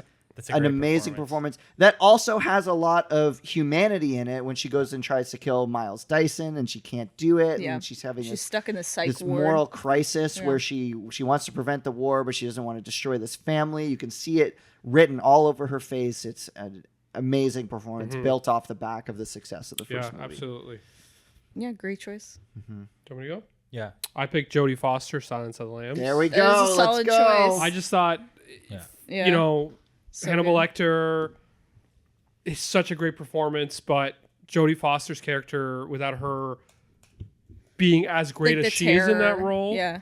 I don't think that movie would have had the same resonance. And then she just plays that character so perfectly, Agent Sterling, and the accent, Yeah, she's great. everything about it, the way she acts when she's in the dark, her fear, but like she's still brave. It's the same type of thing where she's kind of put in a position where it's usually a male character in there, Yeah. but she just does it so well. And Yeah. It's different than her previous films. You look back Yeah. at like Freaky Friday or something like that, and Yeah. you're like, oh wow, this is like a different kind of film for her. no, she deserves just as Yeah. much, nor like Yeah, talking about as playing that character as. for sure. Mm-hmm. Yeah, that's one of my all-time favorites. Gabe, Amazing. I won't outright guess what one of your choices is, but I will ask, is your pick in this category from a movie featured on a previous category in this list? No. Really? Okay, well, I can't wait to hear what it is. My pick, this is a absolute no-brainer for me, and I'm sorry that none of you are going to know who this is probably, is Liv Ullmann. And I'm going to pick her specifically in Autumn Sonata. She's best known for her work as part of Ingmar Bergman's troupe. So she's, probably one of the preeminent European actors of all time. She is, if not one of the greatest actors, maybe the greatest actor to ever live. And this was an absolute no-brainer for me that I was going to pick her. I just had to decide which movie I was going to pick her in. And this one is particularly strong role where she is acting opposite. Why am I blanking on her name right now? Also Bergman. Ingrid? Ingrid Bergman. Yes. Thank you so much. It is 2:30 a.m. and my mind is slipping. Yeah, we left the most important categories. to the Yeah, end I where we're know, all for tired. the end. But she's opposite Ingrid Bergman here, and they're both just acting up a storm. It's a great movie about mothers and daughters and the contentious relationships they can have with each other. And it's just Liv Ullmann. I can't praise her enough. Sounds great. Possibly another movie for our list. Definitely. For our ever-growing, I mean, never-ending watch It's fun. list. It's actually so funny fun how to many of the movies we've said today are on my movie shelf right here, and it's making me feel very, very proud when you guys are like, "Yeah, Silence of the Lambs." I'm like, "I have that." Yeah. By the way- that's a great choice. Yeah. I was just one more point about Jodie Foster in that role. They made Hannibal, and then Jodie Foster didn't play Sterling in that Right. one, and it sucks. It's just not the Yeah. same. So There you if go. you watch both, you'll realize how good Jodie Foster was. All right. So Best Actress, that was Linda Hamilton, Terminator 2, Sigourney Weaver, Alien, Jodie Foster, The Silence of the Lambs, Liv Ullmann, Autumn Sonata. You guys all went very action hero, and I love that. It wasn't intentional. It was more like what is given the I love most that. range, in a performance. Yeah, that's definitely what factored into my choice for Linda Hamilton is specifically the range between her playing Sarah Connor in Terminator 1 versus Terminator 2. I don't know if I would have picked Terminator 2 if Terminator 1 hadn't existed. Right. Can I shout out some people? Even though Yeah, we're going absolutely. so Yeah. long right now. Audrey Hepburn and Roman Holiday. Oh, so good. think- In anything she's in. She's so That's amazing. a good choice there, Gabe. Roman Yeah. Holiday is such a good film. It's so special. And I saw it they played it in Cineplex last year for a day. That's exciting. And I went and saw it in theaters. And the thing about old movies is that the credits roll at the beginning and not the end. And Yep. so Roman Holiday, it is such a devastatingly bittersweet ending. Oh man. Yeah. And so it I'm is. just sitting there, and the tears are just streaming down my face. Oh, they're yeah. they're happy tears, but Yeah. like they're streaming down my face, and just immediately it's like, the movie. I don't. Well, I'm gonna spoil it anyway. It's Go ahead. 70 years old. Yeah. We'll always have Rome, right? And Yes. then. The tears are streaming down my face, and immediately after that final line, the lights just come on Oh, in man. the theater, That's and I'm hard. just sitting there like, Yeah. That's tough. That's such a great film. It is. Rosalind Russell from His Girl Friday. Yes, she's We- so Yeah. good. Yeah. She's so quick, so on it, so fast, so witty. It's so fast-paced dialogue. And that, Yeah. I mean, I watched that movie because of this podcast that you guys have done, and thank you so much for that. I cannot say enough Yeah. good things about that movie. It's a great movie. That's on your shelf too, isn't it? I see it there. His Girl Friday, yeah, Yeah. I bought it That's because amazing. I bought it because of that. Another movie that I've sang the praises of on this podcast, Falcon Eddie and The Passion of Joan of Arc.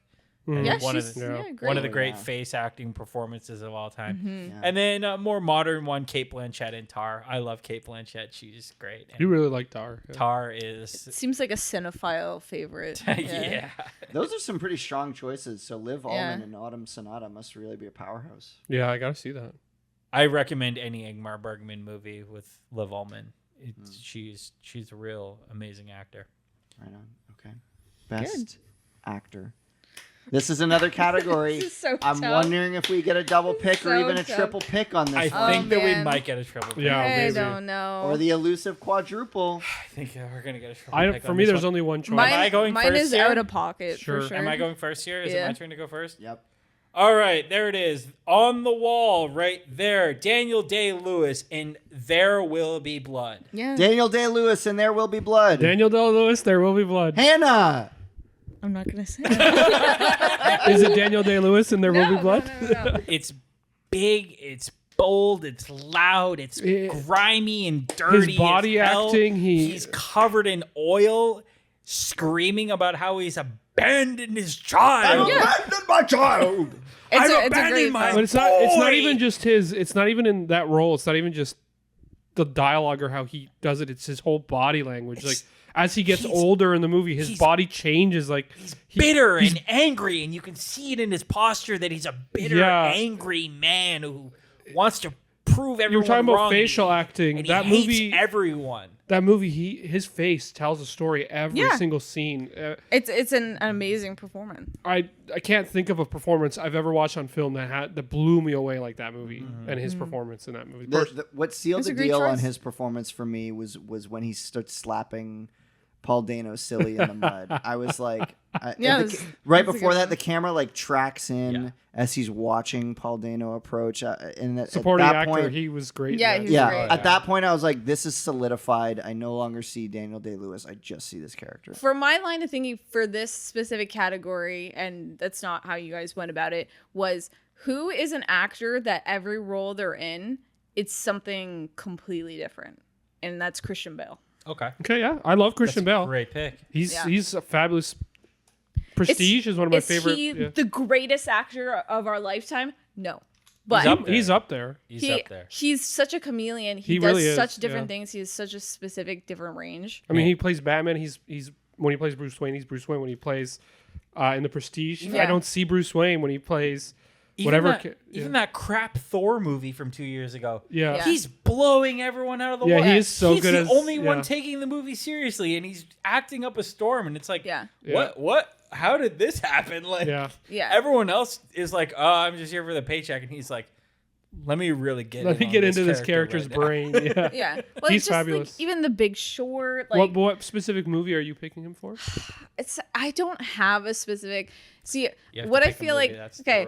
So Christian Bale for There Will Be Blood. Yeah, exactly. So here's the thing: is like. Yeah, it was actually Christian Bale playing Paul Dano in that movie. That's how much of a comedian I know. See, like in Vice, he plays Dick Cheney. Like it doesn't look anything like Dick Cheney. He's really good as Dick Cheney. Yeah. Yeah. So I don't think this is the best performance of all time, but my favorite Christian Bale performance is American Psycho. Yeah. And he does have a good range in that because he's playing a very psychotic character, and he has, he's villainous, murderous, but he's also trying to placate to get people to do what he wants. Yeah. So I think there is a good range there. Do I think it's the best performance of all time? No, but I think it is deserving of some recognition. Yeah, very good performance. Hey, he's great. Yeah, I mean, he's no Daniel Day-Lewis, but yeah. Well, Daniel Day-Lewis isn't acting anymore, so he's a shoemaker in Italy. That's for real. Awesome. Bailey, you should get some shoes. Yeah. He was like, yeah, he's a cobbler. When we went to Italy, Andrew was like, I have to get Italian shoes. Oh, if only we had known. Yeah. Literally go buy them from Daniel. Even something like Ford versus Ferrari, though, Bale is like so good. Yeah, he makes that movie, and Matt Damon's good in it too. But Christian Bale's another level. Again, Matt Damon, good actor. He's always Matt Damon. He's always. That's a great example of someone who is always. But pretty. They're nailing it. That's all they need to be. Is Matt Damon. But Damon's a different thing. Damon's a charisma actor. Damon's a screen presence actor. Daniel Day-Lewis is he's a fabulous character in Good Will actor. Hunting. I don't know though. But like even Hugh Jackman, for example, Prestige, Bale makes that movie in my opinion. Yeah. Hugh Jackman's great. Yeah. But Bale is Prestige is another great role of his. He's able to play the twin role so well, and I didn't even realize he was the guy in the makeup as his assistant or whatever, his promoter. Yeah, I don't think I realized either. And that's how good of an actor he's. Anyway, but yeah. He's great. Yeah, and he has a Welsh accent. Almost never acts with his real accent, which is wild. He's actually has a Welsh accent. That's true. Exactly. Yeah, he almost always does American or like British or something. Well, it's the same with Daniel Day-Lewis. I think Phantom Thread is like one of the only movies that uses his. Yeah, and I love that movie. I love Phantom Thread. For Best Actor, we have Daniel Day-Lewis, and Christian Bale. That's a good list. I like that list. Yeah. Right there. And the Oscar goes to Daniel Christian Bale. Yeah. I would say Leonardo DiCaprio is an honorable mention. Yes, he's really for like Catch Me If You Can, Wolf of Wall Street. Underrated. Oh, so good in Wolf of Wall Street. I wouldn't say he's so underrated. I would say he's rated. He's rated, but like he doesn't get the respect in acting. He only got one Oscar for not his best film. He gets a lot of points for being a heartthrob in his younger years, right? I don't think he gets the acting points he deserves when he's so good in so many movies. I guess not. It's true. I'm gonna throw out some honorable mentions. Yeah. You do you, Gabe. Marlon Brando and On the Waterfront. I think that's his best performance. I haven't seen that one. Still haven't seen it. We saw the other two he's known for. The Godfather. The Godfather and Apocalypse Now. Oh, no, 3. So we saw Streetcar Named Desire. Ah, okay, yeah. What was that? Peter Sellers. Like going like this. Oh. Sorry. Peter Sellers for Doctor Strangelove, or How I Learned to Stop Worrying and Love the Bomb. Yeah. Very versatile performance. He's literally giving multiple performances in that movie, and he's very funny in all of them. Mm-hmm. Max von Sydow for The Seventh Seal. Same reason why I love Liv Ullmann, just doing great work in Ingmar Bergman's movies.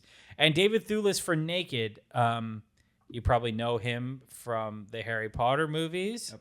Well, who does he play in Harry Potter? Professor Remus Lupin. Oh, he's a great actor. Yeah, he's great. In Naked, he is doing something very special, very unique. I don't know if any other actor could do this role. It is, it's a one-of-a-kind performance, and I don't really want to say anything else about it. It's a very dark, grim movie, and he gives a very special performance in it. Anyway, to end this category, drainage. Drainage, Eli. Okay, we have 2 categories left, and I'm wondering if we should swap the order. So which do you guys want to end on? Do you want to end on Best Picture, or do you want to end on Best Director? Yeah, let's end on Best Picture. All right. Okay, so Best Director, who feels inspired? Because we were talking, this is an interesting category. Because you have to define, like, what does it mean to pin something just specifically on the director, even though films are such a team effort. I'll go first. Okay. I'm going to pick probably the most generic pick you can pick, but I'm picking Steven Spielberg. I'm going to pick E.T. He's great, yeah. Specifically, because that is the movie and his style. Well, first of all, Steven Spielberg, his style to me is big movie Hollywood stuff. Like, when I was a kid, every Steven Spielberg movie was that movie that inspired you. Of course. That has that visual. So many directors try to take it and remake it. It's got some kind of quality to it. You can't really, I don't know. It's like defined a genre. Yeah, like it's something about it's the blockbuster. You know, he knew how to make that. Yeah. And for me, E.T. is always gonna have a special place in my heart. It was made before I was born, but I watched it as a child like 1 billion times. I loved every part of that movie. The music, when he Visual flies effects across the moon with the bike, and the guy with the love the keychain guy. When you don't see the evil guy, it's just the music and then his keychain and his keys like right on his leg. You know, you don't see him at first for the pretty much half the movie. It's just a guy. I'll be honest, it's been a long time since I've seen So You gotta E.T. rewatch it, man. The bad guys in the movie, well, he's not really a bad guy, but he's introduced trying to catch E.T. as just a guy with jeans, and he has like a keychain that jingles. Okay. And that's how he has like dark music. And that's how he's introduced over and over as he's like following where E.T. is. But it's just everything about the movie. And then I think Spielberg had a really cool, unique way of being able to write from the perspective of a child, like how a child sees the world, experiences the magic of the world, whatever. Across a lot of movies, that's a real strength of his. Yeah, which E.T. Even in a horror movie like Poltergeist. Yeah, it's really true. Yeah. Yeah, he's really good at interacting with children, for sure. Like the Goonies and all those. Yeah. Main thing I remember from E.T. is that Elliot calls one of his brothers penis breath. Yeah, at the I beginning. was thinking the same Shut thing. up, penis. wow, breath. very homophobic. Problematic. Yeah. So you like E.T. specifically because you feel like it has that distinct It has everything. Steven Spielberg style. Everything that Steven Spielberg was great at is in that film. Sure. And that's your pick for Best Director. Yeah. Makes sense. Yeah, he's a Gabe, great you want to go director. last, right? Yeah. Okay. Hannah? So when I think of directors, who am I thinking of that has left the biggest impact on cinematic history and will continue to define cinema long after they're gone and has like the body of work that pretty much almost every film you point to and you're like, this is one of the best films ever made, and that's Kubrick. So to me, like, I don't know, there's just so many great things about his films. You know, you look at like 2001 A Space Odyssey, even like The Shining defines horror movies. You know, it's something special. My favorite movie of his though is Full Metal Jacket. You have two distinctive parts. You have like the boot camp and then you have them going into war. And I just really like the way he shot those two different sections to be so distinct from each other. And I don't know. Obviously he's such a great director. So, yeah. Really interesting how he, at that point in his career too, refuses to leave the UK. And so they just have to try to sell the UK as Vietnam. They did a good job and of it. they do it, and it works. Not one of my top Kubricks, but It's still a a personal phenomenal favorite. movie. Yeah. And that boot camp section is Incredible. Just even The Shining. I mean, 2001, people can point to as one of the greatest films of all time. Yeah. Defines cinema history. It's hard to deny Kubrick that. Kubrick is a director that, like, a lot of directors make films. Kubrick makes art. Yeah. I think that's something about Kubrick that always stood out to me. He's like he makes a sci-fi movie. It's not just a sci-fi movie. Exactly. It's art. Yeah. And he Same makes with a horror movie. It's art. You know. he very purposely went out of his way to make films in different genres, right? He rarely returns to a genre. War is the only genre he ever really returns to. In a different way. Yeah. I mean, yeah. So Doctor Strangelove is more about. That's true. So he really makes 3 war movies. What are you thinking of? Like, what is it, Spartacus or whatever? 4 war movies, I guess. So they're very different. But Spartacus is sword. Yeah. Spartacus is like a sword and sandal movie. It's a historical. But it is war. It's a historical epic, but it's not a modern war film, right? Yeah. It's not a period piece. Like more than his modern war films are Paths of Glory, which Sure. is a World War I movie. Full Metal Jacket, which is a Vietnam movie, and Doctor Strangelove, which isn't really a war movie. It's more of a Cold War panic movie. Political satire. Yeah, it's a political satire, I'd say. Yeah. I agree with everything that you guys said. The way that I came at this category was thinking about overall strong... Also, Fear and Desire is also a war movie. Go ahead. But that movie's a piece of shit, and Stanley Kubrick disowned it, and I agree with him that we just pretend that doesn't happen. You could argue The Shining, he's battling alcoholism. war movie. Right. Sorry, Andrew, continue. My bad. Yeah, go ahead. I tackled this category from overall strong vision because, like I said, it's hard to pinpoint directly what a director is doing because oftentimes film can be really collaborative processes. For someone like Edgar Wright, you can draw that line from movie to movie of like the director's unique perspective and vision. But I agree with everything that you said about Stanley Kubrick, and that's why my pick is Stanley Kubrick for 2001: A Space Odyssey. That's a classic. Because I can't picture any other director having such a strong vision for such a unique cinematic experience as 2001, and that's what I consider that movie to be. It's not a typical movie-going experience. It's like a cinematic adventure. And it's like 2 or 3 movies in one. Too. Yeah, I'm not surprised that I didn't cinema. like it the first time that I saw it because it's so unique. But the second time I saw it, knowing what I was in for, I was able to appreciate it on that level. And it really, based on what I know and have seen from other Stanley Kubrick movies, it really seems like a lot of that came directly from him, which I really respect and appreciate. And I think it's well deserving of a Best Director nomination. I love 2001: Space Odyssey in a way that, like, if you don't like the beginning of the movie where the monkeys and all that, let's say it's a little too much, you don't like the end or it's a little too weird, but the whole Hal storyline, could be a whole movie on its own. It's true, yeah. It's so you could see scenes from that movie from different parts of it and you would know it's the same film. Yeah, the baby. That ending is one of the most haunting things you'll ever see anywhere. It is so unbelievably eerie. You talking about the hotel or are you talking about the baby? The hotel. Yeah. Yeah, that's creepy.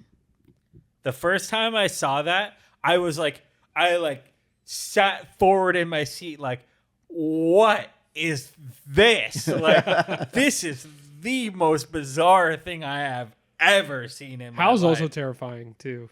Yeah, sure. I feel like I saw too many parodies of it before I saw the real thing. Right, and I felt that way through like the entire movie when the first time I saw it, where it was like, oh yeah, I've seen parodies of this, but then I don't know, It's that so hotel creepy. scene at the end is wild. You talking about Recess, Hannah? And Futurama? Yeah, mostly Future. Yeah, so many different media. Also, when we were talking about sound design earlier, I forgot to mention the scene where Hal turns off the life support systems for the other astronauts in the spaceship. From a sound design perspective, that scene is amazing.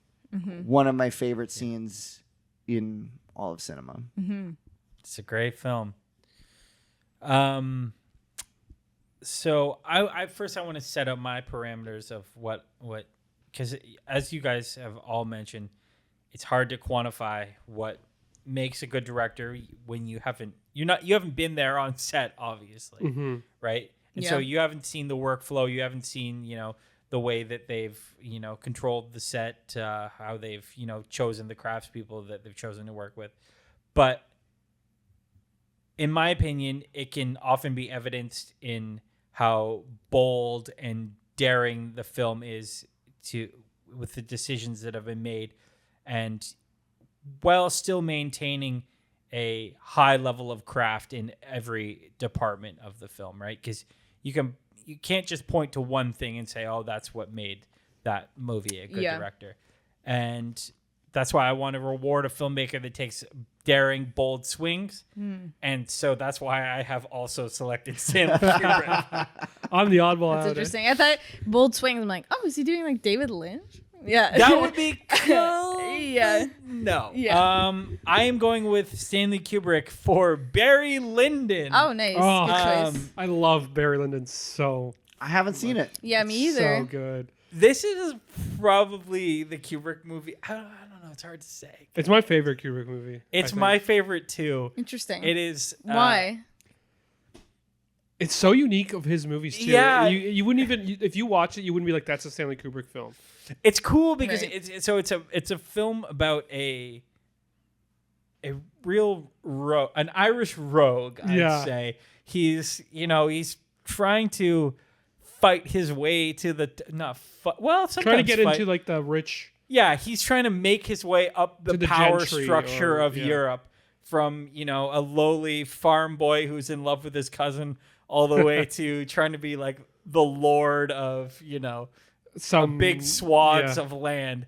And He's got big tracks. he's just a real piece of shit too. And I just love Barry. That's my boy. And the music, but you know what I love about that movie the most is the fact that it's one of the movies that's the most grounded in historical accuracy sometimes, and then completely fucking insane. This would never happen in this era in a million years. It swings between both so openly that it's just the best. So I don't want to spoil the movie for you guys because you haven't seen it, but one of the things that I love the most about Barry Lyndon and the choices Kubrick has made is that while you watch the events unfold in the movie, as like someone dies this dramatic death, the narrator just like coldly reads their obituary. Oh my And god. it's just a reminder. It's kind of the idea of the film is that while these people lived these big lives that seem important to them at the time, in reality, they died 200 years ago, and all they are now is a paragraph on a page. That's all their life has boiled down to is this one obituary that, Am I going to die, Dad? yeah. Oh my God. And that is the cold. We're talking about hard cut, like just cuts that go way too hard. It's also completely unpredictable.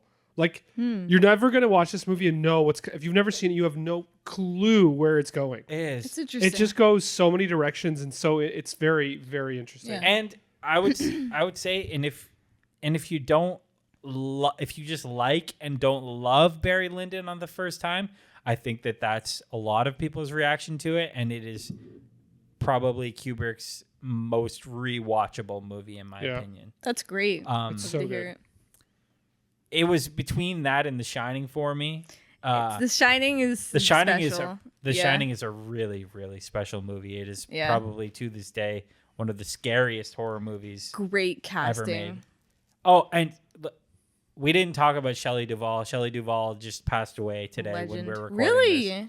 Oh, really? She's so good in Three Women too. Yes, just an amazing screen presence. Very unique looking, and she's Yes. Yeah. phenomenal in The Shining. She's so good. Well, especially because it's like if you watch the featurettes, you know that Kubrick is enticing the fear in her to get that performance out of her. Yeah.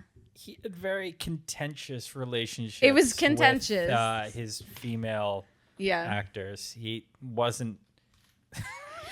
We're not talking about him as a person. We're talking about No. he got the performance that he needed for the role. Yeah, he Yeah. was. But from what I've heard, he kind of got along more warmly with male leads in his movies. Yeah. Maybe not always, but more often. And just women were like, what's up with this guy? He is so cold. And I don't think weird he to would me. be. I think he would have been canceled current because Probably. his Maybe. treatment of actors on set has now been kind of he Well, like again, physically and yeah. mentally abused people. But it was okay back then because it was for the sake of art. Well, but I'm But, just saying, you know, I don't times know have if he would be changed. so Yeah. popular these days. Yeah, I But agree. fabulous filmmaker. Yeah, that's interesting. Your take on Barry Lyndon. I would have thought at face value that it would be more of like a serious period piece. It is in No. moments. It is, but it also has a real Yeah, cheek comedic to it. It has. It's it really has some real interesting. cheek Yeah, to it. I you like should that. you just watch it. That It's- that does make me want to watch it more. yeah, you should That's watch what, it. but I just went and saw it in theater again because Cineplex was playing all of Kubrick's movies I think it was in May, and I went and saw it with my friend Sebastian, and he said to me before the movie because he had just watched it for the first time like probably 6 months earlier, but he had watched it like 4 times since then, and he leaned over to me before the movie. He's like, I just want to check, like, are you at the point now where you've watched this movie enough times that you just find it funny now? And I was like, yeah, dude, it's fucking hilarious. I love that. And so we're like the whole time we're like laughing at the lines we find the funniest, but it's I don't know how to describe Barry Lyndon. Yeah, it's very it is unique. a truly special. It's the best movie about that era I think ever made for sure. Yeah. Interesting. Okay. Yeah, And the music, that there's The a music particular is song so good. that's just used, and you've probably heard it. If you hear it, you've probably heard it Yeah, I'm being sure. used. Yeah, I didn't choose it because I don't think it's not original, right? No, I It's- don't know. I think I'm not it's. sure. I think it's Interesting. existing composition, which I'm not sure who it's by because I don't know my classical composers, but Well, the natural light cinematography is always talked about. that's too. another thing Yeah. too. Yeah, the lenses that they had to. They're like They use- space yeah. lenses. Yeah, they're using like NASA lenses because they're using candlelight to light scenes. Yeah. It was like 0.94 or something like not as. It's truly Yeah. insane. I don't think anybody else could make that movie. So Yeah, and there's a lot of shots in it that are inspired by like real paintings that existed too, and Oh, that's sick. Kubrick's just framing up shots that are just, it's kind of a trope within cinema Yeah. talk. Every frame of painting, Painting. but that Like, that movie literally. is literally inspired by I love that. a lot of paintings. So Yeah. That's amazing. Well, appropriately deserved, but interesting nonetheless. Stanley Kubrick wins the Oscar for Best Director for 3 different movies. congratulations, Stanley. I know this is your career achievement, right? Yeah. Okay, and that leaves our last category. Carl, I leave it to you. best film. Best Picture. My pick for best picture of all time is There Will Be Blood. Nice. It's my choice. single favorite film. Respect. I've watched it so many damn times. I mean, I don't know. We've talked about it Yeah. with Daniel Day Lewis's acting, Drink your milkshake. but it, yeah, I drink it up. it's not just Daniel Day Lewis's Yeah. role. There's a lot of great Yeah. Paul Dano Paul is Dano. excellent. Dano. Sorry. I found Really that good in it, movie so. really funny to me. It just was really funny. And my brother-in-law was like, "Oh, you think it's a comedy?" And like, it was, It like, is. totally making There's fun so of many me. funny- It is. Paul Dano's faces the whole time, like But- when he like thinks that he's gonna like announce the thing, and his face you know like drops. That So movie is actually based off a book. Yeah. It's called The interesting. Oil Man, that makes and sense. it's not really similar at all to the book, but yeah, no, it's a brilliant film and probably the best modern movie ever made, in my opinion. Yeah, it's definitely up there. The for proud daughter of these hills. sure. Yeah, exactly. Everything Paul Dano does in that movie makes me laugh. Yeah. Okay. Which is your brother, Eli? Well, there will be blood for Carl. Gabe, hit me with it. All right. Some honorable mentions. We've mentioned, I know. we've Yeah. mentioned most of these. I Yeah. guess there's 10 nominees in this category. Normally, I have made 10 nominees. We've mentioned most of these already. Okay. Portrait of a Lady on Fire, Do the Right Thing, The Shining, The Godfather Part 2, Lawrence of Arabia, Wild Strawberries by Ingmar Bergman, The Red Shoes, His Girl Friday, and Before Sunset are Ooh. my nominees. Yeah. My winner, though, Paul Thomas Anderson's There Will Be Blood. Oh Nice. yeah. Solid choice. When I think of movies that have it all. Acting, writing, sound, cinematography, costume design, production design, score. There Will Be Blood is operating at the top level in all of these things. And that is why it is my best picture. Also, how do you even explain? Like, I tell people all the time it's my favorite film, and they go, "What is it about?" I'm like, I don't even know. About an oil man. It's like, how do you That's even? all you need It's to so know. unique too. There's no other movie. Name you a single movie that is like There Will Be Blood. Toy Story. Which one? It's close. Toy Story. You know, the one And with the Daniel toys. Day-Lewis is Very exactly similar. like Woody. Okay, Yeah. well, besides Toy Story, but you know Yeah. what I mean. It's such a Yeah. unique movie. Yeah. I can't even explain it to him. Like, just you have to watch it. It's like there's this really quiet guy, and he's really intense, and he owns oil fields. like, Yeah. like how do you even explain that film? But yeah, For the whole length of the film, I thought his son HW was his biological son. you missed the whole beginning. Oh, yeah. I didn't understand To be fair, I don't think that I fully understood that at the beginning either. because he's holding The the first time baby, I but I watched didn't it. realize he was holding it for his. Worker Yeah, or his coworker or coworker, whatever. yeah. Yeah. I was like, oh, like he has a baby now. Great. The movie's just Paul Yeah. Thomas Anderson. I almost picked him for director because he has so many freaking great movies. Yeah, he's a great director. Yeah. Hannah. I had a There Will really Be hard Blood? time with this, and I didn't want to overlap a lot. So it's like 2001. It's definitely one of the best. I thought about movies that if an Amish person approached me and they're like, "Hey, I've never seen a film in my life. What would you recommend?" And there's so many different ways I could go about this, but I kind of went with like an oldie, and I went with Rear Window. Hell yeah. Okay. Oh, Yeah. That's a good pick. Because it's something specific to, it's a very visual film, and it speaks to a very like classic cinema choice. It's like, if you've never seen any films, maybe that's the place where you start, where it's like, it's not the flashiest, but it also has so many like things going for it, and like showing, not telling. And it's just so compelling visually that I don't know, I thought it was a good pick. So No, it's great. Yeah. That's a really good pick. Grace Kelly just It's no There Will Be Blood, but Grace Kelly just being like infinitely hot, and James Stewart's just like, I think there was a murder over there. And she's like, It's just so please, classic. please just look at me. And he's Yeah. like, wow, something strange going on over there in the neighbor's apartment. it's such a Yeah. good movie that I've seen versions of it on The Simpsons, on Family Of Guy, course. on Twilight Zone. It's just such a Yeah. movie maker's movie, I Yeah. feel like, which is like, I don't know, which is why I chose it. Yeah. Solid pick. Yeah. Well, to end off, my final pick, I couldn't help it. My heart just spoke to me, and it told me to pick this.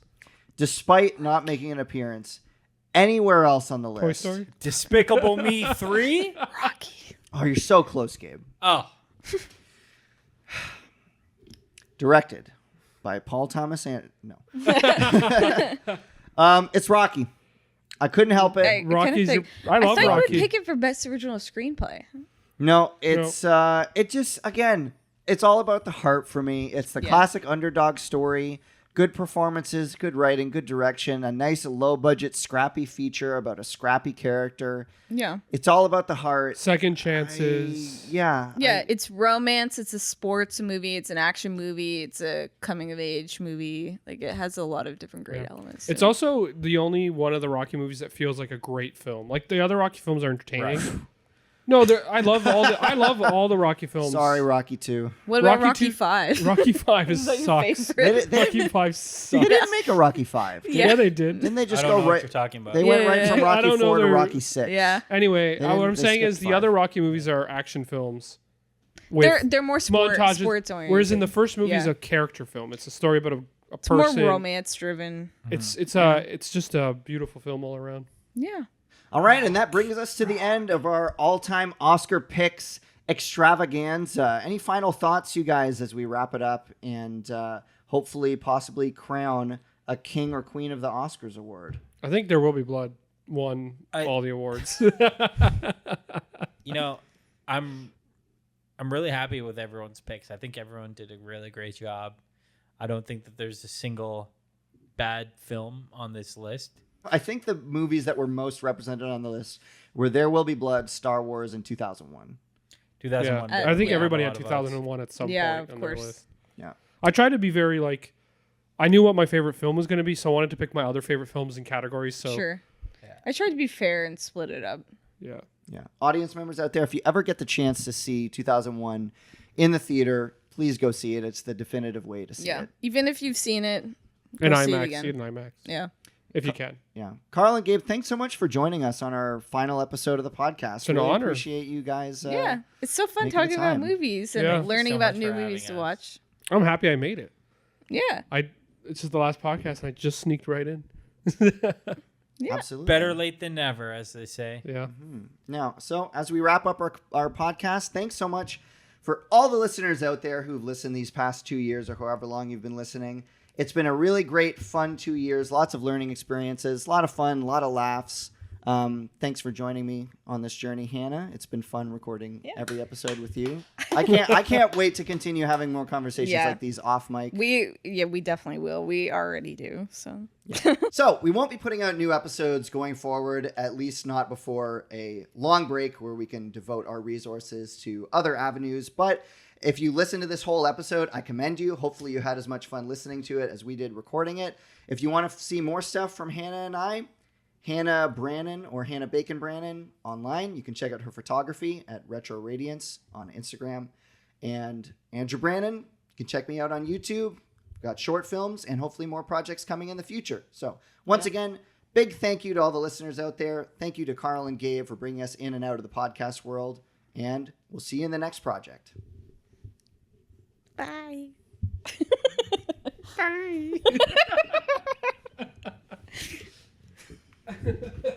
That was like such a difficult podcast. Bye.